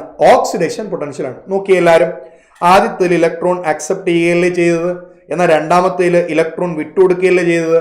അപ്പൊ നിങ്ങൾ ആദ്യം തന്നെ എന്ത് ചെയ്യണം? ഇയാളെ ഒന്ന് തിരിച്ച് ഇയാളുടെ വാല്യൂ, ആദ്യത്തെ ആളുടെ വാല്യൂ ഞാൻ എത്ര തന്നെയാണ്? 0.34 വോൾട്ട്, മാറ്റമില്ല. രണ്ടാമത്തെ ആളുടെ വാല്യൂ നിങ്ങൾ നോക്കൂ, 2.37 വോൾട്ട്. അതെന്താണ് ഞാൻ മൈനസ് എടുത്ത് കളഞ്ഞത്? കാരണം അവിടെ തന്നിരിക്കുന്നത് ഓക്സിഡേഷൻ പൊട്ടൻഷ്യൽ ആണ്. ഞാൻ അതിനെ എന്തിലേക്ക് മാറ്റി? റിഡക്ഷൻ പൊട്ടൻഷ്യലിലേക്ക് മാറ്റി. നോക്കൂ, നിങ്ങളുടെ ആൻസർ നോക്കൂ കുട്ടികൾ എല്ലാവരും. ആദ്യത്തെ എത്രയാണ്? 0.34 വോൾട്ട് ആണ്. രണ്ടാമത്തെ വാല്യൂ നിങ്ങൾ തിരിച്ചിടണം. നോക്കൂ, ജൽവാർ റഹ്മാൻ അല്ലെ, അൻവിയ, അക്ഷര, Karthik, Shahana, everyone please mind. ഞാനിവിടെ എന്ത് ചെയ്തു? തിരിച്ചിട്ടു. നിങ്ങൾ പറയൂ, ഇനി ഇതിനകത്ത് ആരുടെ വാല്യൂ ആണോ കൂടുതലുള്ളത് എന്ന് പറഞ്ഞാൽ ഇയാളുടെ വാല്യൂ അല്ലേ കൂടുതലുള്ളത്? ആരാണോ കൂടുതലുള്ളത് വലിയവനാണ് കാഥോഡ്, അല്ലെ? വലിയവനാണ് കാഥോഡ്. അപ്പൊ ഇയാള് കാഥോഡല്ലേ, ഇയാള് ആനോഡല്ലേ? How to find the equation? ഈ സെല്ല് പറഞ്ഞിട എല്ലാരും, ഈ cell is equal to EC minus what comes there, EA. EC minus EA. ഇനി നിങ്ങൾ പറയുടെ ആൻസർ, നിങ്ങൾ പറയൂ answer. You just calculate and you tell me what's answer here. രണ്ടും sharp അല്ലേ രണ്ടും എസ്? നോ, രണ്ടാമത്തെ SRP അല്ലല്ലോ തന്നിരിക്കുന്നത്. Yes definitely. ഇയാളുടെ റിയാക്ഷൻ ഇവിടെ തന്നിട്ടുണ്ട്. നോക്കൂ, യെസ്, ഇവിടെ തന്നിരിക്കുന്ന വാല്യൂയിൽ വ്യത്യാസം ഉണ്ടില്ല. Correct, absolutely correct. ഞാൻ ഈ റിയാക്ഷൻ മാത്രമേ നോക്കിയുള്ളൂ. Okay, yes definitely. നമ്മൾ എന്ത് ചെയ്യുക, നമ്മൾ ഇങ്ങോട്ടേക്ക് വരിക. കാരണം ഇപ്പുറത്ത് അതിന്റെ വാല്യൂ തന്നിട്ടുണ്ട്. എന്താ തന്നിരിക്കുന്നത്? നോക്കൂ, ഇവിടെ റിഡക്ഷൻ പൊട്ടൻഷ്യൽ തന്നിരിക്കുന്നത്. ഞാൻ ആരെ മാത്രമേ നോക്കുള്ളൂ? ഞാൻ ഈ റിയാക്ഷൻ മാത്രമേ നോക്കിയുള്ളൂ, അല്ലേ? Tell me all of you. അപ്പൊ നമ്മൾ ഇവിടെ എന്ത് ഇടണ്ട? പ്ലസ് ഇടണ്ട, എന്ത് തന്നെയാണ്? മൈനസ് തന്നെയാണ്. ഇനി നിങ്ങൾ പറയുക, ലിസൺ ഓൾ ഓഫ് യു. ഇതിൽ ആരാണ് കാഥോഡ്, ഇതിൽ ആരാണ് anode? Definitely what ever you said. നോക്കൂ എല്ലാവരും, ഇയാള് 0.34 വോൾട്ട് അല്ലേ? 0.34 അതല്ലേ വലുത്? അപ്പൊ അയാൾ ആര് വരും? കാഥോഡ്. Tell me. അപ്പോ വലിയ വാല്യൂ കാഥോഡ്. നെക്സ്റ്റ് ഇയാൾ ആരും വരൂടെ? ആനോഡും വരില്ലേ? അങ്ങനെയാണെങ്കിൽ നമുക്ക് എങ്ങനെ എഴുതാം? Speak all of you. EC minus EA എന്നല്ലേ? അപ്പൊ നമ്മളെ വാല്യൂ 0.34 മൈനസ് ഓഫ് മൈനസ് 2.37 എന്നല്ലേ? So what you get the answer? Speak all of you. You can see that your answer is 2.71. So option is 1. Okay, ഞാൻ എന്ത് ചെയ്യുന്നു ചോദിച്ചാൽ, ഞാൻ ആദ്യത്തെ റിയാക്ഷൻ മാത്രമേ നോക്കിയുള്ളൂ കുട്ടികളെ. പക്ഷെ ഇപ്പോ നിങ്ങൾ ആ കമന്റ് പറഞ്ഞപ്പോഴാണ് നമ്മൾ എന്ത് ചെയ്തത്, ഈ വാല്യൂ ഞാൻ നോക്കിയത്. വാല്യൂ, കാരണം ഇവിടെ തന്നിരിക്കുന്നത് എന്താ? x2 പ്ലസ് ബാർ x അല്ലേ? അപ്പൊ ഉറപ്പായിട്ട് എന്താണ്? റിഡക്ഷൻ പൊട്ടൻഷ്യൽ ആണ്. ഓക്കെ, സോ ഞാൻ ഒരു നിമിഷം ഒന്ന് പേടിച്ചു. നമുക്ക് മുന്നോട്ട് പോകാമല്ലോ. So your answer is option 1. ആരെങ്കിലും ഓപ്ഷൻ 2 എഴുതിയോ? ഇല്ലല്ലോ. യെസ്. അപ്പൊ അടുത്ത ക്വസ്റ്റ്യനിലേക്ക് നമുക്ക് വരാം. എല്ലാവരും നോക്കോ. Next question. If x gram of a gas is absorbed by m gram of adsorbent at pressure P, the plot of log x by m against log P is a linear. The slope of the plot. ഞാൻ പറയേണ്ട കാര്യമില്ലല്ലോ. Yes, നോക്കണേ എല്ലാവരും, നിങ്ങളുടെ answer പറയണേ. നമ്മൾ പഠിച്ചത് എങ്ങനെയായിരുന്നു? x by m is equal to k into p raised to 1 by n. അപ്പൊ നമുക്ക് എഴുതാം log of x by m is equal to log of ആര് വരൂടെ? k plus what will come there? 1 by n into log p. അപ്പൊ നമ്മുടെ slope ആര് തന്നെയാ? For everyone has given. എന്നെക്കാളും മുന്നേ ഇവിടെ ആൻസർ ഇവിടെ തന്നു കഴിഞ്ഞു അല്ലേ? So I am late little bit. You people are great. So definitely that should be the way. Let's go ahead. മുന്നോട്ട് വാ. ഇവിടെ ഈ ക്വസ്റ്റ്യൻ ആൻസർ ആദ്യം കമന്റ് ചെയ്യുക. Give me the answer from your side, then only I will go with my answer. Speak all of you. This is the only difficult question which we have seen. Option 2 എഴുതി 3. No. We have to come to the next question. Slide മാറട്ടെ. നോക്കൂ, നമുക്ക് ഇവിടെ questions തന്നിട്ടുണ്ട്. Cu2+ ആരുമായി react ചെയ്യുന്നു? 2 ഇലക്ട്രോണുമായി react ചെയ്യുന്നു. We are getting copper. Okay, അയാളുടെ റിഡക്ഷൻ പൊട്ടൻഷ്യൽ ആണ് തന്നിരിക്കുന്നത്. Definitely reduction potential. അടുത്തയാളുടെയും റിഡക്ഷൻ പൊട്ടൻഷ്യൽ ആണ് തന്നിരിക്കുന്നത്. Okay, and now we have to find this particular one. കുട്ടികളെ, ഞാൻ ഇതിനെ ഇത് അപ്പോ നോക്കണേ, ഇതൊരു ഡിഫിക്കൽട്ടായ ക്വസ്റ്റ്യൻ വന്നപ്പോൾ നമ്മൾ എന്ത് ചെയ്തു? അതങ്ങ് മാറ്റി വെച്ചു. അങ്ങനെയല്ല, നമ്മൾ ട്രൈ ചെയ്യുക. കാരണം ഇതേ ക്വസ്റ്റ്യൻ പല ആൾക്കാരും സ്റ്റാഫ് റൂമിലൊക്കെ വന്ന് ഡൗട്ട് ചോദിച്ചിട്ടുള്ള സംഭവമാണ്. സെയിം വേ നോക്കൂ എല്ലാവരും. അപ്പൊ നമ്മൾ ചെയ്യാൻ പോവുകയാണ്. ആദ്യത്തെ ആളുടെ നോക്കൂ, ഞാൻ ഇവിടെ 2 റിയാക്ഷൻസ് തന്നു. അവര് മൂന്നാമതൊരാളെ കണ്ടുപിടിക്കാൻ പറഞ്ഞു. അപ്പൊ ഞാൻ എന്ത് ചെയ്തു? ആദ്യത്തെ റിയാക്ഷൻ എഴുതി. നോക്കൂ, അയാളുടെ E0 വാല്യൂ ഞാൻ എഴുതി. It's equal 0.34. രണ്ടാമത്തെ റിയാക്ഷൻ അവർ തന്നിരിക്കുന്നു. But I have multiplied that with 2. ആരെ വെച്ച് മൾട്ടിപ്ലൈ ചെയ്തടെ? 2 വെച്ച് മൾട്ടിപ്ലൈ ചെയ്തു.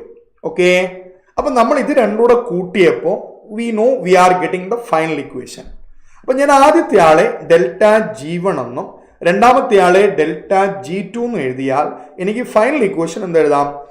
ΔG3. അപ്പൊ നമ്മൾ എന്ത് ചെയ്യുന്നു? ΔG3 എഴുതുന്നു മക്കളെ. ΔG3 എന്താ എഴുതുക? ΔG1 പ്ലസ് എന്തൊന്നാണ്ടേ ΔG2 എന്നല്ലേ? അല്ലേ? ഓക്കെ, അപ്പൊ അങ്ങനെ നമ്മൾ നോക്കുമ്പോ നോക്കണേ, ഇവിടുത്തെ നമുക്കിവിടെ എന്ത് ചെയ്യാം? N1 E1 എന്ന് എഴുതാം. ഇത് N2 E2 എന്ന് എഴുതാം. ഇത് N3 E3 എന്ന് എഴുതാം. ഓക്കെ, അപ്പൊ ഞാൻ ഓരോരുത്തരും എഴുതുകയാണ്. You see that N3E3 is equal to, okay, ഇവിടെ നമുക്ക് ഇൻറ്റു 2 എന്നുണ്ട്. കാരണം ഇവിടെ നമ്മൾ ഡെൽറ്റ ജിനെ നമ്മുടെ ഇക്വേഷൻ എത്ര വെച്ച് മൾട്ടിപ്ലൈ ചെയ്തു? 2 വെച്ച് മൾട്ടിപ്ലൈ ചെയ്തു. ഓക്കെ, അപ്പൊ എല്ലാവരും നോക്കൂ, N33 is equal to, ഇത് മാത്രമേ ഉള്ളൂ. നോക്കൂ, നമ്മൾ ഡയറക്റ്റ് ചെയ്യുന്ന എങ്ങനെയാണ് എല്ലാവരും നോക്കിയേ. Just this was only difficult question. So we have N1E1 plus what will come there 2 into N2E2 എന്ന് വരും. അപ്പൊ നമ്മൾ ഓരോ ആൾക്കാരുടെയും മക്കളെ ഇയാളുടെ N 2 ആണ്. So I can say that 2E1. ഇയാളുടെ N ശരിക്കും ഇത് 1 ആണ്, പക്ഷെ ഞാൻ 2 കൊണ്ട് മൾട്ടിപ്ലൈ ചെയ്യുന്നു. അപ്പൊ N എത്ര തന്നെയാണ്? 1 തന്നെയാണ്. But we have multiplied with 2 into 1 into E2. Okay, N3 മക്കളെ ഇതില് Cu2 plus Cu plus 1 ആയി മാറി, Cu plus 1 ആയി മാറി, 1 ഇലക്ട്രോൺ. അപ്പൊ അവിടെയും 1 into E3. നമുക്ക് കാണേണ്ടത് E3 ആണ്. So E3 is equal to 2E1 plus what will come there 2E2. Okay, അപ്പൊ ഞാൻ നേരത്തെ നമുക്ക് തന്ന വാല്യൂ എല്ലാവരും നോക്കുക പ്ലസ് 0.52 ആയിരുന്നു. അപ്പൊ റിയാക്ഷൻ ഇങ്ങനെയായിരുന്നു. പക്ഷെ ഞാൻ അപ്പുറത്ത് വന്നപ്പോൾ റിയാക്ഷൻ തിരിച്ചിട്ടു. അപ്പൊ ഇയാളുടെ വാല്യൂ മൈനസ് 0.52 ആയി. അങ്ങനെയാണെങ്കിൽ നോക്കണം എല്ലാവരും, 2 into 0.34 പ്ലസ് 2 into മൈനസ് 0.52. മക്കളെ നമ്മൾ ആൻസർ 0.68 മൈനസ് 1.04 എന്ന് വരും, which is equal to minus what will come there 0.36 will come as the answer. Okay, അപ്പൊ എല്ലാവരും ഒന്ന് മനസ്സിലാക്കുക. Please try to understand. So please try to listen to the class properly. If you don't want, you please keep the class. Please mind the class here. Okay, don't keep any unnecessary comment on the chat box. Now listen, നമ്മൾ അടുത്ത കഥയിലേക്ക് പോവുകയാണ് കുട്ടികളെ. എല്ലാവരും നോക്കൂ, identify the 3 catalyst ആരൊക്കെയാണ്? X, Y and Z of the following reaction. ഇത് നമ്മുടെ NCERT-ൽ തന്നിരിക്കുന്ന റിയാക്ഷൻ ഞാൻ ഈ സൈഡിൽ വെച്ചിട്ടുണ്ട്. ഓക്കെ, അപ്പൊ ഈ സൈഡിൽ നിങ്ങൾ നോക്കിയാൽ ആദ്യം തന്നിരിക്കുന്നത് CH4 ആണ്. രണ്ടാമത് ആരാണ്ട് നമുക്ക് തന്നിരിക്കുന്നത് CH3OH, പിന്നെ ആരാ HCOH. ഓക്കെ, അപ്പൊ അതേപോലെ നമ്മൾ നോക്കുമ്പോൾ ആദ്യം CH4, അപ്പൊ അയാളുടെ answer nickel. So nickel nickel. രണ്ടാമത് HCHO, അപ്പൊ അയാൾ copper. So we have copper. So only one answer is left there. Only one answer is left there. Option 2 comes. Okay, എല്ലാവരും ശരിയാക്കിയിട്ടുണ്ടെന്ന് വിശ്വസിക്കുന്നു. Shall we go ahead with the next point? Tell me. Yes. I'm going ahead with the next question. നോക്കൂ, NCERT-ൽ നമ്മൾ എടുത്തിരിക്കുന്ന statement ആണ്, the colloidal gold appears in different colors depending upon the size of the colloidal particles of gold. With increase in size of such particle, colors of colloidal gold changes in the order. അല്ലേ മക്കളെ, നമ്മൾ നോക്കുമ്പോൾ NCERT പറഞ്ഞ statement എങ്ങനെയാണ്? By the നോക്കാം, finest gold, നോക്കണേ statement, finest gold sol is red in colour. As the size of the particle increases it appears purple, then blue, finally golden. Okay, അങ്ങനെയാണെങ്കിൽ നമ്മുടെ ആൻസർ ഏതാണ്ട് red, purple and blue, yellow. Okay ആണല്ലോ.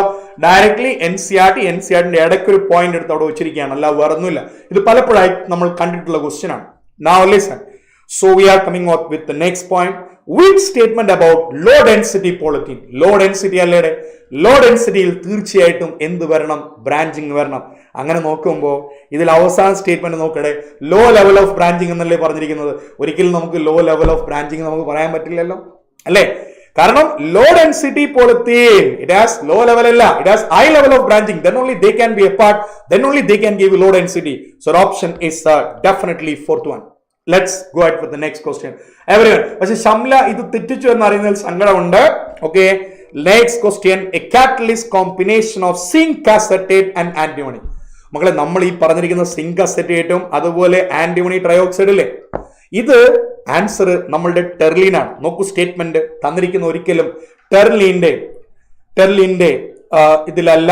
നോക്കുക, അപ്പൊ നമ്മൾ പറഞ്ഞിരിക്കുന്ന നമ്മുടെ ആൻസർ ഏതാണ്? ടെർലിൻ. പക്ഷെ NCERT നിങ്ങൾ വായിക്കുമ്പോൾ ഒരിക്കലും എവിടെയല്ല തന്നിരിക്കുന്നത്, ടെർലിനല്ല തന്നിരിക്കുന്നത്, ഇത് പോളിയസ്റ്റർ എന്ന പാർട്ടിലാണ് ഇയാൾ തന്നിരിക്കുന്നത് എന്ന് ശ്രദ്ധിക്കുക. ഓക്കെ, അപ്പൊ നമ്മുടെ ബയോളജിക്ക് സമയമായിരിക്കുകയാണ്. I know that all of you are waiting eagerly for your zoology and botany. Who will come first? Can you guess?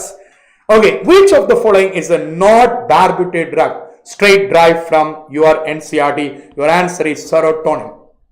Next, given set of isoelectronic species below, alle കുറെ ആൾക്കാർ തന്നിട്ടുണ്ട്. അപ്പോൾ ഇതിലാരാണ് നമ്മുടെ സ്റ്റേറ്റ്മെന്റ് എന്നാണ് ചോദിച്ചേക്കുന്നത്. കുട്ടികൾ എല്ലാവരും ശ്രദ്ധിക്കുക. Option 3 comes as the answer there. അപ്പോൾ തീർച്ചയായിട്ടും നമ്മുടെ എക്സാം എളുപ്പമാണെന്ന് തന്നെ വിശ്വസിക്കുന്നു. അപ്പോൾ എല്ലാവരും എന്ത് ചെയ്യുക, just wait and see your favorite Sangeeta ma'am will be back immediately. Thank you all.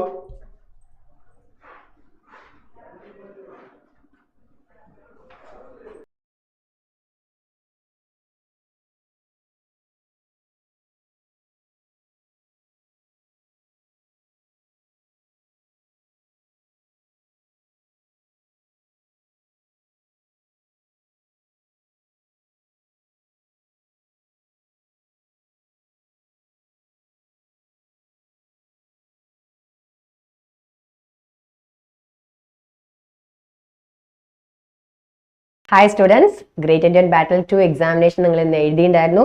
അതിന്റെ ബോട്ടണിയുടെ ആൻസർ കീ ആണ്, ബോട്ടണിയുടെ ക്വസ്റ്റ്യൻസിന്റെ ആൻസർ കീ ആണ് ഇപ്പോൾ നമ്മൾ ഡിസ്കസ് ചെയ്യാൻ പോകുന്നത്. Okay, let us go for the first question which are present. Section A ല് first one.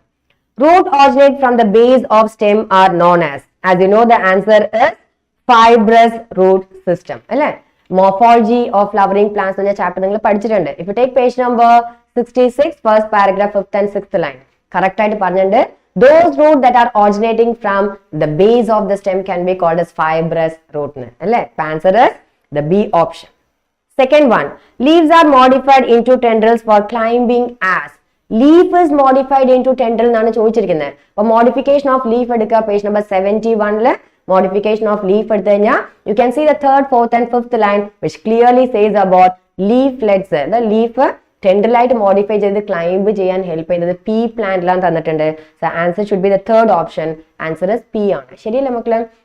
Whereas as the case of other 3 category, ഏത് other 3 category, cucumber, watermelon and grape vine ഇവിടെ തന്നിട്ടുണ്ട്. Page number 68 stem മോഡിഫിക്കേഷനിൽ വ്യക്തമായിട്ട് തന്നിട്ടുണ്ട്. Stem modified into tendril example ആണ് cucumber, watermelon as well as grape vine. Clear? So moving to the 3rd one. Which among the following are the best breeding method for animals that are below average in the production of milk, growth rate of beef cattle? Page number 168 of strategies. Strategy chapter എടുത്താൽ page number 168 എടുക്കുക. അല്ല out crossing എന്ന പറഞ്ഞ heading ഇല്ലേ, അതിൽ 4th, 5th, 6th line നോക്കിക്കഴിഞ്ഞാൽ clearly you can get the answer that ഏതാ out crossing വഴിയാണ് നമ്മൾ animals that are below average in milk production and growth rate of beef cattle improve ചെയ്യാൻ വേണ്ടി നമ്മൾ ഉപയോഗിക്കുന്നത് outcrossing method ആണ്. outcrossing breed same ആണ്, having no common ancestry അല്ലേ, ഒരേപോലത്തെ ബ്രീഡിന് no common ancestry cross ചെയ്യുന്ന മെത്തേഡ് ആണ് outcrossing. So answer should be the second one. Okay, find out the incorrect pair. So what do you mean by incorrect pair? Symmetry എന്ന് പറഞ്ഞ concept നിങ്ങൾ പഠിച്ചിട്ടുണ്ട് അല്ലേ, മോർഫോളജിയിൽ തന്നെ. സിമെട്രിയിൽ actinomorphic, zygomorphic ഇതൊക്കെ നിങ്ങൾ പഠിച്ചതാണ്. So when you take page number 72, you can see the symmetry. ആ സിമെട്രിയിൽ വ്യക്തമായിട്ട് വിത്ത് എക്സാമ്പിൾ നിങ്ങൾ പഠിച്ചിട്ടുണ്ട് അല്ലേ. What do you mean by actinomorphic? ഒരു ഫ്ലവറിനെ ഏത് റേഡിയൽ പ്ലെയിനിൽ കട്ട് ചെയ്താലും ഈക്വൽ ആവണം, that is called actinomorphic. A flower can be divided into 2 equal half, passing through the center through any radial plane. So what are the example you studied in the text? That is mustard, datura and chilli ആണ് നിങ്ങൾ പഠിച്ചത്. mustard, datura and chilli. അപ്പോൾ ഇവിടെ കേഷ്യ തന്നിട്ടുണ്ട്, ഇത് wrong ആണ്, because കേഷ്യ വരില്ല, അവിടെ എന്താ വരിക, ചില്ലിയ വരിക. Cassia and gulmohar are example for ഏന്ന് പഠിച്ചാണ്, cassia and gulmohar are example for zygomorphic എന്നാണ് നിങ്ങൾ പഠിച്ചത്. Yes or no? So that is wrong. Okay, അപ്പൊ ഫസ്റ്റ് ഇൻകറക്റ്റ് മാച്ച് ചെയ്ത ഫസ്റ്റ് വൺ ആണ്. Actinomorphic example actually mustard, chilli and datura വരേണ്ടത്, ഇവിടെ കേഷ്യ വന്നത് തെറ്റാണ്. Clear? So moving to the 5th one. Guava, cucumber and ray flower or sunflower are example of, ray floret of sunflower are example for dash type of flower, that is called epigynous flower.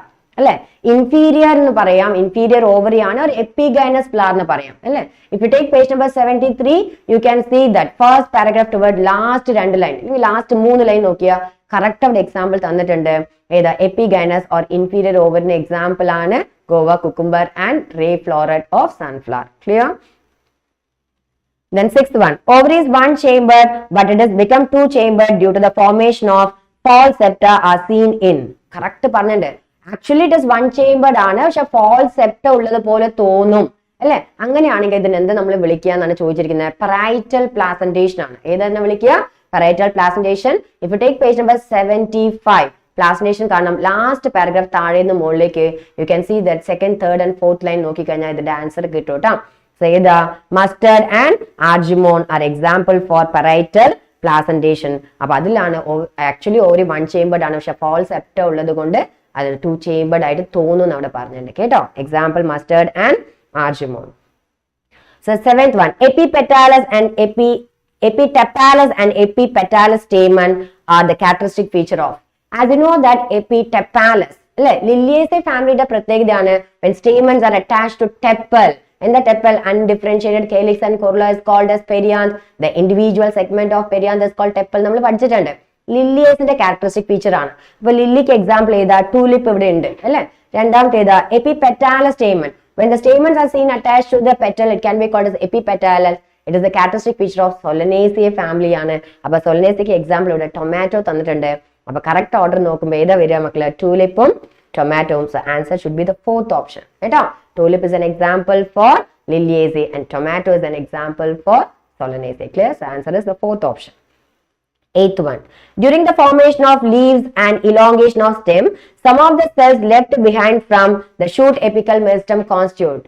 Did you recall like anatomy of flowering plants? Page number 85 edukka.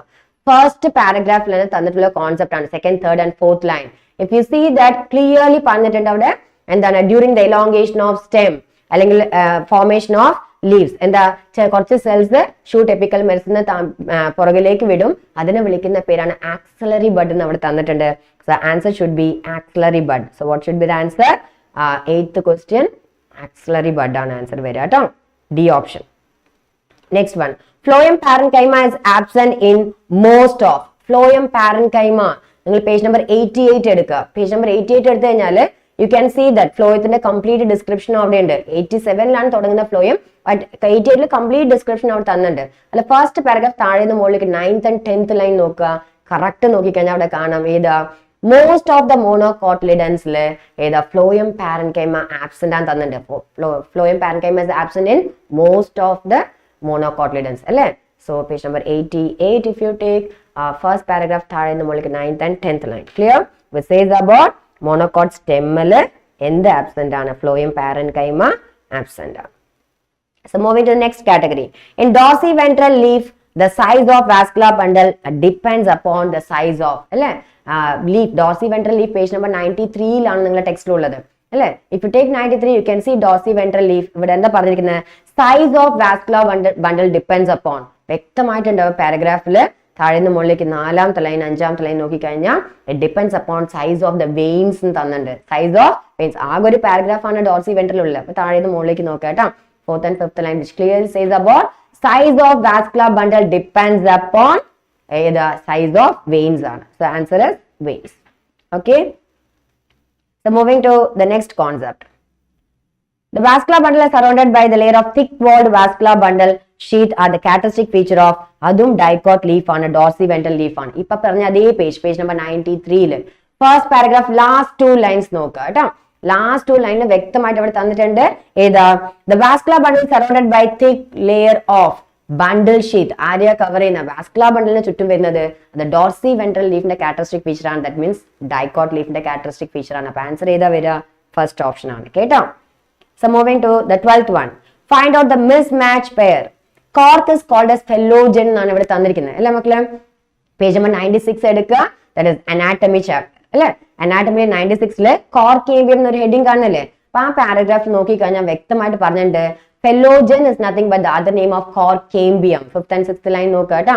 So which says about phellogen is nothing but cork cambium ആണ് കേട്ടോ. അപ്പൊ അത് phellogen cork cambium ആണ്. അപ്പൊ ഏതാണ് cork എന്ന് പറഞ്ഞ സാധനം? ഫെല്ലം ആണ്. Cork is actually call phellem. അപ്പൊ ഇതാണ് ഇൻകറക്റ്റ് എന്ന് പറയുന്നത്. ക്ലിയർ? ഞാൻ വേണമെങ്കിൽ സൈഡിൽ എഴുതാട്ടോ മക്കളെ. So which is incorrect? Cork or phellem. Because കോർക്കിനെ എന്താ വിളിക്കുക നമ്മള്? Cork is actually called as phellem and cork cambium is actually called as phellogen. Okay. Page 96ലുള്ള കോൺസെപ്റ്റ് ആണ് കേട്ടോ മക്കളെ. So moving to the next question. Cambium form a narrow band of parenchyma which passes through secondary xylem and secondary phloem in the radial direction called 95 edukka. If you take anatomy chapter page number 95. Picture തന്നിട്ടുണ്ടാവും അല്ലെ. തൊട്ട് മുകളിൽ ഒരു paragraph ഉണ്ടാവും. അതിന്റെ last 4 line വായിച്ചു നോക്കിയാൽ മക്കളെ ഇതിന്റെ ആൻസർ അവിടെ ഉണ്ട് കേട്ടോ. ലാസ്റ്റ് 3 ലൈൻ വായിച്ചാൽ നമുക്ക് അതിന്റെ ആൻസർ കിട്ടും. That means we say that cambium forms a narrow band that passes through the secondary xylem and secondary phloem. Secondary xylem secondary phloem narrow ആയിട്ട് പാസ് ചെയ്യുന്ന secondary medullary ray ആണ് അവിടെ തന്നിട്ടുണ്ട്. So answer should be secondary medullary ray. C option ആണ് ഇതിന്റെ answer വരിക കേട്ടോ. Next one. So cell the unit of ലൈഫിന്റെ ക്വസ്റ്റ്യൻ ആണ്. ഇത് നിങ്ങൾ കണ്ടിട്ടുണ്ടല്ലോ page number 127. If you take page number 127 of cell the unit of life, ഈ പിക്ചർ മുഴുവൻ അവിടെ ഉള്ളതാണ് അല്ലെ. ഫസ്റ്റ് വൺ ഏതാ RBC, round or biconcave shape തന്നിട്ടുണ്ട്. സെക്കൻഡ് വൺ ഏതാ WBC, അമീബോയ്ഡ് ഷേപ്പ് ആണ് തന്നിട്ടുണ്ട്. തേർഡ് വൺ കോളുമുലാർ സെൽ ആണ്. And fourth one mesophyll cell ആണ്. അപ്പൊ ഏതാ വരിക മക്കളെ? So first one A is RBC and B is WBC and columnar epithelial cell and D is mesophyll. The answer should be the second option. B option and answer right vara. Yeah. So let us go for next 15th question. Mycoplasma, the smallest cell, are only dash in length. Cell the unit of life. They chapter on page number 126, last paragraph, last line, which says about the size of mycoplasma is 0.3 micrometer in length. Kannanda 126 the last paragraph last line li word undu ട്ടോ. That means it says about 0.3 micrometer in length ആണ് mycoplasma ന്റെ size എന്ന് പറഞ്ഞാൽ answer key A ആണ് വരിക ട്ടോ. 16th one. Which among the following confers certain unique phenotypic characteristic feature of bacteria such as resistant to antibiotic? നിങ്ങൾ ആലോചിച്ച് നോക്കിയേ, ബാക്ടീരിയനെ കുറിച്ച് നമ്മൾ എവിടെ പഠിച്ചിട്ടുണ്ട്? ബയോളജിക്കൽ ക്ലാസിഫിക്കേഷനും പഠിച്ചിട്ടുണ്ട്, സെൽ ദ യൂണിറ്റ് ഓഫ് ലൈഫിലും പഠിച്ചിട്ടുണ്ട്. ഈ കോൺസെപ്റ്റ് വന്നിരിക്കുന്നത് cell the unit of life ആണ്. If you take page number 128 of your text, okay, first paragraph 10th 11th and 12th line എടുക്കുക. അതിൽ ക്ലിയർ ആയിട്ട് പറഞ്ഞിട്ടുണ്ട് കേട്ടോ. ഫസ്റ്റ് പാരഗ്രാഫ് 10 11 and 12 ആരാണ് ഒരു യൂണിക് ഫീനോടൈപ്പിക് കാരക്ടറിസ്റ്റിക് ഫീച്ചർ കൊടുക്കുന്നതെന്ന് ചോദിച്ചു കഴിഞ്ഞാൽ, ബാക്ടീരിയ കൊടുക്കുന്നതെന്ന് ചോദിച്ചാൽ ആരാണ്? പ്ലാസ്മിഡ് ആണ്. Extra chromosomal circular structure which are self replicating, plasmid ആണ് കേട്ടോ. ആൻസർ ഏതാ വരിക? Plasmid. Up 16th answer, which among the following confers a certain unique phenotype of bacteria such as antibiotic resistant? Which answer is the plasmid. So moving to 17th question. Densely stained reticular structure found near the nucleus is called. Every cell the unit of life, page number 133 edukka, last paragraph. Can you see Golgi bodies or Golgi apparatus? Golgi complex nu vilikam. Alle 133 last paragraph Golgi apparatus and first two line vaaicha thanne inde answer undu avade. Endha densely stained reticular structure which are seen near to the nucleus. Camilo Golgi ആണ് discover ചെയ്തെന്നോട് തന്നിട്ടുണ്ട്. Yes or no? So answer is Golgi apparatus. A ആണ് അതിന്റെ answer key വരിക. 18th one. Okay. The interface nucleus has highly extended and elaborated nucleoprotein fiber called. Page number 138 എടുക്കുക, cell the unit of life. So the concept ആണ്. Second paragraph first 4 line വായിച്ചു നോക്കുക. എന്താ പറയുന്നത്? Interface ന്യൂക്ലിയസില് DNA എങ്ങനെയാ കാണുക? ഒരു ത്രെഡ് ലൈക്ക് ആയിട്ടാ കാണുക അല്ലെ. ആ ന്യൂക്ലിയോ പ്രോട്ടീൻ സ്ട്രക്ചറിനെ തന്നുണ്ടോ? Chromatin. Answer is B option. So 18th ക്വസ്റ്റ്യന്റെ ആൻസർ കീ ചെയ്താൽ മക്കളെ B option ആണ്, ക്രൊമാറ്റിൻ ആണ്. 19th one. Chlorosis is the loss of chlorophyll leading to yellowing in leaf. These symptoms are caused by the deficiency element of. അല്ലെ, mineral ന്യൂട്രീഷന്റെ question ആണ്. If you take page number 199 അല്ലെ, page number 199 എടുത്തു കഴിഞ്ഞാൽ second പാരഗ്രാഫില് near by 4th 5th and 6th line നോക്കിക്കഴിഞ്ഞാൽ ഇതിന്റെ answer കിട്ടും. Which says about nitrogen, potassium. ഞാൻ ഇവിടെ അണ്ടർലൈൻ ചെയ്യാം കേട്ടോ. നൈട്രജൻ, പൊട്ടാഷ്യം, സൾഫർ, ഏത് iron. Nitrogen, potassium, magnesium, sulphur, iron. So ഇതാണ് ഡി ആണ് ഓപ്ഷൻ വരിക. ആൻസർ കീ ഇസ് ഡി കേട്ടോ. ബിക്കോസ് കാൽഷ്യം ഒക്കെ വരുന്നത് നെക്രോസിസിലാണ്. അപ്പൊ ഫസ്റ്റ് ഓപ്ഷനിൽ കാൽഷ്യം ഉണ്ട്, സെക്കൻഡ് ഓപ്ഷനിലും കാൽഷ്യം ഉണ്ട്, തേർഡ് ഓപ്ഷനിൽ കാൽഷ്യം ഉണ്ട്, കോപ്പർ ഉണ്ട്. ഇതൊക്കെ നെക്രോസിസിന്റെ സിംറ്റം കാണിക്കുന്ന ആൾക്കാരാണ്. അപ്പൊ ഏറ്റവും ആപ്റ്റ് ആൻസർ ചെയ്താൽ വരിക nitrogen, potassium, magnesium, sulphur and iron. ഇത് കൂടാതെ സിങ്കും മാംഗനീസും മോളിബ്ഡിനും ഒക്കെ അവിടെ തന്നിട്ടുണ്ട് അല്ലേ. So this is answer for 19th question. എന്താ? ക്ലോറോസിസ് യെല്ലോയിങ് ഓഫ് ലീഫ് ആണ് കേട്ടോ. So 20th one. Find out the mismatch pair. In the mismatch, Rhizobium is a symbiotic bacteria with alfalfa. തീർച്ചയായിട്ടും എല്ലാ പയറുവർഗ്ഗങ്ങളിലും അല്ലെ റൈസോബിയം ബാക്ടീരിയ ആണ് symbiotic association വരുന്നത്, so as to fix atmospheric nitrogen. അത് correct statement ആണ്. Frankia symbiotic in non leguminous plants like Alnus. അതും എന്താ കറക്റ്റ് ആയിട്ടുള്ള സ്റ്റേറ്റ്മെന്റ് ആണ്. നൈട്രജൻ ഫിക്സിംഗ് ആണ്, പക്ഷെ അത് നോൺ ലെഗ്യൂമിനസ് പ്ലാന്റ്സ് ആണ്. എക്സാമ്പിൾ അൽനസ് ആണ്. Rhizobium and Frankia free living in soil. അതും NCERT-ലുണ്ട്. ഏതാ രണ്ടുപേരും ഫ്രീ ലിവിംഗ് ഇൻ സോയിൽ ആണെന്നുള്ള കോൺസെപ്റ്റ് ഉണ്ട്. Yes or no? സോ ഏതാ ഇവിടെ തെറ്റ്? Rhodospirillum aerobic and free living bacteria തെറ്റാണ്. റോഡോസ്പൈറലം എനറോബിക് ബാക്ടീരിയ ആണ്. What was that? It is an anaerobic bacteria. അപ്പൊ ഈ കോൺസെപ്റ്റ് തെറ്റാണ് മക്കളെ. എയറോബിക് അല്ല വേണ്ടത്, പകരം ഇവിടെ എനറോബിക് ബാക്ടീരിയ ആണ്. കേട്ടോ? And this is present in page number 202 of your text. Mineral nutrition എടുത്ത 202 കറക്റ്റ് ആയിട്ടുള്ള കോൺസെപ്റ്റ് തന്നിട്ടുണ്ട്. സെക്കൻഡ് പാരഗ്രാഫില് ലാസ്റ്റ് നോക്കിക്കഴിഞ്ഞാൽ ഏതാ റോഡോസ്പൈറലം കേട്ടോ. റോഡോസ്പൈറലം എന്ന് പറയുന്നത് anaerobic bacteria and free living ആണ് പറഞ്ഞിട്ടുണ്ട്, which helps in nitrogen fixation. Clear? So let us go for the next question, that is 21. Read the statement and find out the correct option. അല്ലേ?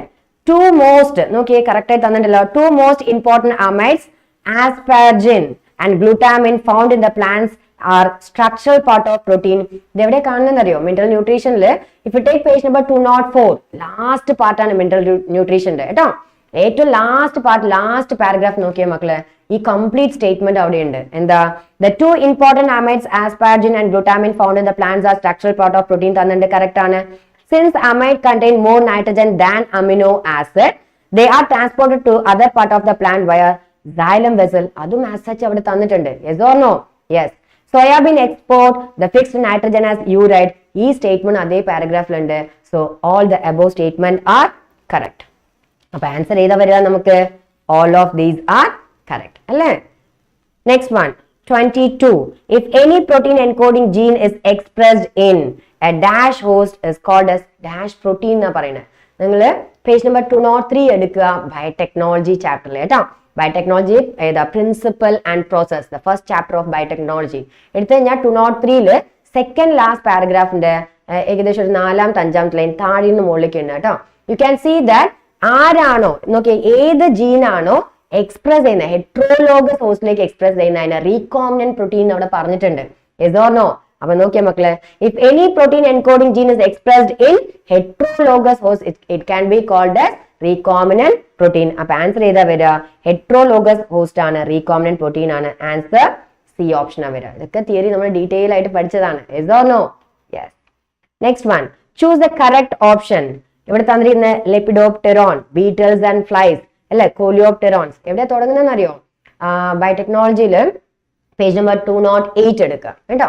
If you take page number 208, ഏതാ നമ്മളെ ആപ്ലിക്കേഷനിൽ വരുന്ന question ആണിത്. 208 എടുത്തു കഴിഞ്ഞാൽ U can see that ഏതാ BT cotton എന്ന് പറഞ്ഞ കോൺസെപ്റ്റ് നിങ്ങൾക്ക് കാണാം. അതിൽ ഫസ്റ്റ് പാരഗ്രാഫിൽ തന്നെ പറഞ്ഞിട്ടുണ്ട് ലെപ്പിഡോപ്റ്റെറോൺ ആണെങ്കിൽ ആർമി വേം ആൻഡ് ടൊബാക്കോ വേം ആണ്. അപ്പൊ ഫസ്റ്റ് ഓപ്ഷൻ ഇവിടെ തെറ്റാണ്. Yes or no? കോലിയോപ്റ്റെറൻസിൽ വരുന്ന ബീറ്റൽസ് ആണ്, അപ്പൊ ഇതും തെറ്റാണ് അല്ലേ. Cry two AB cotton boll worms, ഇത് കറക്റ്റ് ആണ്. പേജ് നമ്പർ 209 ഒരു പിക്ചർ കാണുന്നില്ലേ കോട്ടന്റെ ഒക്കെ? അതിന്റെ തൊട്ട് മുകളിലത്തെ പാരഗ്രാഫില് സെക്കൻഡ് ലാസ്റ്റ് ലൈൻ താഴെ നിന്ന് മുകളിലേക്ക് 2ാമത്തെ ലൈൻ നോക്കിയ മക്കളെ വ്യക്തമായിട്ട് തന്നിട്ടുണ്ട് cry two AB that can control cotton boll worms എന്ന്. അപ്പൊ ഇതാണ് കറക്റ്റ് ഓപ്ഷൻ എന്ന് പറയുന്നത്. ഏതാ? സി ഓപ്ഷൻ ആണ് കറക്റ്റ് എന്ന് പറയുന്നത്. Okay, so cry 1 AB cotton ball വേം തെറ്റാണ് അല്ലെ. ക്രൈ 1 AB ഏതാ കൺട്രോൾ ചെയ്യുന്നത്? നമ്മൾ കോൺ ബോറർ ആണ് കൺട്രോൾ ചെയ്യുന്നത്. അപ്പോൾ സി ഓപ്ഷൻ ആണ് കറക്റ്റ് വരിക. 24th, RNA interference is initiated by double-stranded RNA. കേട്ടാ, RNA interference തുടങ്ങണമെങ്കിൽ എന്തുണ്ടാവണം? ഡബിൾ സ്റ്റാൻഡേർഡ് RNA ഉണ്ടാവണം. പേജ് നമ്പർ 209 എടുക്കുക, ലാസ്റ്റ് പാരഗ്രാഫ് ലാസ്റ്റ് ലൈൻ എടുക്കുക. എന്താ ഇവിടെ പറഞ്ഞിരിക്കുന്നത്? As sense and antisense are being complementary to each other. രണ്ടും ബൈൻഡ് ചെയ്ത് ഡബിൾ സ്റ്റാൻഡേർഡ് RNA ഉണ്ടായി കഴിഞ്ഞാൽ മാത്രമേ RNA ഇന്റർഫറൻസ് തുടങ്ങുള്ളൂ, mRNA സൈലൻസിങ് നടക്കുള്ളൂ, ട്രാൻസ്ലേഷൻ പ്രിവെന്റ് ചെയ്യുള്ളൂ, പ്രോട്ടീൻ ഉണ്ടാവില്ല. Yes or no? സോ അത് കറക്റ്റ് ആയിട്ട് പറഞ്ഞിട്ട് ഡബിൾ സ്റ്റാൻഡേർഡ് RNA ഉണ്ടായാലേ RNA ഇന്റർഫറൻസ് തുടങ്ങുള്ളൂ. മെലോയിഡി ഗൈൻ ഇൻകോഗ്നീറ്റ എന്ന് പറഞ്ഞ നെമറ്റോഡിനെ കൺട്രോൾ ചെയ്യാൻ വേണ്ടിയിട്ട് അല്ലെ, യൂക്കാരിയോട്ടിക് സെല്ലിന്റെ ഒരു ഡിഫൻസ് ആയിട്ടാണ് നമ്മൾ പറയുന്നത്. ഏതാ? യൂക്കാരിയോട്ടിക് സെല്ലിന്റെ സെല്ലുലാർ ഡിഫൻസ് ആണ് RNA interference. Answer is the D option. Next one. In which year American company got patent right on basmati rice through US Patent and Trademark Office? 1997 ആണ്. You know that biotechnology application chapter if you take page number 214 അല്ലേ, 214 second paragraph എടുത്തു കഴിഞ്ഞാൽ നിങ്ങൾക്ക് കാണാൻ പറ്റുന്നതാണ്. ഏതാ? That means 1997 ആണ്. Near by 6th 7th and 8th line നോക്കുക കേട്ടോ. ഇവിടെ പറഞ്ഞിട്ട് 1997 ഏത് അമേരിക്കൻ കമ്പനി ബസ്മതി റൈസിന്റെ US പേറ്റന്റ് എടുത്തതെന്ന് പറഞ്ഞിരിക്കുന്നത് 1997. ആൻസർ ഇസ് 25th A ആണ്. Next one human protein alpha 1 antitrypsin use to treat കേട്ടോ. ഇത് നമുക്ക് എവിടെ പഠിച്ചിട്ടുണ്ട്? ട്രാൻസ്ജീനിക് ആനിമലിന്റെ കോൺസെപ്റ്റിലാണ് പഠിക്കുന്നത്, പേജ് നമ്പർ 213 അല്ലെ. If take page number 213 you can see transgenic ആനിമൽസിന്റെ ബയോളജിക്കൽ പ്രോഡക്റ്റ് എന്നൊരു ഹെഡിങ് കാണും. അപ്പൊ ബയോളജിക്കൽ പ്രോഡക്റ്റിൽ അവർ പറഞ്ഞിട്ടുണ്ട് ആൽഫ 1 ആന്റിട്രിപ്സിൻ യൂസ് ചെയ്യുന്നത് എംഫിസീമ ഡിസീസിനെ ട്രീറ്റ് ചെയ്യാനാണ്. So answer is emphysema, B option ആണ്. സോ ഹ്യൂമൻ പ്രോട്ടീൻ ആണ് alpha 1 antitrypsin which are used to treat emphysema, a disease caused due to cigarette smoking. Clear? 27. Identify the important component of poultry farm management. Poultry farm management നിങ്ങൾ 166 ലാണ് പഠിക്കുന്നത് അല്ലേ. So if you take page number 166, clearly it says about poultry farm ന്റെ എല്ലാ elements അവിടെ പറഞ്ഞിട്ടുണ്ട്. ഏതാ last paragraph നോക്കിയാൽ മതി. 166ന്റെ ലാസ്റ്റ് പാരഗ്രാഫ് എന്താ അവിടെ പറഞ്ഞിരിക്കുന്നത് നോക്കിയാൽ മക്കളെ. Selection of disease free suitable breed പറഞ്ഞിട്ടുണ്ട് അല്ലെ. Proper and safe farm condition, proper feed and water, hygienic and health care are the important component of poultry farm എന്നാണ്. അപ്പൊ ഓപ്ഷൻ ഏതാ വരിക? ഓൾ ദി അബോവ് വരിക. ഏതാ വരിക? All the above 1, 2, 3 as well as 4 എല്ലാം പൗൾട്രി ഫാമിന്റെ important component ആണ്. Yes or no? Yes. So next one 28 MOET stands for strategy chapter le page number 168 last paragraph 4ാമത്തെ 5ാമത്തെ line എടുക്കുക. എന്താ പറഞ്ഞിരിക്കുന്നത്? MOET stands for multiple ovulation embryo transfer technology. Multiple ovulation embryo transfer technology. അപ്പൊ ഏത് option വരിക? A ആണ് option വരിക. ബാക്കി എല്ലാം തെറ്റാണ് കേട്ടോ. Multiple ovulation embryo transfer technology. പഠിച്ചിട്ടില്ലേ? Yes. Next one 29. Find out the mismatch pair. Hairy leaves in cotton resistant to acids in cotton. അത് നിങ്ങൾ പഠിച്ചിട്ടുണ്ട്. എവിടെയാണെന്നറിയോ? പേജ് നമ്പർ 175 എടുക്കുക. സോ പേജ് നമ്പർ 175 ഒരു ബ്രൗൺ കളർ ടേബിൾ കാണുന്നുണ്ട്. അതിന്റെ തൊട്ട് മുകളിൽ ഒരു പാരഗ്രാഫ് ഇല്ല മക്കള്. ആ പാരഗ്രാഫിലുള്ള കോൺസെപ്റ്റ് ആണ് ഇത്. പ്ലാൻ ബ്രീഡിംഗ് എന്ന ഹെഡിങ് ആണത്. അപ്പൊ പ്ലാൻ ബ്രീഡിംഗ് ഹെഡിങ്ങിൽ നോക്കിക്കഴിഞ്ഞാൽ ഈ പറഞ്ഞ എല്ലാ ലൈൻസ് ആ പാരഗ്രാഫിൽ തന്നിട്ടുണ്ട്. So what was the first one? Hairy leaves in cotton can resist the acids അല്ലെ in cotton. Solid stem in wheat, non-preference by stem fly ഇവിടെ തന്നിട്ടുണ്ട്. Smooth leaves and nectarless cotton do not attract bollworms എന്ന് തന്നിട്ടുണ്ട്. ആ പാരഗ്രാഫിന്റെ last 3 line നോക്കിയിടാ. Last 3 line high aspartic acid, low nitrogen and sugar in wheat എന്നാണ് ഇവിടെ തന്നിരിക്കുന്നത്. ഈ വീറ്റ് ആണ് മക്കൾ ഇവിടെ തെറ്റ്. അവിടെ എന്താ വേണ്ടത്? മെയ്സ് ആണ് വേണ്ടത്. എന്താ വേണ്ടത്?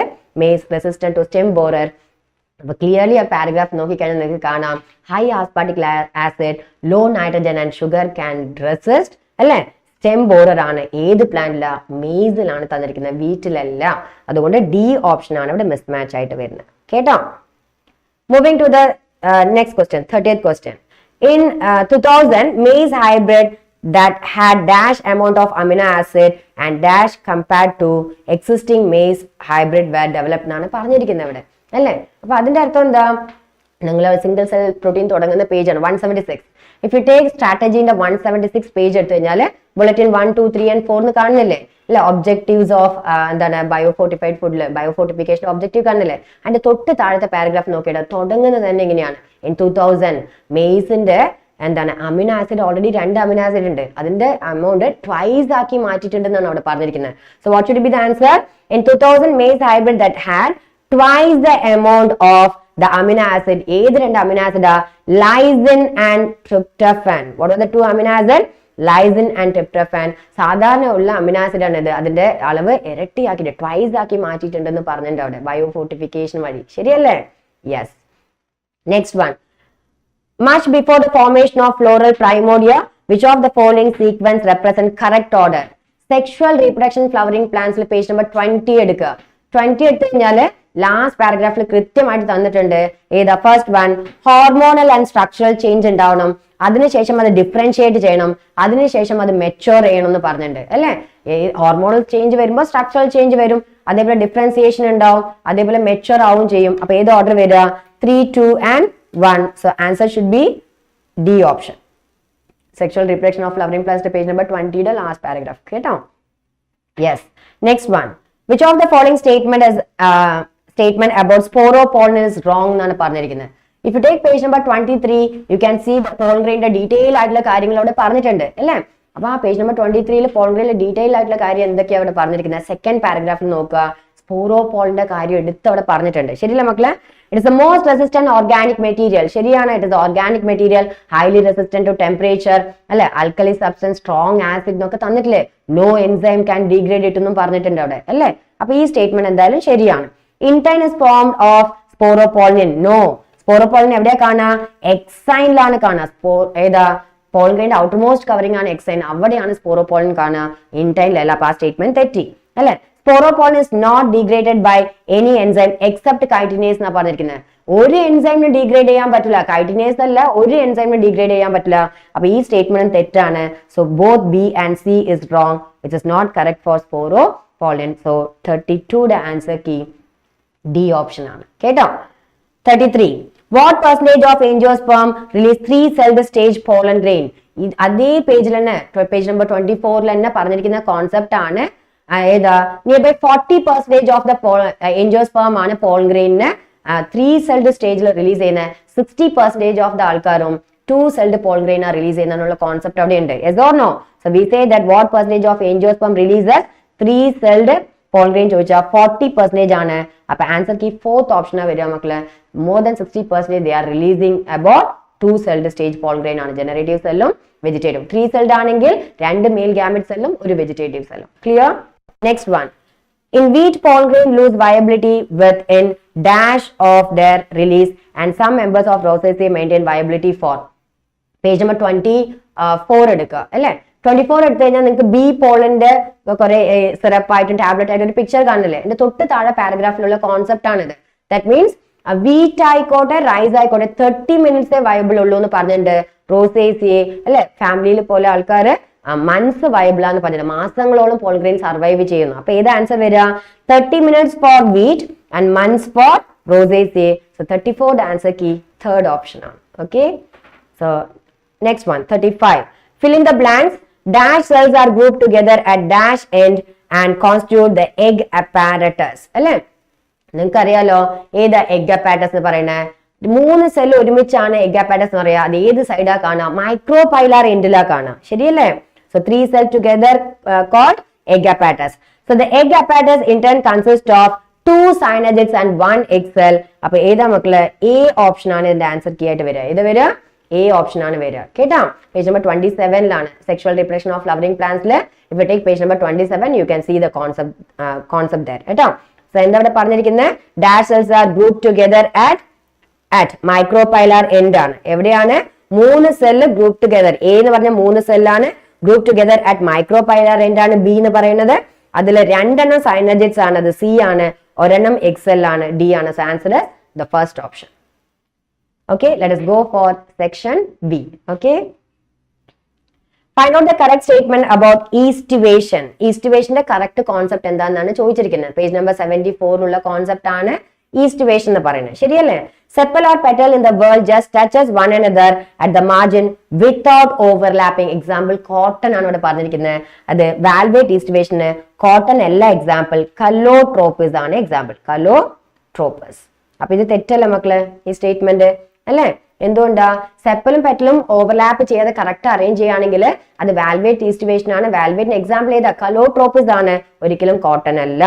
1 margin of the appendage overlap that the next one ladies finger. അത് കറക്റ്റ് ആണ്. കോട്ടൺ ആയിക്കോട്ടെ ലേഡീസ് ഫിംഗർ ആയിക്കോട്ടെ ഇതൊക്കെ ട്വിസ്റ്റഡ് ഈസ്റ്റിവേഷൻ. ചൈന റോസ് ഇതൊക്കെ ട്വിസ്റ്റഡ് ഈസ്റ്റിവേഷൻ ആണ് തന്നിട്ടുണ്ട്. അപ്പൊ ആ സ്റ്റേറ്റ്മെന്റ് ശരിയാണ്, അതാണ് ആൻസർ വരിക. Because find out the correct statement അല്ല ചോദിച്ചിരിക്കുന്നത്. എന്നാൽ നമുക്ക് അടുത്തതും വായിച്ചു നോക്കാം. Margin of sepal or petal overlap one another but not any particular direction. അത് ഇംബ്രിക്കേറ്റ് ഈസ്റ്റിവേഷൻ ആണ്.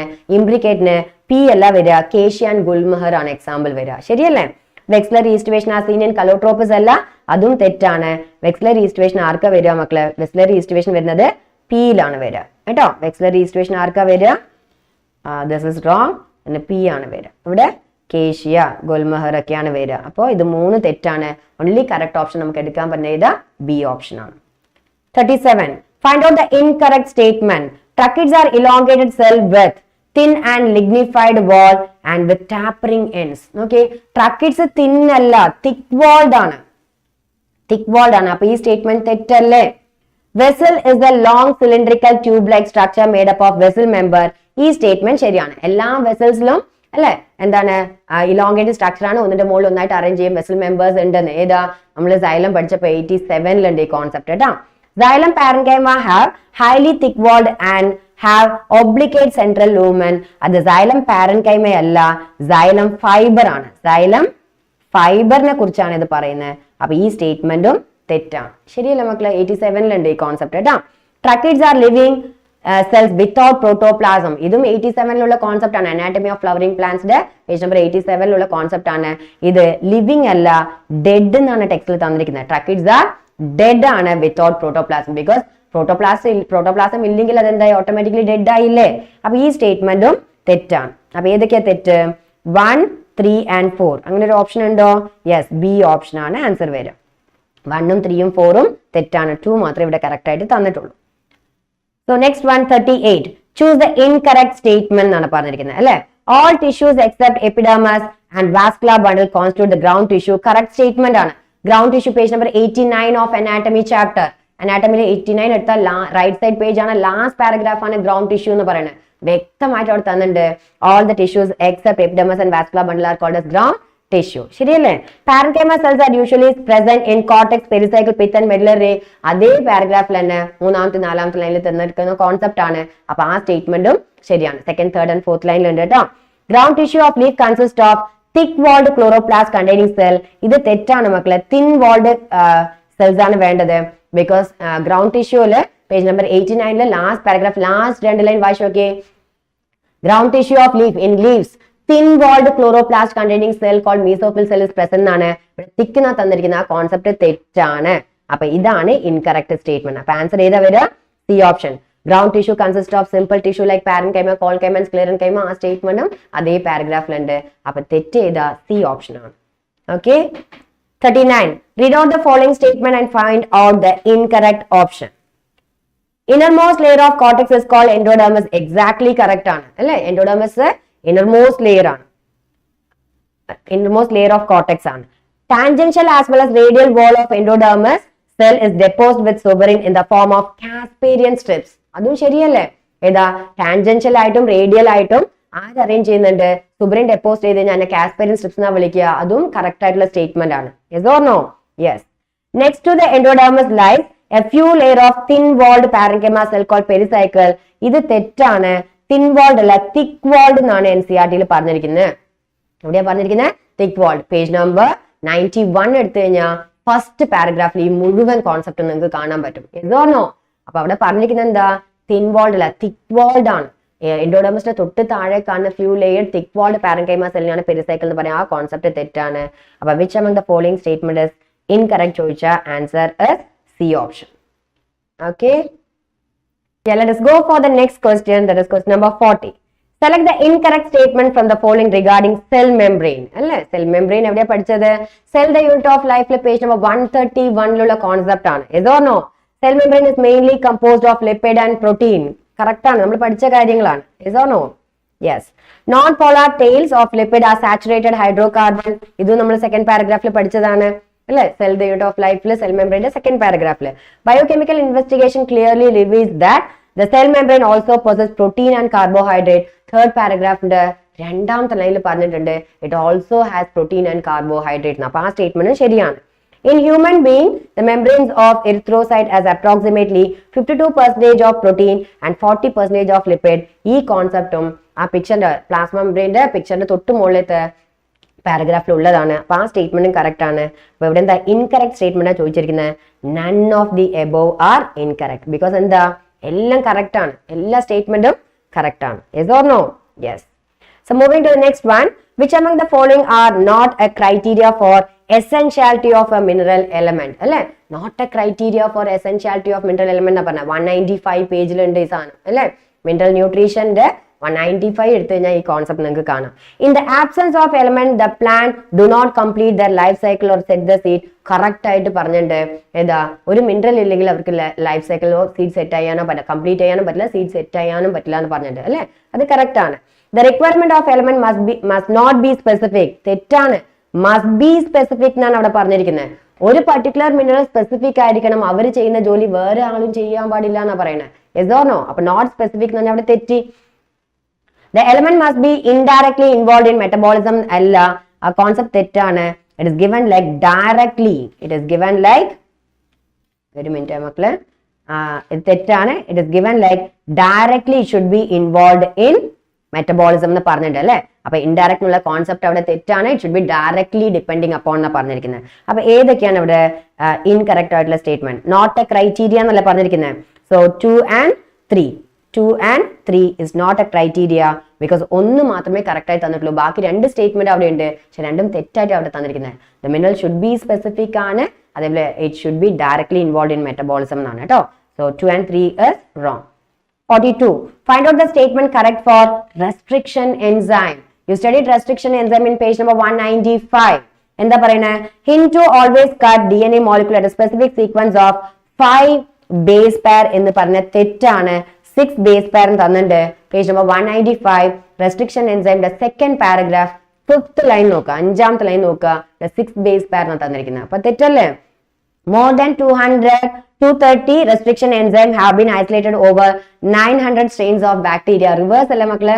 അതേ paragraph 195 restriction enzyme second paragraph 7th line നോക്കുക. കറക്റ്റ് അവിടെ പറഞ്ഞിട്ടുണ്ട്. More than 900 restriction enzyme has been discovered from 230 strains of bacteria എന്നാണ്. ഇവിടെ നേരെ തിരിച്ചാ തന്നിരിക്കുന്നത്. അപ്പൊ ഇവിടെയാണ് 900 വേണ്ടത്, ഇത് തെറ്റാണ്. ഇവിടെയാണ് 230 വേണ്ടത് അല്ലെ, 230 strains of bacteria വേണ്ടത്. അപ്പൊ ഈ രണ്ടും അങ്ങോട്ടും ഇങ്ങോട്ടും തിരിച്ചാ തന്നിരിക്കുന്നത്. അപ്പൊ ഈ കോൺസെപ്റ്റ് തെറ്റാണ് കേട്ടോ. So next one restriction. അപ്പൊ ഫസ്റ്റ് സ്റ്റേറ്റ്മെന്റും സെക്കൻഡും തെറ്റിയില്ല. restriction endonuclease will bind to a specific recognition sequence of the strand and cut one of the two strand. ഇത് തെറ്റാണ്, 1 അല്ല, each of the 2 strand എന്നാണ് NCERT യിൽ പറഞ്ഞിരിക്കുന്നത്. അപ്പൊ ഈ സ്റ്റേറ്റ്മെന്റും തെറ്റാണ്. If you go for page number 196 second paragraph 3rd, 4th and 5th line clear ആയിട്ട് കാണാൻ പറ്റും. എന്താണ് പറഞ്ഞിരിക്കുന്നത്? റെസ്ട്രിക്ഷൻ എൻഡോന്യൂക്ലിയസസ് 2 സ്ട്രാൻഡിനെയും കട്ട് ചെയ്യും. അതും എവിടെയാ? ഷുഗർ ആൻഡ് ഫോസ്ഫേറ്റ് ബാക്ക് ബോണെ കട്ട് ചെയ്യും അവിടെ തന്നിട്ടുണ്ട്. ഒരു സ്ട്രാൻഡ് മാത്രമല്ല കട്ട് ചെയ്യാട്ടോ. ആ സ്റ്റേറ്റ്മെന്റും തെറ്റാണ്. അപ്പൊ ഓട്ടോമാറ്റിക്കലി കറക്റ്റ് സ്റ്റേറ്റ്മെന്റ് ഇതായിരിക്കും, ലാസ്റ്റ് സ്റ്റേറ്റ്മെന്റ് ആയിരിക്കും. The palindrome is in DNA sequence of base pair that read in the same direction of 2 strands which the orientation of reading is kept same. 196 ന്റെ last 2 ലൈനും 197 ന്റെ first ലൈനും വായിച്ചു കഴിഞ്ഞാൽ ഈ answer കിട്ടും. അങ്ങോട്ടും ഇങ്ങോട്ടും വായിക്കുമ്പോൾ ഒരേ ഓറിയന്റേഷനിൽ, ഇവിടെ 3' to 5' വായിച്ചാൽ ഇവിടെയും 3' to 5' വായിക്കുമ്പോൾ ഒരേ ഓറിയന്റേഷനിൽ 2 സ്റ്റാൻഡും വായിച്ചാൽ മാത്രമേ പാലിൻഡ്രോമിക് സീക്വൻസ് പറയാൻ പറ്റുള്ളൂ. GAATTC GAATTC. Yes or no? Yes. Supported to answer D ആണ്. Choose the incorrect statement regarding cloning vector. Plasmids and bacteriophage have the ability to replicate within bacterial cell dependent on the chromosome control of chromosomal DNA. Page number 198 cloning vector start ചെയ്യുന്നുണ്ട്. അല്ല first തന്നെ പറഞ്ഞിരിക്കുന്ന concept എന്താ? First 3 line നോക്കിയതിന്റെ answer കിട്ടുമല്ലോ മക്കള്. Which is independent of chromosomal DNA എന്നാ പറഞ്ഞിരിക്കുന്നത്. Dependent അല്ല, ഡിപെൻഡന്റ് അല്ല, പകരം എന്താ വരുന്നത്? ആൻസർ എന്താ വേണ്ടേ? ഇൻഡിപെൻഡന്റ് എന്നാണ് തന്നിരിക്കുന്നത്. It should be independent. Clear? ഞാനത് വേറൊരു സ്ഥലത്ത് എഴുതാട്ടോ. അപ്പൊ ഡിപെൻഡന്റ് അല്ല വേണ്ടത്, എന്താ വേണ്ടത്? It should be independent. Independent of chromosomal DNA. അപ്പൊ ഫസ്റ്റ് സ്റ്റേറ്റ്മെന്റ് തന്നെ ഇൻകറക്റ്റ് ആണ്. അപ്പൊ ബാക്കി എല്ലാ സ്റ്റേറ്റ്മെന്റ് ഓട്ടോമാറ്റിക്കലി കറക്റ്റ് ആയിരിക്കുമല്ലോ അല്ലെ. 15 to 100 കോപ്പീസ് ആണ് ഉണ്ടാവുന്നത്. PVU1 and PVU2 are the restriction site present in PBR310 cloning vector. കേട്ടോ? ഇതും കറക്റ്റ് ആണ്. If one wants to recover many copy of the target DNA, it should be cloned in a vector whose origin support high copy number. അത് ഓറേ സൈറ്റിൽ page number 199 ഓറേ സൈറ്റിൽ ഈ point പറഞ്ഞിട്ടുണ്ട്. അപ്പൊ ഇതൊക്കെ കറക്റ്റ് ആണ്. ഏതാ തെറ്റ്? ഫസ്റ്റ് ഓപ്ഷൻ ആണ് തെറ്റ് എന്ന് പറയുന്നത് കേട്ടോ. So moving to 44, match the column 1 and 2. Agrobacterium. അപ്പൊ agrobacterium എന്ന ബാക്ടീരിയ ഏതിനെയാ മാച്ച് ചെയ്യുന്നത്? So agrobacterium, as you know that it is a cloning vector in plants ആണ് അല്ലേ. Disarmed retrovirus is a cloning vector in animals ആണ്. Micro injection ചെയ്യുന്നത് animal സെല്ലിലേക്കാണ്. Gene gun ചെയ്യുന്നത് plant സെല്ലിലേക്കാണ് ഒരു foreign DNA introduce ചെയ്യാൻ. ഇൻസേർഷണൽ inactivation beta galactosidase ആണ്. ശരിയല്ലേ മക്കളെ? സോ ഓപ്ഷൻ ഏതാ വരിക? 1 matches with 4, 2 matches with 1, 3 matches with 5 and 4 matches with 2 and 5 matches with 3.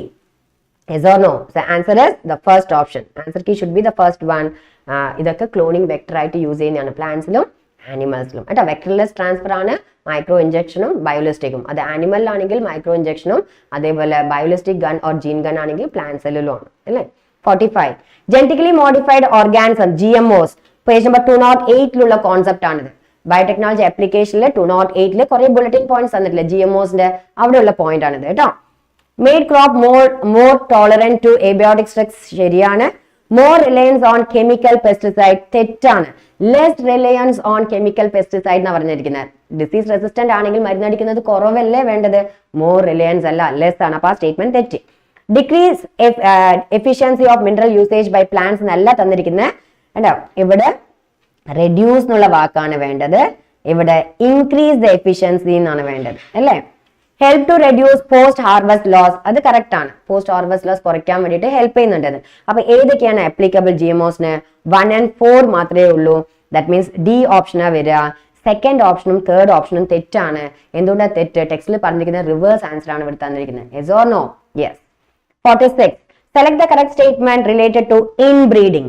Inbreeding refers to mating of more closely related individual within the same breed for 4 to 6 generation. Correct ആണ്.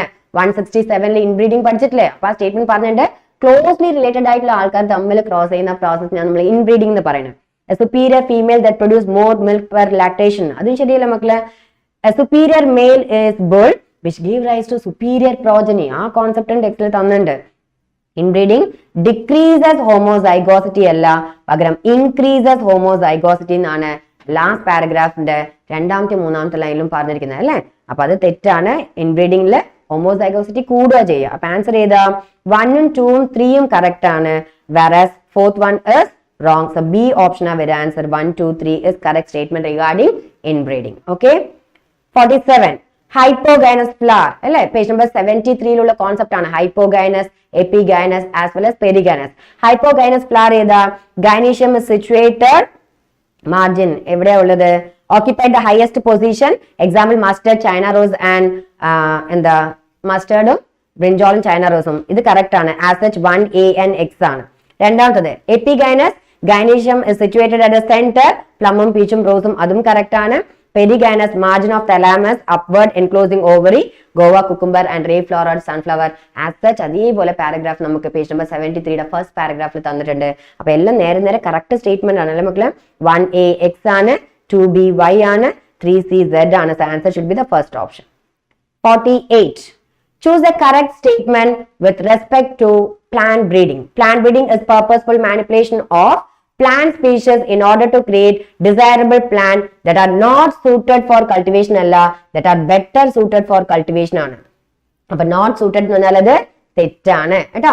Not suited four cultivation അല്ല, എന്തിനാ improve ചെയ്യുന്നത്? Better suited four cultivation ആണ്. അപ്പൊ ഈ statement തെറ്റിയില്ലേ? There are records evident of plant breeding date back 9000 to 11000. Page number 170 ഉണ്ട് കേട്ടോ. Page number 170 plant ബ്രീഡിംഗിന്റെ ഫസ്റ്റ് പാരഗ്രാഫിൽ തന്നെ ഉണ്ട്. അപ്പൊ ഇത് കറക്റ്റ് അല്ലേ? ഈ സ്റ്റേറ്റ്മെന്റ് ശരിയാണ്. അവർ major crops are derived from hybrid variety അല്ല, ഡൊമസ്റ്റിക്കേറ്റഡ് വെറൈറ്റി എന്നാണ് അതേ പാരഗ്രാഫിൽ പറഞ്ഞിരിക്കുന്നത്. ഡൊമസ്റ്റിക്കേറ്റഡ് വെറൈറ്റി പേജ് നമ്പർ 170 നോക്കാട്ടാ. ഡൊമസ്റ്റിക്കേറ്റഡ് വെറൈറ്റി എന്നാണ്. അപ്പൊ ഈ സ്റ്റേറ്റ്മെന്റും തെറ്റിയില്ലേ? Plant breeding is now increasingly being carried out by using molecular genetics. ഇത് ശരിയാണ്. അപ്പൊ കറക്റ്റ് സ്റ്റേറ്റ്മെന്റ് എത്രയേ ഉള്ളൂ? 2 and 4 മാത്രമേ കറക്റ്റ് ഉള്ളൂ. ആൻസർ തേർഡ് ഓപ്ഷനാ വരിക. ഫസ്റ്റും തെറ്റാണ്, തേർഡും തെറ്റാണ്. So what is the answer related to plant breeding? That is 2 and 4 is correct. 49. Assertion and reason. അല്ലെ? Cells of tapetum possess dense cytoplasm. Page number 21 എല്ലാ layers of എന്താണ് anther വാൾ മൈക്രോസ്പൊറാൻജിന്റെ എല്ലാ ലേയേഴ്സും picture അടക്കം തന്നിട്ടുണ്ട് അല്ലെ. തിയറി 20 പക്ഷെ 21 അതിന്റെ ബാക്കി കാര്യങ്ങളും ഉണ്ട്. Cells of tapetum possess dense cytoplasm generally having binucleated or multinucleated. Page number 20 നോക്കിക്കഴിഞ്ഞാൽ ഈ കോൺസെപ്റ്റ് നിങ്ങൾക്ക് കിട്ടും. പിക്ചർ 21 നോക്കിയാൽ കിട്ടും. അപ്പൊ ഇത് ശരിയല്ല മക്കള്. During mitosis tapetal cell involve karyokinesis but not cytokinesis. എന്തുകൊണ്ടാ? കാരിയോകൈനസിസ് വഴി കുറെ ന്യൂക്ലിയസ് ഉണ്ടാവും, സൈറ്റോകൈനസ് നടക്കാത്തത് കൊണ്ടാണ് ടെപ്പിറ്റിൽ ഒന്നിൽ കൂടുതൽ സെൽ ഉള്ളത്. അപ്പൊ കറക്റ്റ് അസേർഷന്റെ റീസൺ ആണ് തന്നിരിക്കുന്നത്. So answer should be the first option. Both assertion and reason are true and reason is correct explanation of assertion. എന്തുകൊണ്ടാണ് ബൈന്യൂക്ലിയേറ്റഡ് ഓർ മൾട്ടിന്യൂക്ലിയേറ്റഡ് ആവുന്നത്? Because of free nuclear division ആണ്. കാരിയോകൈനസ് മാത്രം നടക്കുന്നതുകൊണ്ടാണ്. അപ്പൊ ശരിയല്ലേ? And finally, we are moving to the last question, that is the 50th question. Yes or no? Yes. So, which of the following statements are correct for hydrophily? Pollination by water is quite rare. അല്ലേ? നിങ്ങൾ page number 29 എടുത്താൽ മക്കളെ sexual reproduction in flowering പ്ലാന്റ്സിൽ second year ചാപ്റ്ററിൽ 29 ഈ concept ഉണ്ട്. Pollination by water is quite rare in angiosperm and restricted to 30 ജനീറാസ് എന്നാണ്, 35 അല്ല. അപ്പൊ ഈ കോൺസെപ്റ്റ് തെറ്റാണ്. 35 അല്ല, പകരം 30 genera. Mostly monocot are considered as the dominant genera for through water. നമ്മൾ പറഞ്ഞു 30 ജനീറകളും മോണോകോട്ട് പ്ലാന്റ്സിൽ വാട്ടർ പോളിനേഷൻ നടക്കുന്നുണ്ട്. അപ്പൊ ഈ സ്റ്റേറ്റ്മെന്റ് ശരിയാണ്. In seagrass, female flower are pollinated by pollen grain released on the surface. Vallisneria ആണ്. Seagrass such as Zoostera എന്ന് പറഞ്ഞാൽ അവിടെ പറഞ്ഞിരിക്കുന്നത് ഹൈപ്പോ ആണ് കേട്ടോ. ഹൈപ്പോ ഹൈഡ്രോഫിലി ആണ്, വെള്ളത്തിന്റെ അടിയിലാണ്. ഇവിടെ വാലിസ്നേരിയ വേണ്ടത്. അപ്പൊ ഇത് തെറ്റാണ്. എന്താ വേണ്ടത്? വാലിസ്നേരിയ പ്ലാന്റിന്റെ കാര്യമാണ് പറഞ്ഞിരിക്കുന്നത്. Most of the pollen grain is hydrophily species having mucilage covering. ഈ സ്റ്റേറ്റ്മെന്റും ശരിയാണ്. അപ്പൊ 1 and 3 is wrong അല്ലേ? അപ്പൊ കറക്റ്റ് സ്റ്റേറ്റ്മെന്റ് ആണ് കണ്ടുപിടിക്കാൻ പറഞ്ഞിരിക്കുന്നത്. Answer 2 and 4. So 2 and 4 is correct. Okay. So this is about the answer key for the questions. നിങ്ങൾ ഇന്ന് എഴുതിയ ഗ്രേറ്റ് ഇന്ത്യൻ ബാറ്റിൽ 2ന്റെ ബോട്ടണിയുടെ ആൻസർ കീ ആണ്. Okay. So all the best for the next examination.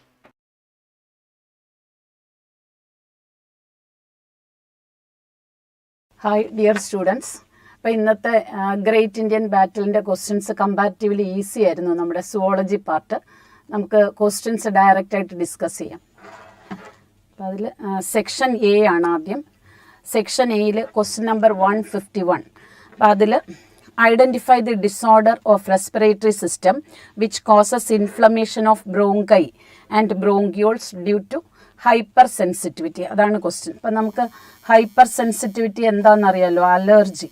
Hyper sensitivity is allergy. അപ്പോൾ ഈ തന്നിരിക്കുന്ന ഓപ്ഷനിൽ അലർജിക് ഡിസീസ് ഏതാണെന്ന് കണ്ടുപിടിക്കണം. അതായത് ബ്രോങ്കൈ ബ്രോങ്കിയോൾസിൽ ഇൻഫ്ലമേഷൻ ഉണ്ടാക്കുന്ന അലർജിക് ഡിസീസ്. അപ്പോൾ എല്ലാവർക്കും അറിയാം എന്നുള്ള ആൻസറാണ്.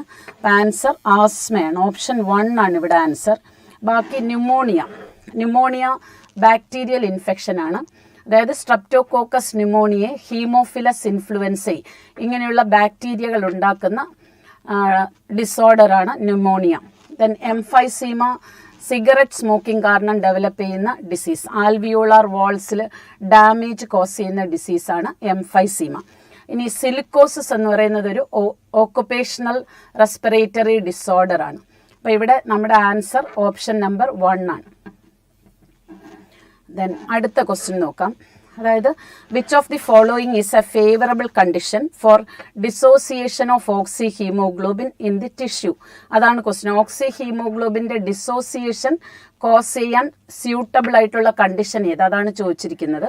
അപ്പോൾ ആദ്യം നമുക്ക് ആ സ്യൂട്ടബിൾ കണ്ടീഷൻസ് ഒന്ന് നോട്ട് ചെയ്തിട്ട് ആൻസറിലോട്ട് പോവാം. അതായത് ടിഷ്യൂ സൈഡിൽ HbO2 ഡിസോസിയേറ്റ് ചെയ്യണമെങ്കിൽ PCO2 ഹൈ ആയിരിക്കണം. PCO2 ഹൈ ആയിരിക്കണം. H+ ഹൈ ആയിരിക്കണം. H+ അയോൺസിൻ്റെ അളവ് ഹൈ ആയിരിക്കണം. പിന്നെ pH കുറഞ്ഞിരിക്കണം. pH should be less. പിന്നെ ടെമ്പറേച്ചർ ഹൈ ആയിരിക്കണം. അപ്പോൾ ഇങ്ങനെയുള്ള കണ്ടീഷൻസിലാണ് ഓക്സി ഹീമോഗ്ലോബിൻ ഡിസോസിയേറ്റ് ചെയ്യുന്നത്. അപ്പോൾ ഇവിടെ ഫസ്റ്റ് ഓപ്ഷനിൽ തന്നെ നമുക്ക് ആൻസർ ഉണ്ട്. അതായത് high PCO2 and low pH. High PCO2 and low pH. ഈ 2 കണ്ടീഷൻസാണ് ടിഷ്യൂ സൈഡിൽ ഓക്സി ഹീമോഗ്ലോബിനെ ഡിസോസിയേറ്റ് ചെയ്യാൻ സഹായിക്കുന്നത്. അപ്പോൾ ഓപ്ഷൻ 1 ആണ് ഇവിടെ ആൻസർ. ദെൻ നെക്സ്റ്റ് ക്വസ്റ്റ്യൻ എടുക്കാം. Question number 153. വീണ്ടും ബ്രീത്തിങ് ആൻഡ് എക്സ്ചേഞ്ച് ഓഫ് ഗ്യാസസിലെ ക്വസ്റ്റ്യൻ ആണ്. In a normal healthy adult his total lung capacity is 6000 ml. അതായത് ഇവിടെ TLC തന്നിട്ടുണ്ട്. Total lung capacity is 6000 ml എന്ന് തന്നിട്ടുണ്ട്. Okay. And his vital capacity is 4500 ml. VC തന്നിട്ടുണ്ട് 4500 ml. അപ്പോൾ ഇവിടെ the value of his residual volume RVയുടെ value കണ്ടുപിടിക്കണം ഈ വാല്യൂസിൽ നിന്ന്. ഇപ്പം നമുക്കറിയാം TLC ഇത് കണ്ടുപിടിക്കുന്നത് TLC is equal to VC plus RV. TLC is equal to VC plus RV. അപ്പം നമുക്ക് RV കണ്ടുപിടിക്കണം. RV is equal to TLC minus VC. അപ്പം TLC 6000 ആണ്. Then VC is 4500. അപ്പം നമുക്ക് ആൻസർ കിട്ടുന്നു 1500 ml.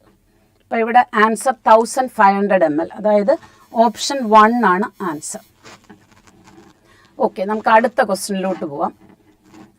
അപ്പോൾ അടുത്തത് find the true statement regarding transport of respiratory gases. അതാണ് ക്വസ്റ്റ്യൻ.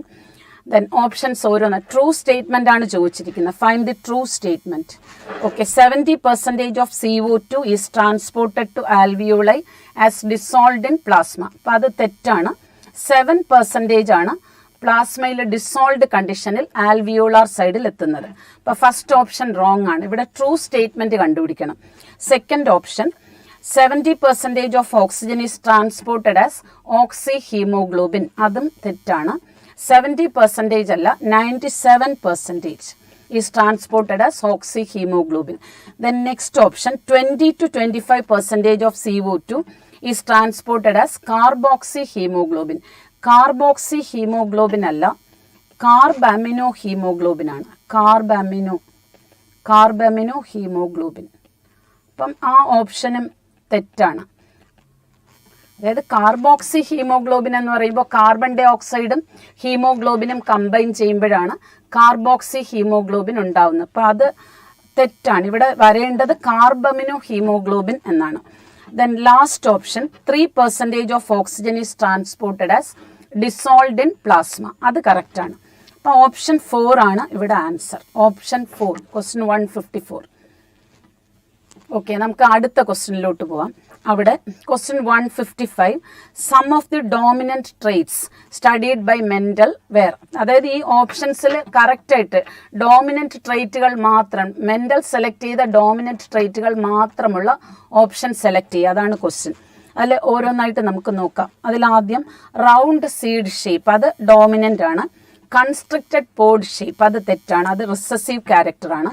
ആക്സിയൽ ഫ്ലവർ കളർ, അത് ഡോമിനന്റ് ആണ്. അപ്പോൾ ഓപ്ഷൻ 1 എടുക്കാൻ പറ്റില്ല. Then next option green pod colour, അത് കറക്റ്റ് ആണ്, അത് ഡോമിനന്റ് ആണ്. ഇൻഫ്ലേറ്റഡ് പോഡ് ഷേപ്പ്, അതും കറക്റ്റ് ആണ്, ഇൻഫ്ലേറ്റഡ് പോഡ് ഷേപ്പ്. അടുത്തത് ആക്സിയൽ ഫ്ലവർ പൊസിഷൻ, അതും കറക്റ്റ് ആണ്. അതായത് ഓപ്ഷൻ 2 തന്നിരിക്കുന്നതെല്ലാം ഡോമിനന്റ് ക്യാരക്ടേഴ്സ് ആണ്. അപ്പോൾ ഓപ്ഷൻ 2 ആണ് ആൻസർ ആയിട്ട് വരുന്നത്. ബാക്കി ഓപ്ഷൻസ് നോക്കുകയാണെങ്കിൽ മൂന്നാമത്തെ ഓപ്ഷനിൽ യെല്ലോ സീഡ് കളർ, അത് ഡോമിനന്റ് ആണ്. വയലറ്റ് ഫ്ലവർ കളർ ഡോമിനന്റ് ആണ്. പക്ഷേ യെല്ലോ പോഡ് കളർ ഡോമിനന്റ് അല്ല, റിസസീവ് ആണ്. ദെൻ നാലാമത്തെ ഓപ്ഷനിൽ ആക്സിയൽ ഫ്ലവർ പൊസിഷൻ ഡോമിനന്റ് ആണ്. ഗ്രീൻ പോഡ് കളർ ഡോമിനന്റ് ആണ്. ഗ്രീൻ സീഡ് കളർ ഡോമിനന്റ് അല്ല, അത് റിസസീവ് ആണ്. അപ്പോൾ ഓപ്ഷൻ 2 ആണ് ആൻസർ ആയിട്ട് വരുന്നത്. ദെൻ ക്വസ്റ്റ്യൻ ഇവിടെ ഡോമിനന്റ് ആൻഡ് റിസസീവ് ക്യാരക്ടേഴ്സ് കൊടുത്തിട്ടുണ്ട് ഈ ഫിഗറിൽ. ഓക്കെ, അടുത്ത ക്വസ്റ്റ്യനിലോട്ട് പോവാം. Match column 1 and 2 regarding lung volume and capacities.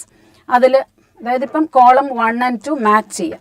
അതിൽ ഇൻസ്പിറേറ്ററി കപ്പാസിറ്റി ഐ സി നമുക്കറിയാം, IC is equal to IRV, inspiratory reserve volume plus tidal volume, IRV plus TV, IC. അപ്പോൾ ഇവിടെ 4 ആണത് വരുന്നത്, 4. ഓക്കെ, അടുത്ത FRC, functional residual capacity. FRC is ERV plus RV. FRC is ERV plus RV ആണ്, ERV plus RV. അപ്പം ERV plus RV എന്ന് പറയുമ്പോൾ 3. Okay, ഇനി TLC, total lung capacity. Total lung capacity ഇവിടെ VC പ്ലസ് RV കൊടുത്തിട്ടുണ്ട്. Option 1 എടുക്കാം, 1. Then ERV, expiratory reserve volume, അതിന് 2 ആണ്. അതായത് EC minus TV, EC minus TV ആണ് ആൻസർ വരുന്നത്. EC നമുക്കറിയാമല്ലോ, expiratory capacity is ERV plus TV ആണ്. ERV plus TV is EC. അപ്പോൾ ECയിൽ നിന്ന് TV മാറ്റിക്കഴിഞ്ഞാൽ നമുക്ക് കിട്ടുന്നത് ERV ആണ്. അപ്പോൾ ഓപ്ഷൻ 2 എടുക്കണം. ഇപ്പം മാച്ചിങ് 4, 3, 1, 2. 4, 3, 1, 2 എന്ന് പറയുമ്പോൾ ഓപ്ഷൻ 1. അപ്പം ആൻസർ ഓപ്ഷൻ 1 ആണ്. ഓക്കെ, അപ്പോൾ അടുത്ത ക്വസ്റ്റ്യൻ 157 എടുക്കാം. അപ്പോൾ അവിടെ അസർഷൻ ആൻഡ് റീസണിങ് ആണ് വരുന്നത്. അപ്പം അതിൽ during inspiration lung volume increases and intra pulmonary pressure decreases. അതായത് ഇൻസ്പിറേഷൻ നടക്കുന്ന സമയത്ത് ലങ് വോള്യൂം കൂടുന്നു, ലങ്ങിനകത്ത് പ്രഷർ കുറയുന്നു. അത് കറക്റ്റാണ്, അസർഷൻ ഈസ് കറക്റ്റ്. അടുത്തതിൻ്റെ റീസൺ നോക്കാം. Increase in thoracic volume decreases the pressure inside the thoracic chamber. അത് കറക്റ്റാണ്. അതായത് thoracic volume, increase in thoracic volume കൂടുമ്പോൾ തൊറാസിക് ചേംബറിനകത്ത് പ്രഷർ കുറയും. അങ്ങനെയാണെങ്കിൽ ലങ്സിന് നന്നായിട്ട് എക്സ്പാൻഡ് ചെയ്യാൻ പറ്റും, ലങ്ങിനകത്ത് പ്രഷർ കുറയും. ലങ് വോളിയൂം ഇൻക്രീസ് ചെയ്യും, ലങ്ങിനകത്ത് പ്രഷർ കുറയും. അപ്പോൾ അവിടെ അസേർഷന് കറക്റ്റായിട്ടുള്ള റീസണിൽ പറഞ്ഞിരിക്കുന്നത്. അപ്പോൾ അസേർഷൻ കറക്റ്റാണ് and reason is the correct explanation. അപ്പോൾ ഓപ്ഷൻ 1 ആണ് ആൻസർ. ഓപ്ഷൻ 1. ക്വസ്റ്റ്യൻ 158 നോക്കാം. Identify the false statement regarding sex determination in honey bees. അപ്പോൾ അവിടെ ഹണി ബീസിന്റെ അതായത് haplo diploidy type of sex ഡിറ്റർമിനേഷനുമായിട്ട് ബന്ധപ്പെട്ട ക്വസ്റ്റ്യൻ ആണ്. Sex determination is based on the number of chromosome sets. അത് കറക്റ്റാണ്. അതായത് എത്ര ഹാപ്ലോയിഡ് സെറ്റുകൾ ഉണ്ട് അതിനെ ബേസ് ചെയ്താണ് സെക്സ് ഡിറ്റർമിനേഷൻ. ഒരു ഹാപ്ലോയിഡ് സെറ്റേ ഉള്ളൂ എങ്കിൽ അത് മെയിൽ ആയിരിക്കും. 2 ഹാപ്ലോയിഡ് സെറ്റ് അതായത് 2n ആണെങ്കിൽ ഫീമെയിൽ. അപ്പോൾ ഒന്നാമത്തെ ഓപ്ഷൻ കറക്റ്റാണ്. Unfertilised eggs develop as females through parthenogenesis. അത് റോങ് ആണ്. അൺഫെർട്ടിലൈസ്ഡ് എഗ്സിൽ നിന്ന് ഡെവലപ്പ് ചെയ്യുന്നത് മെയിൽസ് ആണ്. അതായത് പാർത്തനോജെനസിസ് വഴി അൺഫെർട്ടിലൈസ്ഡ് എഗ്സിൽ നിന്ന് ഡെവലപ്പ് ചെയ്യുന്നത് മെയിൽസ്. അപ്പോൾ അത് റോങ് ആണ്. അതാണ് ആൻസർ. ഫോൾസ് സ്റ്റേറ്റ്മെന്റ് ആണ് ചോദിച്ചിരിക്കുന്നത്.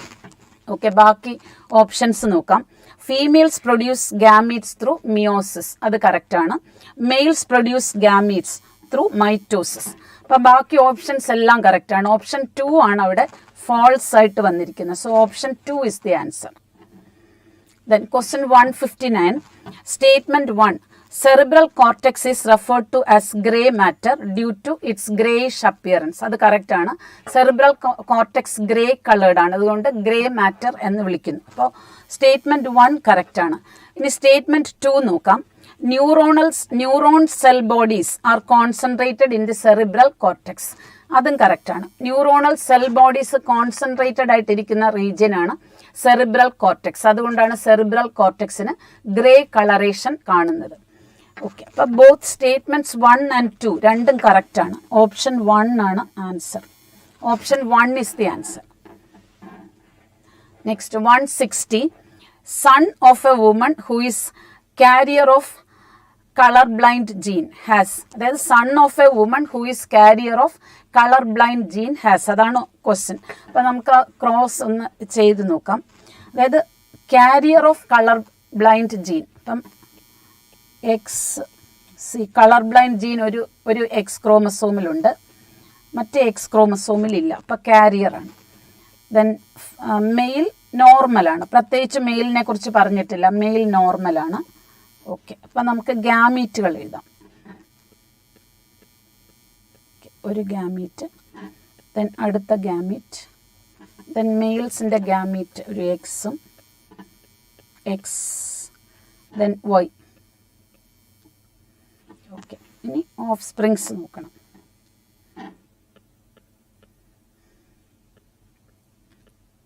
അപ്പം ഇത് കാരിയർ ഫീമെയിലാണ്. ആദ്യത്തത് കാരിയർ ഫീമെയിൽ. ദെൻ അടുത്തത് നോക്കാം.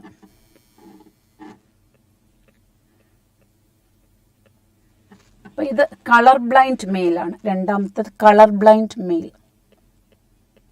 കളർ ബ്ലൈൻഡ് മെയിലാണ്. Then next normal female. Normal female. Then next the normal male. Normal male. Okay, അപ്പം ഇവിടെ ക്വസ്റ്റ്യൻ ചോദിച്ചിരിക്കുന്നത് son of a woman who is carrier for colour blind gene. അപ്പം son ആണ് ചോദിച്ചിരിക്കുന്നത്. ഇപ്പോൾ സൺസ് എന്ന് പറയുമ്പോൾ 2 സൺസ് ആണ് ഇവിടെ. അപ്പോൾ ഒന്ന് കളർ ബ്ലൈൻഡ് ആണ്, മറ്റത് നോർമലാണ്. അപ്പം സൺസിൻ്റെ 50% കളർ ബ്ലൈൻഡും 50% നോർമലും. ഇനി ഓപ്ഷൻ നോക്കണം. 25% ഓഫ് ബീയിങ് കളർ ബ്ലൈൻഡ് എന്ന് പറയുമ്പോൾ തെറ്റാണ്. 75% chance of being colour blind തെറ്റ്. 50% chance of being colour blind അതാണ് ആൻസർ. അതായത് ഒരു കാരിയർ ഫീമെയിലിന് ജനിക്കുന്ന മെയിൽസിൻ്റെ 50%-ന് കളർ ബ്ലൈൻഡ്നെസ് ഡെവലപ്പ് ചെയ്യാനുള്ള ചാൻസ് ഉണ്ട്. അപ്പോൾ ഓപ്ഷൻ 3 ആണ് answer. Okay, then question 161. Given are few statements regarding sickle cell anemia. Identify the true statements. അതാണ് ക്വസ്റ്റ്യൻ. അതിൽ ഒന്നാമത്തത് ഒന്നാമത്തെ option defect lies in beta globin gene of haemoglobin. അത് കറക്റ്റാണ്. ബീറ്റ ഗ്ലോബിൻ ജീനിലാണ് സിക്കിൾ സെൽ അനീമിയയുടെ കേസിൽ defect. Then defect is caused due to substitution of valine by glutamic acid. അങ്ങനെയാണ് കൊടുത്തിരിക്കുന്നത്, substitution of valine by glutamic acid. ഇവിടെ ഞാൻ അതിൻ്റെ ഫിഗർ കൊണ്ടുവന്നിട്ടുണ്ട്. അതായത് സിക്കിൾ സെൽ അനീമിയയിൽ ഗ്ലൂട്ടാമിക് ആസിഡിന് പകരമാണ് വാലിൻ വരുന്നത്, അല്ലാതെ valine is substituted by glutamic acid അല്ല. അപ്പോൾ അത് തെറ്റാണ്. Substitution of valine by glutamic acid തെറ്റാണ്. ദെൻ 3ൽ it is caused due to single base substitution at 6th codon of beta globin gene. അപ്പോൾ അതും കറക്റ്റാണ്. അതായത് ബീറ്റ ഗ്ലോബിൻ ജീനിൻ്റെ 6ാമത്തെ കോഡോൺ GAG ഒരു ബേസ് ആണ് മാറുന്നത്. GAGക്ക് പകരം അത് GUG ആയി. അപ്പോൾ അതും കറക്റ്റാണ്. It is caused due to single base substitution at the 6th codon of beta globin gene. അത് കറക്റ്റ്. അടുത്തത് the codon in mRNA GAG is replaced by GUG. അതും കറക്റ്റാണ്. GAGക്ക് പകരം GUG വരുന്നു. അതും കറക്റ്റ്. അപ്പം ഇവിടെ given few statements regarding sickle cell anaemia, identify true statements. അപ്പം ട്രൂ സ്റ്റേറ്റ്മെന്റ്സ് എന്ന് പറയുമ്പോൾ 1, 3 and 4. 1, 3 and 4. ഓപ്ഷൻ 1 ആണ് ആൻസർ. 1, 3 and 4. അപ്പം അടുത്ത ക്വസ്റ്റ്യൻ നോക്കാം. ക്വസ്റ്റ്യൻ 161. അവിടെ ഫൈൻഡ് ദി മിസ്മാച്ച്ഡ് പെയർ. അതിൽ polyploidy, failure of cytokinesis after telophase. കറക്റ്റാണ്. പോളിപ്ലോയിഡി ഉണ്ടാവുന്നതിന് കാരണം failure of cytokinesis after telophase. Okay. Then aneuploidy നമുക്കറിയാം, it is due to loss or gain of 1 or more chromosomes. ഇവിടെ gain or loss of a chromosome എന്ന് പറഞ്ഞിരിക്കുന്നത് correct തന്നെയാണ്. Then option 3ൽ Down syndrome, monosomy of chromosome number 21 എന്ന് പറഞ്ഞിട്ടുണ്ട്. അത് തെറ്റാണ്. ഡൗൺ സിൻഡ്രോം എന്ന് പറയുന്നത് ട്രൈസോമിയാണ്. Trisomy of chromosome 21. ഓക്കെ. അപ്പം ഓപ്ഷൻ 3 റോങ് ആണ്. ക്വസ്റ്റ്യൻ നമ്പർ 14, ക്ലൈൻഫെൽറ്റർ സിൻഡ്രോം, 47 ക്രോമസോംസ് വിത്ത് XXY. അതായത് ടോട്ടൽ നമ്പർ ഓഫ് ക്രോമസോംസ് 47 ആണ്. സെക്സ് ക്രോമസോംസ് 2 ക്രോമസോമുകൾക്ക് പകരം 3 എണ്ണം ഉണ്ട്. അപ്പോൾ അതും കറക്റ്റാണ്. അപ്പോൾ ഇവിടെ ആൻസർ മിസ്മാച്ച്ഡ് ആയിട്ട് വരുന്നത് ഓപ്ഷൻ 3 ആണ്, ഡൗൺ സിൻഡ്രോം. ക്വസ്റ്റ്യൻ 163 നോക്കാം. അതിൽ which of the following are not true regarding the character and the inheritance pattern of particular character. അതിൽ skin colour in humans, polygenic inheritance. കറക്റ്റാണ്. സ്കിൻ കളർ പോളിജീനിക് ഇൻഹെറിറ്റൻസിന് example. Flower colour in Mirabilis jalapa. അപ്പം നമുക്കറിയാം 4 o'clock plant flower colour inheritance എന്ന് പറയുന്നത് incomplete ഡോമിനൻസിന് example ആണ്. പക്ഷെ ഇവിടെ തന്നിരിക്കുന്നത് കോ ഡോമിനൻസ് ആണ്. അപ്പം അത് തെറ്റാണ്. Then AB blood group. അപ്പം ABO ബ്ലഡ് ഗ്രൂപ്പിംഗ് സിസ്റ്റത്തിൽ AB ബ്ലഡ് ഗ്രൂപ്പ് എന്ന് പറയുന്നത് കോ ഡോമിനൻസിന് എക്സാമ്പിൾ. അത് കറക്റ്റാണ്. Then flower colour inheritance in snap dragon, അത് ഇൻകംപ്ലീറ്റ് ഡോമിനൻസ്. ഇപ്പം ബാക്കി 3ഉം കറക്റ്റാണ്. മിസ്മാച്ച്ഡ് ഓപ്ഷൻ 2 ആണ്, flower colour in Mirabilis jalapa. അപ്പം അവിടെ ഇൻകംപ്ലീറ്റ് ഡോമിനൻസ് ആണ് വരുന്നത്. ഓക്കെ. നെക്സ്റ്റ് ക്വസ്റ്റ്യൻ 164 നോക്കാം. അപ്പം ഇവിടെ റേഷ്യോസ് ആണ്. Okay. Capital T small T into small T. ഇത് നമുക്ക് കാണുമ്പോൾ തന്നെ അറിയാം ഇതൊരു ടെസ്റ്റ് ക്രോസ് ആണ്. അതായത് F1 അല്ലെങ്കിൽ F2 ജനറേഷനിലുള്ള ഡോമിനന്റ് ഫീനോടൈപ്പ് കാണിക്കുന്ന ഇൻഡിവിജ്വലിനെ റിസസീവ് പാരന്റുമായിട്ട് ക്രോസ് ചെയ്യുക. അതാണ് ഒന്നാമത്തെ എയിൽ കൊടുത്തിരിക്കുന്ന capital T small T into small T. അപ്പം നമുക്കറിയാം mono hybrid test cross ratio is 1:1. അപ്പം അവിടെ നമുക്ക് ഡയറക്റ്റായിട്ട് എസ് എടുക്കാൻ പറ്റും. യെസ്. ദെൻ ബിയിൽ തന്നിരിക്കുന്ന capital R small r capital Y small y into capital R small r capital Y small y. അത് ഡൈഹൈബ്രിഡ് ക്രോസ് ആണ്. ഡൈഹൈബ്രിഡ് ക്രോസിൽ F1 ജനറേഷനെ സെൽഫ് പോളിനേറ്റ് ചെയ്യുമ്പോൾ F1 ജനറേഷൻ്റെ സെൽഫ് പോളിനേഷനാണ് അവിടെ കാണിച്ചിരിക്കുന്നത്. നമുക്കറിയാം ഡൈഹൈബ്രിഡ് ക്രോസിൻ്റെ ഫീനോട്ടിപ്പിക് റേഷ്യോ 9:3:3:1. അപ്പോൾ അവിടെ ഓപ്ഷൻ പി എടുക്കാം. ദെൻ IAIB ഇൻറ്റു IAIB, അതായത് AB ബ്ലഡ് ഗ്രൂപ്പ്. അത് നമുക്ക് ചെയ്ത് നോക്കാം. IAIB into IA IB. അപ്പം ഇവിടെ ഗാമീറ്റുകൾ IA then IB, then ഇവിടെ IA IB ഗാമീറ്റ്സ്.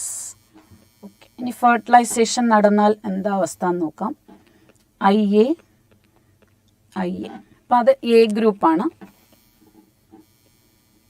അടുത്തത് IA IB, അതായത് AB group. Next IA IB, അതും AB ഗ്രൂപ്പാണ്. ഇത് IB ഓക്കെ, അപ്പോൾ ഇതാണ് ക്രോസിൻ്റെ റിസൾട്ട്. അതായത് ഒരു A group 1 A group is to 2 AB group 1 2, 2 AB group ഉണ്ട്.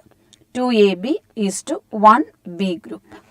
ഇത് B ഗ്രൂപ്പ്. അപ്പോൾ 1:2:1 റേഷ്യോ, അതായത് കോഡോമിനൻസിൻ്റെ റേഷ്യോ ആണ് 1:2:1. ഇതാണ്. അപ്പം Q ആണ് വരുന്നത്, SPQ.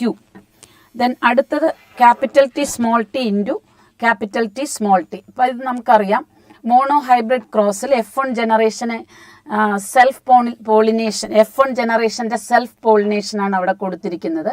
അപ്പോൾ അതിൻ്റെ ആ ക്രോസ് ചെയ്ത് കഴിഞ്ഞാൽ ഫീനോട്ടിപ്പിക് റേഷ്യോ എല്ലാവർക്കും അറിയാമെന്നുള്ളതാണ്. 3:1, 3 ടോൾ ഈസ് ടു 1 ഡ്വാർഫ്. അപ്പോൾ അത് 3:1 വരുന്നത് 6 ആണ്. അപ്പോൾ SPQR വരുന്ന ഓപ്ഷൻ SPQR ഓപ്ഷൻ 3 ആണ് ഇവിടെ ആൻസർ. ഓപ്ഷൻ 3. ശരി, അടുത്ത ക്വസ്റ്റ്യൻ 165 വളരെ ഈസി ആയിട്ടുള്ള ക്വസ്റ്റ്യൻ ആണ്. Taylor conducted experiments to provide semi conservative mode of replication on. അപ്പം Taylor semi conservative mode of replication prove ചെയ്തു. അപ്പം അതിനുവേണ്ടി അദ്ദേഹം ഉപയോഗിച്ച എക്സ്പെരിമെന്റൽ പ്ലാൻ ഏതാണ്? ഏറ്റവും സിംപ്ലസ്റ്റ് ക്വസ്റ്റ്യൻ ആണ്, വിഷിയ ഫേബർ. ഓപ്ഷൻ 4 ആണ് answer. Then question 166, which of the following correctly explains the evolution of Darwin's finches in Galapagos? Okay, അപ്പം നമുക്കറിയാം ഡാർവിൻസ് ഫിഞ്ചസിൻ്റെ എവല്യൂഷൻ അഡാപ്റ്റീവ് റേഡിയേഷൻ ആണെന്നറിയാം. നമുക്ക് ഓപ്ഷൻസ് നോക്കാം. Similar habitat condition resulted in similar adaptive features, അത് convergent evolution ആണ്, അത് Darwin's ഫിഞ്ചസിന് ആപ്ലിക്കബിൾ അല്ല. അടുത്തത് evolution due to anthropogenic action, അതും റോങ് ആണ്. ഹ്യൂമൻ ഇന്ററാക്ഷൻ കാരണമല്ല ഡാർവിൻസ് ഫിഞ്ചസിന്റെ എവല്യൂഷൻ നടന്നത്. Then third one, evolution starting from a point and radiating to different habitats. അത് അഡാപ്റ്റീവ് റേഡിയേഷൻ്റെ ഡെഫിനിഷൻ ആണ്. evolution starting from a point and radiating to different habitats, getting adapted and evolving as new species. അപ്പോൾ അവിടെ option 3 ആണ് Darwin's ഫിഞ്ചസിന് applicable ആയിട്ട് വരുന്നത്, അതായത് adaptive radiation. അതിൻ്റെ ഡെഫിനിഷനാണ് ഓപ്ഷൻ 3 പറഞ്ഞിരിക്കുന്നത്. ദെൻ നാലാമത്തെ ഓപ്ഷനിൽ ആർട്ടിഫിഷ്യൽ സെലക്ഷൻ ആൻഡ് ഹൈബ്രിഡൈസേഷൻ, അത് ഇവിടെ ആപ്ലിക്കബിൾ അല്ല. Then question 167, choose the option that gives the correct example for the type of evolution mentioned against it. അപ്പോൾ ചില എക്സാമ്പിൾസും അതിൻ്റെ ടൈപ്പ് ഓഫ് ഇവല്യൂഷൻ കണ്ടുപിടിക്കാം. അതിൽ പൊട്ടറ്റോ ഡൈവേർജന്റ് ഇവല്യൂഷൻ, ഒന്നാമത്തെ ഓപ്ഷനിൽ divergent evolution, potato and sweet potato ആണ് കൊടുത്തിരിക്കുന്നത്. നമുക്കറിയാം പൊട്ടറ്റോ ആൻഡ് സ്വീറ്റ് പൊട്ടറ്റോ എന്ന് പറയുമ്പോൾ അനലോഗസ് ഓർഗൻസ് ആണ്. Analogous organs evolve through convergent evolution. അപ്പം നമുക്ക് ഒന്നാമത്തെ ഓപ്ഷൻ എടുക്കാൻ പറ്റില്ല. ദാറ്റ് ഗിവ്സ് കറക്റ്റ് എക്സാമ്പിൾ ആണ് ചോദിച്ചിരിക്കുന്നത്. ഓക്കെ, ഡൈവേർജന്റ് ഇവല്യൂഷൻ അതിന് കൊടുത്തിരിക്കുന്നത് eye of octopus and eye of mammals. അതും eye of octopus and eye of mammals എന്ന് പറയുമ്പോൾ അതും അനലോഗസ് ആണ്. അനലോഗസ് ഓർഗൻസിന്റെ ഇവല്യൂഷൻ കൺവേർജന്റ് ആണ്, ഡൈവേർജന്റ് അല്ല. അപ്പം അതും നമുക്ക് എടുക്കാൻ പറ്റില്ല. Next, adaptive radiation, evolution of melanised moths in post industrialisation period, അതും തെറ്റാണ്, അത് കറക്റ്റ് അല്ല. അതായത് മെലനൈസ്ഡ് മൂത്തുകളുടെ ഇവല്യൂഷൻ എന്ന് പറയുമ്പോൾ നാച്ചുറൽ സെലക്ഷന് എക്സാമ്പിൾ ആണ്. Okay, then divergent evolution, 4 limbs of വെയിൽ ആൻഡ് ബാറ്റ്. അപ്പോൾ 4 limbs ഓഫ് വെയിൽ ആൻഡ് ബാറ്റ് എന്ന് പറയുമ്പോൾ മാമൽസിന്റെ 4 limbs ഓഫ് മാമൽസ്, അത് ഹോമലോഗസ് ഓർഗൻസ് ആണ്. Homologous organs evolve through divergent evolution. അപ്പോൾ ഓപ്ഷൻ 4 ആണ് നമുക്കിവിടെ കറക്റ്റ് ആയിട്ട് വന്നിരിക്കുന്നത്. ഓപ്ഷൻ 4 ആണ് answer. Then question 168, the original drifted population colonizes a new geographical area and becomes founders of new species. This type of evolution is called. അപ്പോൾ നമുക്കറിയാം founder effect എന്ന് പറയുന്ന ജനറ്റിക് ഡ്രിഫ്റ്റിന് എക്സാമ്പിൾ ആണ്. ഒരു ലാർജ് പോപ്പുലേഷനിൽ നിന്ന് ഡ്രിഫ്റ്റ് ചെയ്ത് വന്ന ഒരു ചെറിയ പോപ്പുലേഷൻ ഒരു ഐസൊലേറ്റഡ് ജോഗ്രഫിക്കൽ ഏരിയയിൽ കോളനൈസ് ചെയ്ത് പുതിയ സ്പീഷീസ് ആവുക, അതാണ് ഫൗണ്ടർ ഇഫക്റ്റ്. അപ്പോൾ അത് that is example for genetic drift. അപ്പോൾ അവിടെ നമുക്ക് ഓപ്ഷൻ 3 ആണ് answer. Due to genetic drift, founder effect caused due to genetic drift. ബാക്കി ഓപ്ഷൻസ് ഇവിടെ ആപ്ലിക്കബിൾ അല്ല. Then question 169, the concept of natural selection according to Charles Darwin is. അപ്പം ഒന്നാമത്തെ ഓപ്ഷനിൽ കൊടുത്തിരിക്കുന്ന change in allelic frequencies that lead to evolution. Charles Darwin allelic ഫ്രീക്വൻസികളെ കുറിച്ച് പറഞ്ഞിട്ടേ ഇല്ല അദ്ദേഹത്തിന്റെ നാച്ചുറൽ സെലക്ഷൻ തിയറിയിൽ. അലിലിക് ഫ്രീക്വൻസികളെ കുറിച്ച് പറഞ്ഞത് ഹാർഡി വെയിൻബർഗ് പ്രിൻസിപ്പിളിലാണ്. ദെൻ സെക്കൻഡ് ഓപ്ഷൻ, അപ്പോൾ ഇത് ആപ്ലിക്കബിൾ അല്ല. അടുത്ത individuals with heritable favourable variations are enable to reproduce and leave more progeny, അതാണ് ആൻസർ. അതായത് ഡാർവിനിസം അതാണ്, ഡിഫറൻസ് ഇൻ റീപ്രൊഡക്ഷൻ. അഡാപ്റ്റഡ് ആയിട്ടുള്ള ഇൻഡിവിജ്വൽസിന് റീപ്രൊഡക്റ്റീവ് പൊട്ടൻഷ്യൽ ഹൈ ആയിരിക്കും, നോൺ അഡാപ്റ്റഡിന് റീപ്രൊഡക്റ്റീവ് പൊട്ടൻഷ്യൽ കുറവായിരിക്കും. അപ്പം റീപ്രൊഡക്ഷനിലുള്ള വ്യത്യാസം പോപ്പുലേഷനിൽ അഡാപ്റ്റഡ് ഇൻഡിവിജ്വൽസിന്റെ പ്രൊപ്പോർഷൻ കൂട്ടുന്നു. ഇതാണ് ഡാർവിനിസത്തിന്റെ കൺസെപ്റ്റ്. അപ്പോൾ ഓപ്ഷൻ 2 കറക്റ്റ് ആണ്. Individuals with heritable favourable variations are enable to reproduce and leave more progeny, അതാണ് ആൻസർ. ദെൻ തേർഡ് ഓപ്ഷനിൽ ഓപ്ഷൻ 2 ആണ്. ഇവിടെ ഓൾറെഡി ആൻസർ നമ്മൾ കണ്ടുപിടിച്ചു. Single step large mutation called saltation. ഇത് ഹ്യൂഗോ ഡീവ്രിസിന്റെ മ്യൂട്ടേഷൻ തിയറിയിലാണ് ഇതിനെക്കുറിച്ച് പറയുന്നത്. അപ്പോൾ ഇതും ആപ്ലിക്കബിൾ അല്ല. Variations that are random and directionless, ഇത് പറഞ്ഞതും ഹ്യൂഗോ ഡീവ്രിസ് ആണ്. Variations are random and directional എന്ന് പറയുന്നത് ഡിറക്ഷൻലെസ്, റാൻഡം ആൻഡ് ഡിറക്ഷൻലെസ് എന്ന് പറഞ്ഞത് ഹ്യൂഗോ ഡീവ്രിസ് മ്യൂട്ടേഷൻ തിയറിയിലാണ് ഇത് പറഞ്ഞിരിക്കുന്നത്. ഓക്കെ, അടുത്ത ക്വസ്റ്റ്യൻ 170 നോക്കാം. അപ്പം ഇവിടെ ഒരു സീക്വൻസ് തന്നിട്ടുണ്ട്. ഡി എൻ എയുടെ കോഡിംഗ് സ്ട്രാൻഡിലുള്ള സീക്വൻസ് ആണ് ഇവിടെ തന്നിരിക്കുന്നത്. So what will be the corresponding sequence of transcribed mRNA? അപ്പോൾ കോഡിംഗ് സ്ട്രാൻഡ് എന്ന് പറയുമ്പോൾ അതിൻ്റെ ഡയറക്ഷൻ നമുക്കറിയാമല്ലോ, 5' to 3'. ദെൻ ഇതിൻ്റെ കോംപ്ലിമെൻ്ററി ആയിട്ടുള്ള സ്ട്രാൻഡാണ് template strand. Template strand 3' to 5'. അപ്പം 3', 5' ടെംപ്ലേറ്റ് സ്ട്രാൻഡിന് കോംപ്ലിമെൻ്ററി ആയിട്ടാണ് mRNA സിന്തസൈസ് ചെയ്യുന്നത്. mRNA is synthesised complementary to 3', 5' template strand. അപ്പം 3', 5' ടെംപ്ലേറ്റ് സ്ട്രാൻഡ് എന്ന് പറയുന്നത് കോഡിംഗ് സ്ട്രാൻഡിന് കോംപ്ലിമെൻ്ററി ആണ്. അപ്പം അതുകൊണ്ട് ഈ 3', 5' സ്ട്രാൻഡിൽ നിന്ന് സിന്തസൈസ് ചെയ്യുന്ന mRNAയിൽ നൈട്രജൻ ബേസുകളുടെ sequence it will be similar to coding strand. ഒറ്റ വ്യത്യാസമേ ഉള്ളൂ, ഇത് mRNA ആണ്. അപ്പം കോഡിംഗ് സ്ട്രാൻഡിൽ തൈമിൻ വരുന്ന സ്ഥലത്തൊക്കെ യുറാസിൽ കൊണ്ട് റീപ്ലേസ് ചെയ്യണം. ബാക്കി എല്ലാ കാര്യങ്ങളും കോഡിംഗ് സ്ട്രാൻഡിന്റെ അതേ സീക്വൻസ് തന്നെയാണ്, except thymine will be replaced by uracil. അപ്പോൾ ഇവിടെ നമുക്ക് എഴുതാം ഈ സ്ട്രാൻഡിന്റെ, ഞാൻ mRNAയുടെ സീക്വൻസ് എഴുതുകയാണ്. G, അവിടെ തൈമിൻ വരുന്നുണ്ട്, അവിടെ യുറാസിൽ കൊടുക്കണം.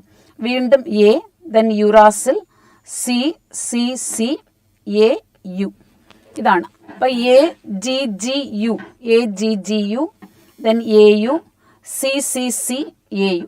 അപ്പോൾ ഓപ്ഷൻ 1 ആണ് answer. Correct answer is option 1. Okay, അപ്പോൾ ക്വസ്റ്റ്യൻ 170 വരെ നമ്മൾ കംപ്ലീറ്റ് ചെയ്തു. ഇനി അടുത്ത് നോക്കാം. Which of the following is not correct, അതാണ് ക്വസ്റ്റ്യൻ. ഇൻകറക്റ്റ് സ്റ്റേറ്റ്മെന്റ് കണ്ടുപിടിക്കുക. A gene is defined as the functional unit of inheritance, അത് കറക്റ്റ് ആണ്. Then cistron is a segment of DNA coding for polypeptide, അതും correct ആണ്. Cistron is segment of DNA coding for a polypeptide, അത് correct. Then structural genes are polycistronic in eukaryotic organisms, നമുക്ക് അറിയാം ഇത് wrong ആണ്. Structural genes polycistronic എന്ന condition കാണിക്കുന്നത് പ്രോകാരിയോട്സിനാണ്. യൂകാരിയോട്സിന് പ്രൊമോട്ടറിനും ടെർമിനേറ്ററിനും ഇടയ്ക്ക് ഒരൊറ്റ സ്ട്രക്ചറൽ ജീനെ കാണും, അതായത് മോണോസിസ്ട്രോണിക് സ്ട്രക്ചറൽ ജീൻ, അതാണ് യൂകാരിയോട്സിന്റെ പ്രത്യേകത. ഓക്കെ, അപ്പം അത് തെറ്റാണ്. Then exons are interrupted by introns in eukaryotes, അതും കറക്റ്റ് ആണ്. അപ്പം യൂകാരിയോട്ടുകളുടെ DNA-യിൽ കോഡിംഗ് റീജിയൻസ് ഉണ്ട്, നോൺ കോഡിംഗ് റീജിയൻസ് ഉണ്ട്. Coding regions are exons, non coding regions are introns. അപ്പോൾ അത് സ്റ്റേറ്റ്മെൻറ്റ് കറക്റ്റാണ്. ഇവിടെ ഇൻകറക്റ്റ് സ്റ്റേറ്റ്മെൻ്റ് ആണ് ചോദിച്ചിരിക്കുന്നത്. Option 3 is incorrect. അപ്പോൾ ആൻസർ 3 ആണ്. 3. Then next question 172. Identify the options that are not applicable to RNA. The adapted, tRNA. tRNA, the adapter molecule. But tRNA-ക്ക് applicable അല്ലാത്ത ഓപ്ഷൻ കണ്ടുപിടിക്കാം. It has an anti codon loop. അത് കറക്റ്റാണ്. tRNA-ക്ക് ഒരു anti codon loop ഉണ്ട്, mRNA-യിലുള്ള കോഡോണുമായിട്ട് ബൈൻഡ് ചെയ്യാൻ. Then amino acid acceptor end at 3, that is at 3' end. Correct ആണ്. അപ്പം tRNA അമിനോ ആസിഡുമായിട്ട് ബൈൻഡ് ചെയ്യുന്നത് അതിൻ്റെ 3' എൻഡിലാണ്. ഓക്കെ, ഇനിഷ്യേറ്റർ tRNA വിത്ത് ആൻറ്റി കോഡോൺ UAC. അതും കറക്റ്റാണ്. നമുക്ക് ഫസ്റ്റ് കോഡോൺ, ഇനിഷ്യേറ്റർ കോഡോൺ എന്ന് പറയുന്നത് AUG ആണ്. അപ്പം അതിൻ്റെ കറസ്പോണ്ടിങ് tRNA എന്ന് പറയുമ്പോൾ അതിൽ ആൻറ്റി കോഡോൺ UAC ആയിരിക്കും, UAC. അതും കറക്റ്റാണ്. Then 3 tRNAs for stop codons. അത് എല്ലാവർക്കും അറിയാം, അത് തെറ്റാണ്. അതായത് സ്റ്റോപ്പ് കോഡോൺസിന് കറസ്പോണ്ടിങ് ആയിട്ടുള്ള tRNA ആബ്സെൻ്റ് ആണ്. അപ്പോൾ ഇവിടെ ഓപ്ഷൻ 4 ആണ് ആൻസർ. Then question 173 നോക്കാം. Find the mismatched pair regarding different constituents of lakh operon. അപ്പോൾ ഇവിടെ തെറ്റായിട്ട് കൊടുത്തിരിക്കുന്നത് കണ്ടുപിടിക്കുക. ലാക്ക് ഓപ്പറോണുമായിട്ട് ബന്ധപ്പെട്ട് ഐ ജീൻ നമുക്കറിയാം. I gene is regulator gene and I stands for inhibitor. I gene inhibitor, codes for repressor protein. കറക്റ്റാണ്. ദെൻ ഇസഡ് ജീൻ സ്ട്രക്ചറൽ ജീനാണ്, കോഡ്സ് ഫോർ ബീറ്റ ഗാലക്ടോസിഡേസ്. അതും correct.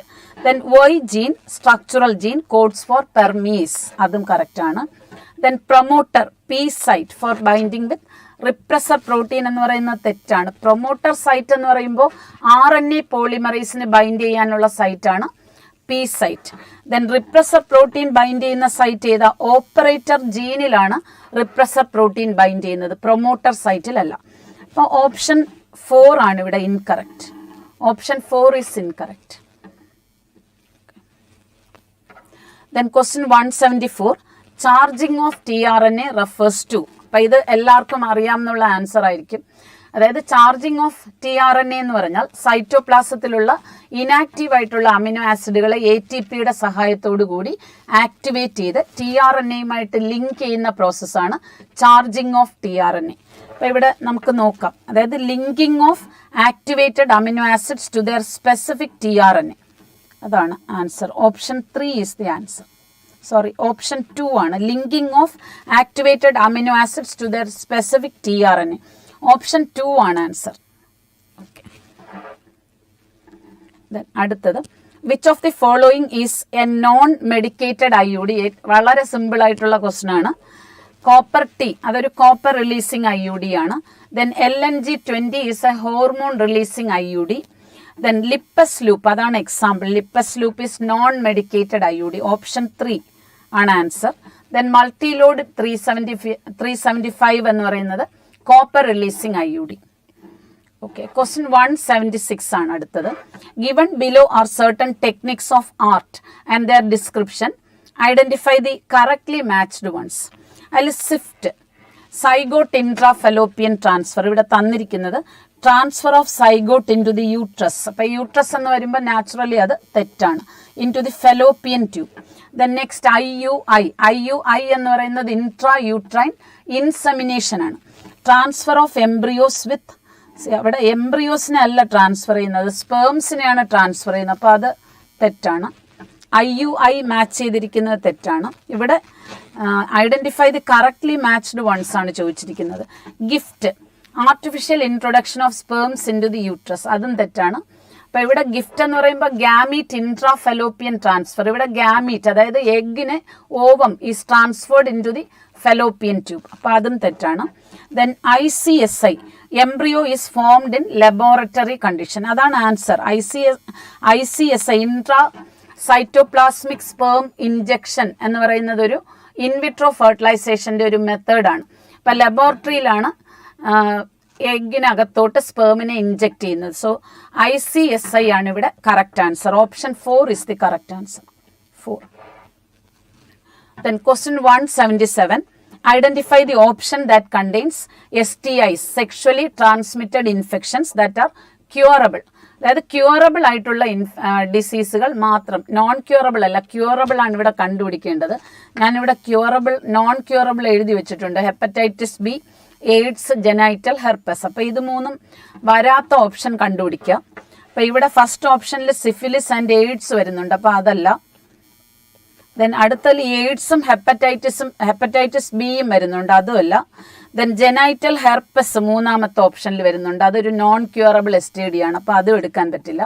So answer is 4. Option 4 ആണ് ഇവിടെ answer, gonorrhoea and syphilis. Okay, അപ്പം next question നമുക്ക് നോക്കാം.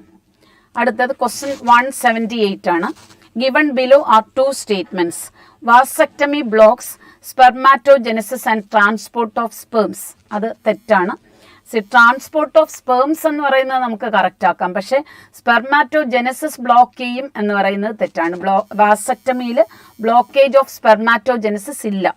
Then next one, tubectomy inhibits ovulation, അതും തെറ്റാണ്.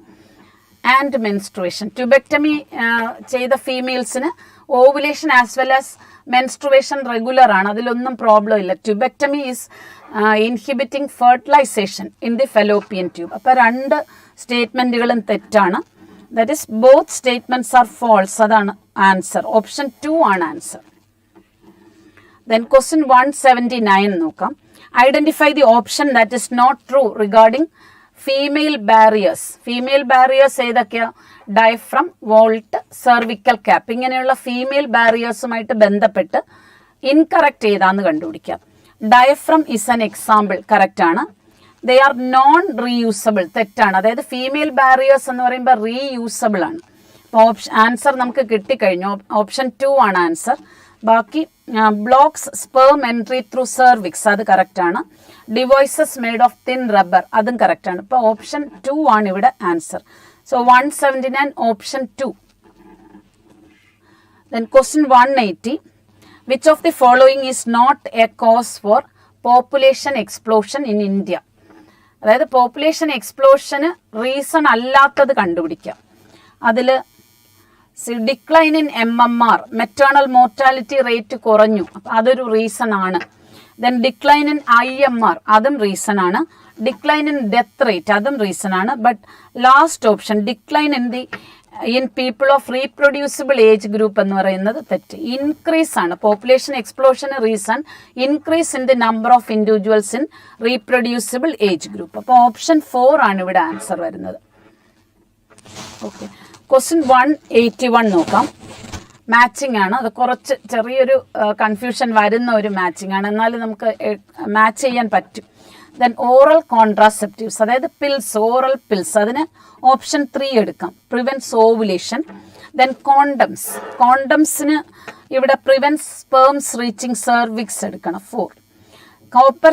കോപ്പർ 7, അവിടെയാണ് നമുക്ക് ചെറിയൊരു കൺഫ്യൂഷൻ ഉണ്ടാവുന്നത്, പക്ഷെ നമുക്ക് എടുക്കാൻ പറ്റുന്ന ഓപ്ഷൻ എന്ന് പറയുന്നത് പ്രിവെൻസ് ഇംപ്ലാന്റേഷൻ ആണ്, 2. Then tubectomy blocks gamete transport എന്ന് പറഞ്ഞാൽ പൊതുവായിട്ട് സ്റ്റെറിലൈസേഷൻ ടെക്നിക്കുകളുടെ ജനറൽ പ്രിൻസിപ്പിൾ എന്ന് പറയുന്നത് ബ്ലോക്സ് ഗാമീറ്റ് ട്രാൻസ്പോർട്ട്. അപ്പോൾ ട്യൂബെക്ടമിക്ക് ബ്ലോക്സ് ഗാമീറ്റ് ട്രാൻസ്പോർട്ട്. അപ്പോൾ 3, 4, 2, 1 ആണ് ആൻസർ. ഓപ്ഷൻ 2 ആണ് answer. Next 182, the difference between spermiogenesis and spermiation. അപ്പം നമുക്കറിയാം സ്പെർമിയോജെനസിസ് എന്ന് പറഞ്ഞാൽ ഒരു സ്പെർമാറ്റിഡ് സ്പേമായിട്ട് ട്രാൻസ്ഫോം ചെയ്യുന്ന പ്രോസസ്സാണ് സ്പെർമിയോജെനസിസ്. അതേസമയം സ്പെർമിയേഷൻ എന്ന് പറഞ്ഞാൽ it is the release of spermatozoa from Sertoli cell in to the lumen of seminiferous tubule. അപ്പോൾ രണ്ടും തമ്മിലുള്ള ഡിഫറൻസ് ക്ലിയർ ആണ്. ഞാൻ ഓപ്ഷൻ പറയാം, ഓപ്ഷൻ 4 ആണ്. Option 4 is the answer. Question number 182, ഞാൻ എല്ലാ സ്റ്റേറ്റ്മെന്റ്സും വായിക്കുന്നില്ല. 182-ന് ഓപ്ഷൻ 4 ആണ് answer. Okay, then question 183, injury localised to hypothalamus would most likely disrupt. അതായത് ഇവിടെ ഹൈപ്പോതലാമസിൽ ഇഞ്ചുറി ഉണ്ടായാൽ ഹൈപ്പോതലാമസിന്റെ ഫങ്ഷൻസ് അഫക്റ്റഡ് ആവും. അപ്പോൾ ഹൈപ്പോതലാമസിന്റെ ഫങ്ഷൻ ഏതാണ് അത് ഐഡന്റിഫൈ ചെയ്യാം. ദെൻ ഷോർട്ട് ടേം മെമ്മറി ഹൈപ്പോതലാമസിന്റെ ഫങ്ഷൻ അല്ല. ദെൻ കോർഡിനേഷൻ ഡ്യൂറിങ് ലോക്കമോഷൻ, അതും ഫങ്ഷണൽ, അത് സെറിബെല്ലം ഇങ്ങനെയുള്ള റീജിയൻസ് ആണ് അതുമായിട്ട് ബന്ധപ്പെട്ടത്. Then executive functions such as decision making സെറിബ്രത്തിന്റെ ഫംഗ്ഷനാണ്. സെറിബ്രത്തിന്റെ ഫ്രണ്ടൽ ലോബാണ് ഡിസിഷൻ മേക്കിങ്ങിൽ ഇൻവോൾവ് ചെയ്യുന്നത്. Then regulation of body temperature, നമുക്കറിയാം ഹൈപ്പോതലാമസ് ഈസ് ബോഡീസ് തെർമോസ്റ്റാറ്റ് എന്ന് പഠിച്ചിട്ടുണ്ട്. അപ്പോൾ ഓപ്ഷൻ 4 ആണ് അവിടെ ആൻസർ ആയിട്ട് വരുന്നത്. ക്വസ്റ്റ്യൻ 184, അടുത്ത ക്വസ്റ്റ്യനിലോട്ട് പോവാം. Which of the following is concerned with Inter sensory signalling, memory and communication? അതും ഡയറക്റ്റ് ക്വസ്റ്റ്യൻ ആണ്, നമുക്ക് NCERT തന്നിരിക്കുന്ന അതേ സ്റ്റേറ്റ്മെന്റ് തന്നെയാണ്. So centre for inter sensory signalling, memory, communication ഏത് പാർട്ടാണ്? Association areas. അപ്പം ഇതൊന്നും അതിന് ആപ്ലിക്കബിൾ അല്ല. അമിഗ്ഡല, തലാമസ്, ഹൈപ്പോതലാമസ് ഒന്നും ആപ്ലിക്കബിൾ അല്ല. ദെൻ ക്വസ്റ്റ്യൻ 185, അടുത്തത് find the true statement among the following. True statement കണ്ടുപിടിക്കുക. ഓക്കെ, അതായത് ഇവല്യൂഷനുമായിട്ട് ബന്ധപ്പെട്ടാണ്. Pre historic cave art developed around 20,000 years ago. അത് തെറ്റാണ്. നമുക്കറിയാം 18,000 years. 18,000 years മുമ്പാണ് pre historic cave art develop ചെയ്തത്. Then agriculture came around 10,000 years ago എന്ന് പറയുന്നത് കറക്റ്റ് ആണ്. The Neanderthal man with brain size of 1200 cc wrong ആണ്. 1400 cc ആണ് നിയോണ്ടർത്താൽ മാനിന്റെ brain capacity. Then the brain capacity of Homo habilis 1000 to 1400 cc, അത് തെറ്റാണ്. 650 to 800 cc. അപ്പൊ ഇവിടെ റൈറ്റ് ആയിട്ട് വന്നിരിക്കുന്ന സ്റ്റേറ്റ്മെന്റ് ഓപ്ഷൻ 2 ആണ്. So answer is option 2. Okay, ഇനി സെക്ഷൻ ബി ആണ്. സെക്ഷൻ ബിയിൽ ചോയ്സ് ഉണ്ട്. ഓക്കെ, നമുക്ക് ക്വസ്റ്റ്യൻസ് ചെയ്യാം, ഡയറക്റ്റ് ആയിട്ട് ചെയ്യാം. 186, അതിൽ identify the mismatched options showing certain parts of human brain and their description. Okay, corpora quadrigemina mid ബ്രെയിനിന്റെ പാർട്ടാണെന്നറിയാം. മിഡ് ബ്രെയിനിന്റെ ഡോർസൽ സൈഡിൽ കാണുന്ന 4 ലോബുകളാണ് കോർപ്പോറ ക്വാഡ്രിജെമിന. അത് in the dorsal part of mid brain എന്ന് പറയുന്നുണ്ട്. അപ്പോൾ അത് കറക്റ്റ് ആണ്. ദെൻ ബ്രെയിൻ സ്റ്റെം എന്ന് പറയുമ്പോൾ അതിൽ ഏതൊക്കെ പാർട്സാണ് വരുന്നത്? മിഡ് ബ്രെയിൻ ഉണ്ട്, mid brain, then pons, mid brain, pons, then medulla. Okay, mid brain, pons and medulla, ഈ 3 റീജിയൻസ് ആണ് ദെൻ ബ്രെയിൻ സ്റ്റെമ്മിന്റെ പാർട്ടായിട്ട് വരുന്നത്. ഇവിടെ പോൺസ്, മെഡുല്ല, സെറിബ്രം, അപ്പോൾ അത് തെറ്റാണ്. ഓക്കെ, ഇവിടെ മിസ്മാച്ച്ഡ് നമുക്ക് കിട്ടിക്കഴിഞ്ഞു. ഓപ്ഷൻ 2 ആണ് ആൻസർ. ദെൻ സെറിബ്രൽ അക്യൂഡക്റ്റ് നമുക്കറിയാം, it is A canal in the mid brain. Then thalamus, coordinating centre for sensory and motor signalling, അതും കറക്റ്റ് ആണ്. അപ്പോൾ ഓപ്ഷൻ 2 ആണ് റോങ് ആയിട്ട് വരുന്നത്. Option 2 is the answer. Then certain statements, question 187 ആണ്. Certain statements regarding knee jerk reflex are given below. Identify the false statement. അതിൽ muscle spindle is the receptor that detects stimulus. Correct ആണ്. ഇവിടെ muscle spindle NCERT ഫിഗറിലുണ്ട്. Muscle spindle is the receptor. മസിലിന്റെ stretching monitor ചെയ്യുന്ന receptor ആണ് muscle spindle. അപ്പോൾ അത് correct ആണ്. ദെൻ അഫറന്റ് ന്യൂറോൺസ്, ഇവിടെ കണ്ടുപിടിക്കേണ്ടത് ഫോൾസ് സ്റ്റേറ്റ്മെന്റ് ആണ്. Afferent neuron transmits signals via the dorsal root of spinal cord. അതായത് ഇത് അഫറന്റ് പാത്വേ ആണ്, അഫറന്റ് ന്യൂറോൺ ആണ്. സ്പൈനൽ കോഡിന്റെ ഡോർസൽ റൂട്ട് വഴിയാണത് സ്പൈനൽ കോഡിൽ ചെന്നെത്തുന്നത്. ഇപ്പൊ രണ്ടാമത്തെ സ്റ്റേറ്റ്മെന്റ് കറക്റ്റ് ആണ്. Afferent neuron transmits signals via the dorsal root of spinal cord. Then inter neuron transmits signals to receptor. ഇവിടെ നമുക്ക് നോക്കാം ഇന്റർ ന്യൂറോൺ. ഇതാണ് inter neuron. Inter neuron signals ആർക്കാണ് ട്രാൻസ്മിറ്റ് ചെയ്യുന്നത്? ടു, ഇത് എഫറന്റ് ന്യൂറോൺ ആണ്, efferent pathway. Efferent ന്യൂറോണിനാണ് inter neuron signal transmit ചെയ്യുന്നത്. അപ്പം അത് തെറ്റാണ്, ഇത് തെറ്റാണ്. ഓക്കെ, അടുത്ത spinal cord is part of CNS involve in knee jerk reflex, അതും കറക്റ്റ് ആണ്. സ്പൈനൽ കോഡാണ് ഇൻവോൾവ് ചെയ്യുന്നത്. ഓക്കെ, ഇവിടെ ആൻസർ ഓപ്ഷൻ 3 ആണ്. Option 3 is the answer. Okay, next 188 നോക്കാം. Read the following statements regarding olfactory organ. നമ്മുടെ smell sense ചെയ്യുന്ന organ, ഇവിടെ ഞാനൊരു ഫിഗർ ഇട്ടിട്ടുണ്ട്. സോ ഓൾഫാക്ടറി ഓർഗൻ നേസൽ ക്യാവിറ്റിയുടെ റൂഫിലാണ് ഓൾഫാക്ടറി ഓർഗൻ. NCERT ബേസ് ചെയ്തുള്ള ക്വസ്റ്റ്യൻസ് തന്നെയാണ്. Okay, olfactory receptors are mucus coated. Olfactory receptors നമുക്കറിയാം മോഡിഫൈഡ് ബൈപോളാർ ന്യൂറോൺസ് ആണ്. അപ്പം ഇങ്ങനെ മ്യൂക്കസിൽ കോട്ട് ചെയ്ത് കിടക്കുന്ന റിസപ്റ്റേഴ്സ് ആണ് ഓൾഫാക്ടറി റിസപ്റ്റേഴ്സ്. അപ്പോൾ ഒന്നാമത്തെ സ്റ്റേറ്റ്മെന്റ് കറക്റ്റ് ആണ്. Then 3 kinds of cells are present in olfactory epithelium. അതും കറക്റ്റ് ആണ്. അപ്പം 3 തരത്തിലുള്ള സെൽസ് എന്ന് പറയുമ്പോൾ ഒന്ന് ഓൾഫാക്ടറി റിസപ്റ്റർ സെല്ലാണ്, അടുത്തത് സപ്പോർട്ടിംഗ് കോളുമിനാർ എപ്പിത്തീലിയൽ സെൽസ് ആണ്, പിന്നെ ബേസൽ സെൽസ്. അതായത് ഏജ്ഡ് ആയിട്ടുള്ള ഓൾഫാക്ടറി റിസപ്റ്റർ സെല്ലുകളെ റീപ്ലേസ് ചെയ്യുന്ന സെല്ലുകളാണ് ബേസൽ സെൽസ്. അങ്ങനെ 3 തരത്തിലുള്ള സെല്ലുകൾ ഓൾഫാക്ടറി എപ്പിത്തീലിയത്തിലുണ്ട്. അത് കറക്റ്റാണ്. 3 kinds of cells are present.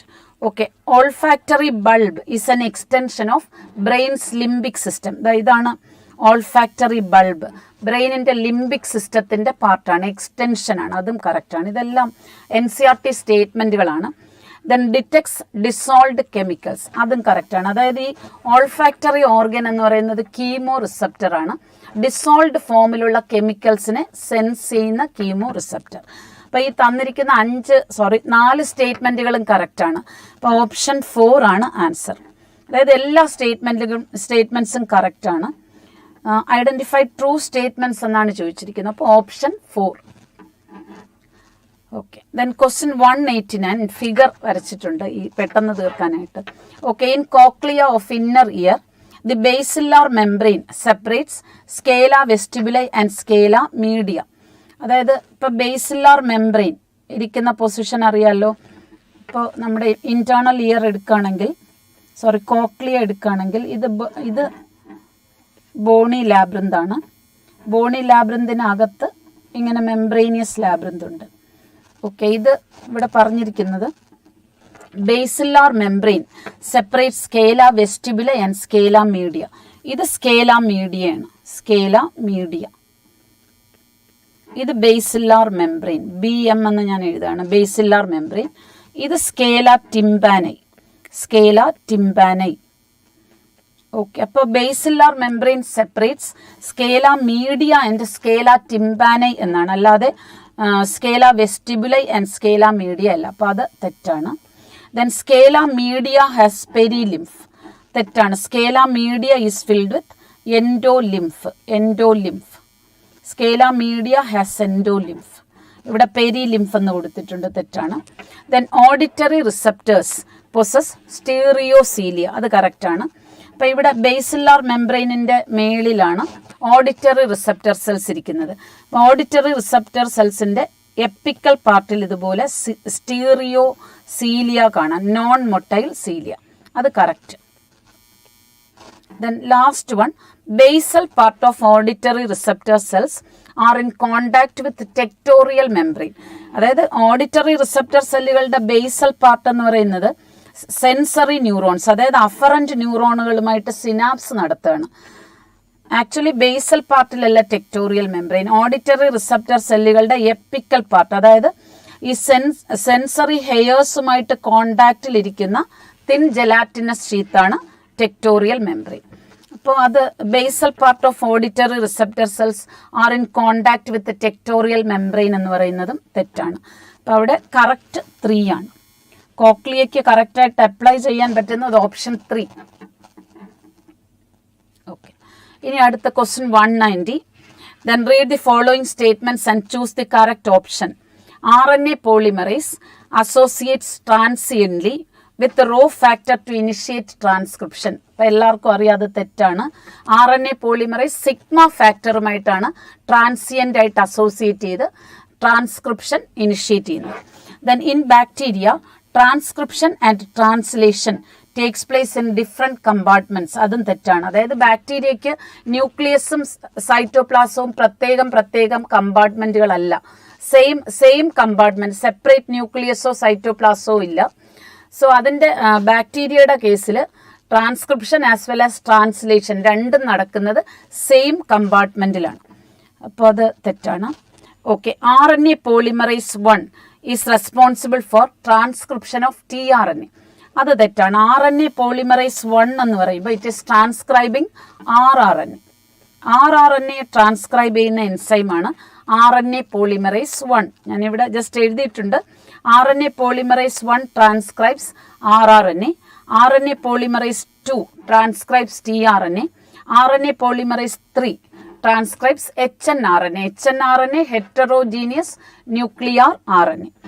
Then അടുത്ത, അപ്പോൾ മൂന്നാമത്തെ സ്റ്റേറ്റ്മെന്റ് റോങ് ആണ്. When hnRNA undergoes capping, adenylate residues are added at 3' end in a template independent manner. Capping നടക്കുന്നത് 5' എൻഡിലാണ്. അതായത് hnRNAയുടെ 5' എൻഡിലാണ് ക്യാപ്പിംഗ്. ക്യാപ്പിങ്ങിന്റെ പാർട്ടായിട്ട് ആഡ് ചെയ്യുന്നത് എന്താണ്?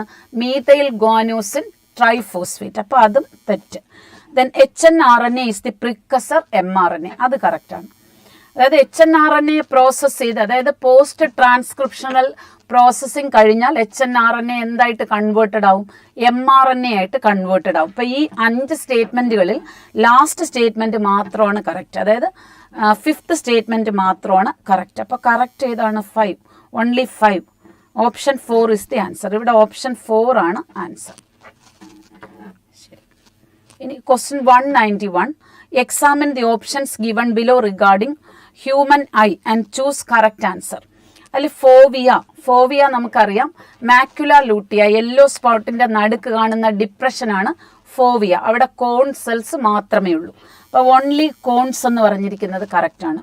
ദെൻ റോഡ്സ് ഫോട്ടോപിക് വിഷൻ എന്ന് കൊടുത്തിട്ടുണ്ട്, റോങ് ആണ്. Rods are responsible for scotopic vision, അതായത് vision in dim light, twilight vision. Then retina control light entry, അതും തെറ്റാണ്. അതായത് ഐബോളിലോട്ട് ലൈറ്റ് എൻട്രി കൺട്രോൾ ചെയ്യുന്നത് പ്യൂപ്പിളാണ്. പ്യൂപ്പിളിന്റെ ഡയമീറ്റർ കൂട്ടിയും കുറച്ചുമാണ് ഐബോളിനകത്തോട്ട് ലൈറ്റിന്റെ എൻട്രി റെഗുലേറ്റ് ചെയ്യുന്നത്. Then ciliary body, thick anterior part of choroid എന്ന് പറയുന്നത് കറക്റ്റാണ്. അതായത് കോറോയിഡ് ഐബോളിന്റെ പോസ്റ്റീരിയർ 2/3 തിന്നാണ്. ആൻറ്റീരിയർ പാർട്ട്, അതായത് സ്ക്ലീറ കോർണിയ ജംഗ്ഷന് കറസ്പോണ്ടിങ് ആയിട്ട് വരുമ്പോൾ ഇത് തിക്ക് ആൻഡ് മസ്കുലാർ ആവും. അപ്പോൾ കോറോയിഡിന്റെ തിക്ക് ആൻഡ് മസ്കുലാർ പാർട്ടാണ് ciliary body, thick anterior part of choroid, correct. Then photo pigment has retinal and alkaloid. Retinal ഉണ്ട്, ബട്ട് റെറ്റിനൽ ആൽക്കലോയിഡ് അല്ല, it is an aldehyde. Retinal is aldehyde synthesised from vitamin A. അപ്പോൾ അവിടെ അതും അതും wrong ആണ്. അപ്പോൾ കറക്റ്റായിട്ട് വന്നിരിക്കുന്നത് 1 and 4. Choose the correct answer ആണ്. ഓപ്ഷൻ വിത്ത് ഓൺലി കറക്റ്റ് മാച്ചിങ്സ് വരുന്നത് 1 and 4 ആണ്. 1 and 4, option 4. Okay. Then question 192. ഇവിടെ both husband and wife have normal vision. Both husband and wife have normal vision, though their fathers were colorblind. The probability of their daughter being colorblind is. അപ്പോൾ ഇവിടെ ആദ്യം നമുക്ക് ഫാദറിൻ്റെ genotype എഴുതാം. Father എന്ന് പറയുമ്പോൾ male both husband and wife have normal vision. ഇപ്പം മെയിലിന് ഒരു എക്സ് ക്രോമസോം അല്ലേ ഉള്ളൂ, അതിൽ കളർ ബ്ലൈൻഡ് ജീൻ ഉണ്ടെങ്കിൽ ഉറപ്പായിട്ടും മെയിൽ കളർ ബ്ലൈൻഡ് ആയിരിക്കും. അപ്പോൾ മെയിലിന് നോർമൽ വിഷൻ ഉണ്ടെന്ന് പറയുമ്പോൾ എക്സ് ക്രോമസോമിൽ കളർ ബ്ലൈൻഡ് ജീൻ ഇല്ല. അപ്പോൾ XY ആണ്. ഇനി ഫീമെയിലിൻ്റെ കേസിൽ എന്താണ് കണ്ടീഷൻ എന്ന് നോക്കണം. Husband and wife have normal vision, though their fathers were colour blind. ഇപ്പോൾ ഫീമെയിലിൻ്റെ കേസിൽ ഫീമെയിലിൻ്റെ ഫാദർ കളർ ബ്ലൈൻഡ് ആണ്, ഇതാണ്. അപ്പം ഫീമെയിൽ എന്ന് പറയുമ്പോൾ ഫാദറിൻ്റെ എക്സ് ക്രോമസോമാണ് കിട്ടുന്നത്. അപ്പം മദറിൻ്റെ ഒരു എക്സ് ക്രോമസോം, ഫാദറിൻ്റെ ഒരു എക്സ് ക്രോമസോം. അപ്പോൾ ഫാദറിൻ്റെ എക്സ് ക്രോമസോമിൽ കളർ ബ്ലൈൻഡ് ജീൻ ഉണ്ട്. അപ്പോൾ ഉറപ്പായിട്ടും ഫീമെയിൽ കാരിയർ ആയിരിക്കും. ഇത് ഫീമെയിൽ ഈസ് കാരിയർ. കാരണം ഫീമെയിലിൻ്റെ ഫാദർ കളർ ബ്ലൈൻഡ് ആയതുകൊണ്ട് ഫാദറിൻ്റെ എക്സ് ക്രോമസോം അക്വയർ ചെയ്തു. അതായത് ഫെർട്ടിലൈസേഷൻ നടക്കുമ്പോൾ എക്സ് ക്രോമസോം അടങ്ങിയ സ്പേമാണ് ഫെർട്ടിലൈസ് ചെയ്തത്, അതുകൊണ്ടാണ് ഫീമെയിൽ കിട്ടിയത്. ഓക്കെ, ഇതാണ് കണ്ടീഷൻ. ഫീമെയിൽ കളർ ബ്ലൈൻഡ്നെസ്സിൻ്റെ കാരിയർ ആണ്. Mail is normal. ഇവിടെ ചോദിച്ചിരിക്കുന്നത് probability of their daughter becoming colour blind. ഇവരുടെ ഡോട്ടറിന് കളർ ബ്ലൈൻഡ് ആവാനുള്ള സാധ്യത എത്രത്തോളം ഉണ്ട്? ഇപ്പം നമുക്ക് നോക്കാം. ഇതൊരു ഗാമീറ്റ് ആണ്, ഇത് അടുത്ത ഗാമീറ്റ്. ഇപ്പം മെയിൽ ഉണ്ടാക്കുന്ന ഗാമീറ്റ് ഒരു എക്സ് ക്രോമസോമുള്ള ഗാമീറ്റ്, അടുത്തത് Y ക്രോമസോമുള്ള ഗാമീറ്റ്. അപ്പം ഇത് എക്സ് വരുന്നു. ഇത് കാരിയർ ഫീമെയിലാണ്. കാരിയർ ഫീമെയിൽ ഒന്നാമത്തത്. ദെൻ നെക്സ്റ്റ് ഇതും വരുമ്പോൾ ഇത് colour blind male. Colour blind male. ശരി, അടുത്തത് നോക്കാം. അടുത്തത് എക്സ് ആണ്. ഇത് normal female. Normal female. Okay, next XY. ഇത് നോർമൽ മെയിൽ. ഓക്കെ, ഇവിടെ ചോദിച്ചിരിക്കുന്നത് the probability of their daughter becoming colour blind എന്നാണ്. അപ്പം ഡോട്ടർ കളർ ബ്ലൈൻഡ് ആവാനുള്ള സാധ്യത. ഡോട്ടേഴ്സ് എന്ന് പറയുമ്പോൾ ഒന്ന് ഇതാണ്, ഇനി അടുത്ത ഡോട്ടർ ഇതാണ്. അതിൽ ഒരു ഡോട്ടർ കാരിയർ ആണ്, മറ്റത് നോർമലാണ്. ഇവിടെ കളർ ബ്ലൈൻഡ് ഡോട്ടർ ഉണ്ടാവുന്നില്ല. അപ്പോൾ probability of their daughter becoming colour blind എന്ന് പറയുന്നത് 0% ആണ്. ഓപ്ഷൻ 1 ആണ് ഇവിടെ ആൻസർ. ഓപ്ഷൻ 1. ഇനി ക്വസ്റ്റ്യൻ 193 നോക്കാം. Identify the incorrectly matched option. അതിൽ ADH ഏതാണെന്നറിയാലോ, ആന്റി ഡയൂററ്റിക് ഹോർമോൺ. അതിനെ വാസോപ്രസിൻ എന്നും പറയാം. വാസോ കൺസ്ട്രക്ഷൻ എന്നാണ് കൊടുത്തിരിക്കുന്നത്. കറക്റ്റ് ആണ്. ബ്ലഡ് വെസൽസിനെ കൺസ്ട്രക്ട് ചെയ്യും, അതാണ് വാസോപ്രസിൻ ഇഫക്റ്റ്. ബ്ലഡ് വെസൽസിനെ കൺസ്ട്രക്ട് ചെയ്ത് ബ്ലഡ് പ്രഷർ ഇൻക്രീസ് ചെയ്യും. Okay, then second one oxytocin, contraction of smooth muscles. അത് കറക്റ്റ് ആണ്. ശരീരത്തിലുള്ള സ്മൂത്ത് മസിൽസ് ആണ് ഓക്സിറ്റോസിന്റെ ടാർഗറ്റ്. അപ്പം സ്മൂത്ത് മസിൽസിന്റെ കോൺട്രാക്ഷൻ അത് കറക്റ്റ് ആണ്. Then ANF is atrial natriuretic factor. Atrial walls release ചെയ്യുന്ന ഹോർമോണാണ്. അപ്പോൾ അവിടെ വാസോ ഡയലേഷൻ എന്ന് കൊടുത്തിട്ടുണ്ട്. അപ്പോൾ ANF ബ്ലഡ് വെസൽസിനെ ഡയലേറ്റ് ചെയ്ത് ബ്ലഡ് പ്രഷർ കുറയ്ക്കും. വാസോ ഡയലേഷൻ എന്ന് പറഞ്ഞിരിക്കുന്നത് ഇവിടെ കറക്റ്റ് ആണ്. ദെൻ അടുത്ത ആൽഡോസ്റ്റീറോണിന് വാട്ടർ ആൻഡ് സോഡിയം സെക്രീഷൻ എന്നാണ് കൊടുത്തിരിക്കുന്നത്. അതായത് ആൽഡോസ്റ്റീറോൺ മിനറലോ കോർട്ടിക്കോയിഡ് ആണ്. റീനൽ ട്യൂബ്യൂൾസിൽ നിന്ന് വാട്ടറിൻ്റെയും വാട്ടറിൻ്റെയും സോഡിയത്തിൻ്റെയും റീഅബ്സോർപ്ഷൻ ആണ് നടത്തുന്നത്. സെക്രീഷൻ അല്ല റീഅബ്സോർപ്ഷൻ. സെക്രീറ്റ് ചെയ്യുന്നത് ഏതൊക്കെയാ? K+ and phosphate ions. Okay, അപ്പോൾ അവിടെ ആൻസർ ക്ലിയർ ആയല്ലോ. ഓപ്ഷൻ 4 ആണ് ആൻസർ. Then question 194. അവിടെ which of the following hormones cause gluconeogenesis and increase blood sugar level? Gluconeogenesis എന്ന് പറഞ്ഞാൽ നോൺ ഗ്ലൈക്കോജൻ സോഴ്സുകളായ പ്രോട്ടീൻ, പിന്നെ പ്രോട്ടീൻ ആൻഡ് ഫാറ്റ്, ഇങ്ങനെയുള്ള നോൺ ഗ്ലൈക്കോജൻ സോഴ്സുകളിൽ നിന്ന് ഗ്ലൂക്കോസ് സിന്തസൈസ് ചെയ്യുക. അതാണ് ഗ്ലൂക്കോനിയോജെനസിസ് പ്രൊമോട്ട് ചെയ്യുന്ന ഹോർമോൺസ് ഏതൊക്കെ? അതിൽ ഇൻസുലിൻ കൊടുത്തിട്ടുണ്ട്. ഇൻസുലിൻ എന്ന് പറയുമ്പോൾ ഇൻസുലിൻ്റെ ഫംഗ്ഷൻ എന്താ? ഗ്ലൈക്കോജെനസിസും ലിപ്പോജെനസിസും ആണ്. ഗ്ലൂക്കോനിയോജെനസിസ് ഇല്ല, അപ്പോൾ അത് എടുക്കാൻ പറ്റില്ല. ബട്ട് കോർട്ടിസോളിന് നമുക്ക് ആപ്ലിക്കബിൾ ആണ്. കോർട്ടിസോൾ ഗ്ലൂക്കോനിയോജെനസിസ് പ്രൊമോട്ട് ചെയ്യും. ദെൻ അടുത്ത ഗ്ലൂക്കാഗോണിന് കറക്റ്റാണ്. Glucagon promotes gluconeogenesis. കോർട്ടിസോളും ഗ്ലൂക്കോനിയോജെനസിസ് പ്രൊമോട്ട് ചെയ്യും. അപ്പോൾ ഓപ്ഷൻ 2 ആണ് ഇവിടെ ആൻസർ. Glucagon and cortisol. പിന്നെ എപ്പിനെഫ്രിൻ എന്ന് പറയുന്നത് എന്താണ്?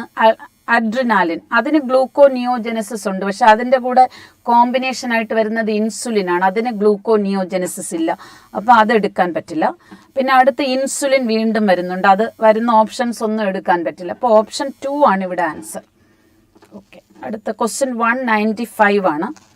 ഇത് ഷർഗോഫ്സ് റൂൾ അപ്ലൈ ചെയ്തുള്ള ക്വസ്റ്റ്യൻ ആണ്. ഞാനിവിടെ എഴുതി വെച്ചിട്ടുണ്ട് ടൈം സേവ് ചെയ്യാനായിട്ട്. അതായത് in sea urchin DNA which is double standard 17% of the bases were shown to be cytosine. അപ്പം നമുക്കറിയാലോ 17%, 17% സൈറ്റോസിൻ ഉണ്ടെങ്കിൽ സൈറ്റോസിൻ ആരുമായിട്ടാണ് ബേസ് പെയർ ചെയ്യുന്നത്? ഗ്വാനിൻ ആണല്ലേ. സൈറ്റോസിൻ 17% ആണെങ്കിൽ guanine will also be 17%. Okay, 17% of bases were cytosine. The percentage of other 3 bases expected to be present in this DNA. അപ്പോൾ cytosine 17% ആണ്, then guanine will be 17%. അപ്പോൾ രണ്ടും കൂടെ add ചെയ്യുമ്പോൾ നമുക്ക് എത്രയാണ് കിട്ടുന്നത്? 34%. ആ പർട്ടിക്കുലർ ഡബിൾ സ്റ്റാൻഡേർഡ് DNAയുടെ 34% സൈറ്റോസിനും ഗ്വാനിനുമാണ്. ബാക്കി 66% അഡിനിൻ ആൻഡ് തൈമിൻ ആണ്. Adenine thymine. ബാക്കി 66% ആണ് അഡിനിൻ ആൻഡ് തൈമിൻ. അപ്പോൾ പകുതിയാണല്ലോ. 33% അഡിനിൻ വരും, 33% തൈമിൻ വരും. അപ്പോൾ ഗ്വാനിൻ കണ്ടുപിടിക്കണം. Guanine 17%, adenine 33%, thymine 33%. അതാണ് ഇവിടുത്തെ ആൻസർ. ഓപ്ഷൻ 3 ആണ് ആൻസർ. ഷാർഗാഫ്സ് റൂൾ അപ്ലൈ ചെയ്തുള്ള ക്വസ്റ്റ്യൻ ആണ്. Then question 196. Which of the following was absent in primitive atmosphere? വളരെ സിമ്പിൾ ആയിട്ടുള്ള ക്വസ്റ്റ്യൻ ആണ്. നമുക്കറിയാം പ്രിമിറ്റീവ് അറ്റ്മോസ്ഫിയർ റെഡ്യൂസിങ് ടൈപ്പ് ആണ്. അപ്പോൾ ഓക്സിജൻ ഫ്രീ സ്റ്റേറ്റിൽ ഇല്ല എന്ന് പഠിച്ചതാണ്. അപ്പോൾ ഓക്സിജൻ ഇല്ല. ഓപ്ഷൻ 2. ബാക്കി ഹൈഡ്രജൻ, മീഥെയിൻ, അമോണിയ എല്ലാം അവൈലബിൾ ആയിരുന്നു. ക്വസ്റ്റ്യൻ 197 ആണ്. കെമിക്കൽ കോർഡിനേഷൻ്റെ question. Which of the following set of hormones create their effect in their target cells by generating second messenger? അപ്പം സെക്കൻഡ് മെസ്സഞ്ചർ ജനറേറ്റ് ചെയ്യുന്ന ഹോർമോണുകളുടെ പ്രത്യേകത അറിയാമല്ലോ. ഇത് ഇങ്ങനെയുള്ള ഹോർമോണുകൾ സെൽ മെംബ്രെയിൻ ക്രോസ് ചെയ്ത് സെല്ലിനകത്ത് കടക്കുന്നില്ല. എന്ന് പറഞ്ഞാൽ അവർ ഉപയോഗിക്കുന്ന റിസപ്റ്റർ മെംബ്രെയിൻ ബൗണ്ട് റിസപ്റ്റർ ആണ്. അപ്പം മെംബ്രെയിൻ ബൗണ്ട് റിസപ്റ്റർ ഉപയോഗിക്കുന്ന ഹോർമോണുകൾ ഏതൊക്കെ? ഞാനിവിടെ ലിസ്റ്റ് എഴുതിയിട്ടുണ്ട്. മെംബ്രെയിൻ ബൗണ്ട് റിസപ്റ്റർ ഉപയോഗിക്കുന്ന പ്രോട്ടീനേഷ്യസ് ഹോർമോണുകളുണ്ട്. Peptide, polypeptide, glycoprotein, catecholamines. ഈ കാറ്റഗറിയിൽ വരുന്ന ഹോർമോണുകൾ മെംബ്രെയിൻ ബൗണ്ട് റിസപ്റ്റർ ആണ് ഉപയോഗിക്കുന്നത്. ടാർഗറ്റ് സെല്ലിൽ അവർ ഇഫക്റ്റ് ഉണ്ടാക്കുന്നത് സെക്കൻഡ് മെസ്സഞ്ചറിനെ ഉപയോഗിച്ചാണ്. എന്ന് പറഞ്ഞാൽ സെക്കൻഡ് മെസ്സഞ്ചർ ജനറേറ്റ് ചെയ്താണ് ഇഫക്റ്റ് ഉണ്ടാക്കുന്നത്. ഓക്കെ, ഇനി ഇൻട്രാ സെല്ലുലാർ റിസപ്റ്റർ, സെല്ലിനകത്ത് റിസപ്റ്റർ ഇരിക്കുന്ന ഹോർമോണുകൾ എന്ന് പറയുമ്പോൾ അതിനകത്ത് T3, T4, പിന്നെ സ്റ്റിറോയിഡ് ഹോർമോൺസ്. സ്റ്റിറോയിഡ്സ് എന്ന് പറയുമ്പോൾ ഗൊണാഡ്സിൻ്റെ ഹോർമോണുകളും അഡ്രീനൽ കോർട്ടെക്സിൻ്റെ ഹോർമോണുകൾ. ഇത്രയും നമുക്ക് ഐഡിയ ഉണ്ടെങ്കിൽ ഈ ക്വസ്റ്റ്യൻ തെറ്റിക്കാതെ ചെയ്യാൻ പറ്റും. അതായത് ഫസ്റ്റ് ഓപ്ഷൻ ഇവിടെ ചോദിച്ചിരിക്കുന്ന which of the hormones create effect by generating second messengers എന്നാണ്. അതിൽ T3 സെക്കൻഡ് മെസ്സഞ്ചർ വേണ്ട, T4 വേണ്ട, ഈസ്ട്രോജന് വേണ്ട. അപ്പോൾ അത് എടുക്കാൻ പറ്റില്ല. ദെൻ അടുത്ത് FSH, അതൊരു ഗ്ലൈക്കോ പ്രോട്ടീൻ ആണ്. അതിന് സെക്കൻഡ് മെസ്സഞ്ചർ ജനറേറ്റ് ചെയ്യണം. T3 വേണ്ട, കോർട്ടിസോളിന് വേണ്ട. അപ്പോൾ രണ്ടാമത്തെ ഓപ്ഷൻ എടുക്കാൻ പറ്റില്ല. ദെൻ FSH ഗ്ലൈക്കോ പ്രോട്ടീൻ അതിനാവശ്യമുണ്ട്. അഡ്രിനാലിൻ, കാറ്റക്കോളമീൻ അതിന് സെക്കൻഡ് മെസ്സഞ്ചർ ജനറേറ്റ് ചെയ്യണം. ഇൻസുലിൻ പോളിപെപ്റ്റൈഡ് ആണ് സെക്കൻഡ് മെസ്സഞ്ചർ ജനറേറ്റ് ചെയ്യും. ഇപ്പം നമുക്ക് ആൻസർ കിട്ടിക്കഴിഞ്ഞു. ഓപ്ഷൻ 3 ആണ്. ദെൻ ബാക്കി നാലാമത്തെ ഓപ്ഷൻ എന്ന് പറയുമ്പോൾ പ്രൊജസ്ട്രോൺ സ്റ്റിറോയിഡ് ആണ്. സെക്കൻഡ് മെസ്സഞ്ചറിൻ്റെ ആവശ്യമില്ല. കോർട്ടിസോൾ സ്റ്റിറോയിഡ് ആണ്. സെക്കൻഡ് മെസ്സഞ്ചറിൻ്റെ ആവശ്യമില്ല. ആൽഡോസ്റ്റിറോൺ സ്റ്റിറോയിഡ് ആണ്. സെക്കൻഡ് മെസ്സഞ്ചറിൻ്റെ ആവശ്യമില്ല. അപ്പം സെക്കൻഡ് മെസ്സഞ്ചർ ജനറേറ്റ് ചെയ്യുന്ന ഹോർമോണുകളുടെ ഗ്രൂപ്പ് ഇരിക്കുന്നത് ഓപ്ഷൻ 3 ആണ്. 3. ഓക്കെ, ക്വസ്റ്റ്യൻ 198 നോക്കാം. During fertilisation a sperm comes in contact with zona pellucida layer that causes changes. അപ്പം ഇത് ഓൾറെഡി ഒരു പ്രീവിയസ് ക്വസ്റ്റ്യൻ ആണ്. അപ്പം ആദ്യത്തെ സ്പേം, ഒന്നാമത്തെ സ്പേം സോണ പെലൂസിഡയിലുള്ള റിസപ്റ്ററിൽ വന്ന് ബൈൻഡ് ചെയ്യുമ്പോൾ എന്താണ് സംഭവിക്കുന്നത്? അതാണ് ക്വസ്റ്റ്യൻ. ഫസ്റ്റ് സ്പേം സോണ പെലൂസിഡയിലുള്ള റിസപ്റ്ററിൽ വന്ന് ബൈൻഡ് ചെയ്യുമ്പോൾ ഇമീഡിയറ്റ്ലി സെക്കൻഡറി ഊസൈറ്റിന് ചില റിയാക്ഷൻസ് നടക്കും. ആ റിയാക്ഷൻസ് എന്തിനു വേണ്ടിയാ? പോളിസ്പെർമി പ്രിവെന്റ് ചെയ്യാനുള്ള റിയാക്ഷൻസ് ആണ്. അപ്പോൾ അവിടെ ആൻസർ നമുക്ക് അറിയാം. Induces changes to block entry of additional sperms. അതായത് പോളിസ്പെർമി ബ്ലോക്ക് ചെയ്യാനുള്ള റിയാക്ഷൻസ് ആണ് നടക്കുന്നത്. Then causes completion of meiosis 1 and releases first polar body. അത് ഓവുലേഷന് മുമ്പേ നടക്കുന്ന സംഭവമാണ്, അത് എടുക്കാൻ പറ്റില്ല. Completion of meiosis 2 and release of first polar body. അവിടെ പറഞ്ഞിരിക്കുന്നത് തന്നെ തെറ്റാണ്. മിയോസിസ് 2 കംപ്ലീറ്റ് ആയാൽ സെക്കൻഡ് പോളാർ ബോഡിയാണ് റിലീസ് ചെയ്യുന്നത്. മാത്രമല്ല മിയോസിസ് 2 കംപ്ലീറ്റ് ചെയ്യണമെങ്കിൽ സ്പേം എഗ്ഗിനകത്ത് എഗ്ഗിൻ്റെ സൈറ്റോപ്ലാസത്തിലോട്ട് കയറണം. ഓക്കെ, കോസസ് പോളിസ്പെർമി അല്ല, prevents polyspermy. So option 4 is the answer. Then question 199. Okay, helps blastocyst to attach to the endometrium during implantation. അപ്പം ഏത് ലെയർ ഉപയോഗിച്ചാണ്? ബ്ലാസ്റ്റോസിസ്റ്റ് സ്റ്റേജിലാണല്ലോ ഇംപ്ലാന്റേഷൻ. ബ്ലാസ്റ്റോസിസ്റ്റിൻ്റെ ട്രോഫോബ്ലാസ്റ്റ് സെൽസ് എന്ന് പറയുന്നത് ഭയങ്കര സ്റ്റിക്കി സെൽസ് ആണ്. അപ്പം ട്രോഫോബ്ലാസ്റ്റ് സെല്ലുകളുടെ സഹായത്തോടു കൂടിയാണ് ബ്ലാസ്റ്റോസിസ്റ്റ് എൻഡോമെട്രിയൽ വാളിൽ അറ്റാച്ച് ചെയ്യുന്നത്. അപ്പോൾ ഓപ്ഷൻ 4 ആണ്. Option 4 trophoblast layer. ഓക്കെ, ഇനി ക്വസ്റ്റ്യൻ 200 ആണ്, അവസാനത്തെ ക്വസ്റ്റ്യൻ ആണ്. അപ്പം നിങ്ങൾക്കെല്ലാം മനസ്സിലായിട്ടുണ്ടാകും, വളരെ ഈസി ആയിട്ടുള്ള ക്വസ്റ്റ്യൻ ആണ്. കെയർഫുൾ റീഡിങ് മാത്രമേ ആവശ്യമുള്ളൂ. Okay, then N glycosidic linkage. അപ്പം ബോണ്ടുകൾ മാച്ച് ചെയ്യുക, DNA ബന്ധപ്പെട്ടതാണ്. എൻ ഗ്ലൈക്കോസിഡിക് ലിങ്കേജ് ആര് തമ്മിലാണെന്ന് അറിയാലോ? നൈട്രജൻ ബേസും പെൻറ്റോസ് ഷുഗറും തമ്മിലാണ് എൻ ഗ്ലൈക്കോസിഡിക് ലിങ്കേജ്. അതായത് nitrogen base is linked to first carbon of pentose sugar. അതാണ് ഓപ്ഷൻ. അപ്പോൾ ക്യൂ ആണ് ഒന്നാമത്തെ, എക്ക് Q. Then phosphodiester bond. Phosphodiester bond എന്ന് പറയുമ്പോൾ 2 അഡ്ജസൻറ്റ് ന്യൂക്ലിയോടൈഡുകളെ ലിങ്ക് ചെയ്യുന്ന ബോണ്ട്. രണ്ടാമത്തെ ഫോസ്ഫോ എസ്റ്റർ ബോണ്ടാണ് ചോദിച്ചിരിക്കുന്നത്. അതായത് ഫോസ്ഫോ എസ്റ്റർ ബോണ്ട് എന്ന് പറയുമ്പോൾ പെൻറ്റോസ് ഷുഗറും ഫോസ്ഫേറ്റും തമ്മിലുള്ള ബോണ്ടാണ് ഫോസ്ഫോ എസ്റ്റർ ബോണ്ട്. അത് കൃത്യമായിട്ട് ഇവിടെ കൊടുത്തിട്ടുണ്ട്. Phosphate group linked to OH group of 5th carbon of pentose sugar. അപ്പോൾ 6 ആണ്. അടുത്തത് 6. അടുത്ത ഫോസ്ഫോ ഡൈഎസ്റ്റർ ബോണ്ട്. അവിടെ 2 അഡ്ജസൻറ്റ് ന്യൂക്ലിയോടൈഡുകളെ ലിങ്ക് ചെയ്യുന്ന ബോണ്ടാണ് ഫോസ്ഫോ ഡൈഎസ്റ്റർ ബോണ്ട്. അവിടെ P. Then 2 hydrogen bonds. അപ്പോൾ DNA-യിൽ 2 നൈട്രജൻ ബേസുകൾ തമ്മിൽ, അതായത് 2 സ്ട്രാൻഡുകളുടെ നൈട്രജൻ ബേസുകൾ തമ്മിലുള്ള ബോണ്ടാണ് ഹൈഡ്രജൻ ബോണ്ട്. അപ്പോൾ അഡിനിൻ തൈമിൻ ബേസുകളുടെ ഇടയ്ക്കാണ് 2 ഹൈഡ്രജൻ ബോണ്ടുകൾ വരുന്നത്. അപ്പോൾ 2 hydrogen bond between adenine and thymine, അവിടെ T ആണ്. 3 ഹൈഡ്രജൻ ബോണ്ട്സ് വരുന്നത് between cytosine and guanine. Yes. അപ്പോൾ QRPTS. ഓപ്ഷൻ 2 ആണ് ആൻസർ. ഓപ്ഷൻ 2 ആണ് ആൻസർ. അങ്ങനെ നമ്മുടെ 200 ക്വസ്റ്റ്യൻസ് 200 ക്വസ്റ്റ്യൻസും കവർ ചെയ്ത് കഴിഞ്ഞു. ക്വസ്റ്റ്യൻസ് നിങ്ങൾക്ക് ഞാൻ വായിച്ചപ്പോൾ തന്നെ നിങ്ങൾക്ക് മനസ്സിലായിട്ടുണ്ടാവും, വളരെ സിമ്പിൾ ആയിട്ടുള്ള ക്വസ്റ്റ്യൻസ് ആണ്. പക്ഷേ കുറച്ച്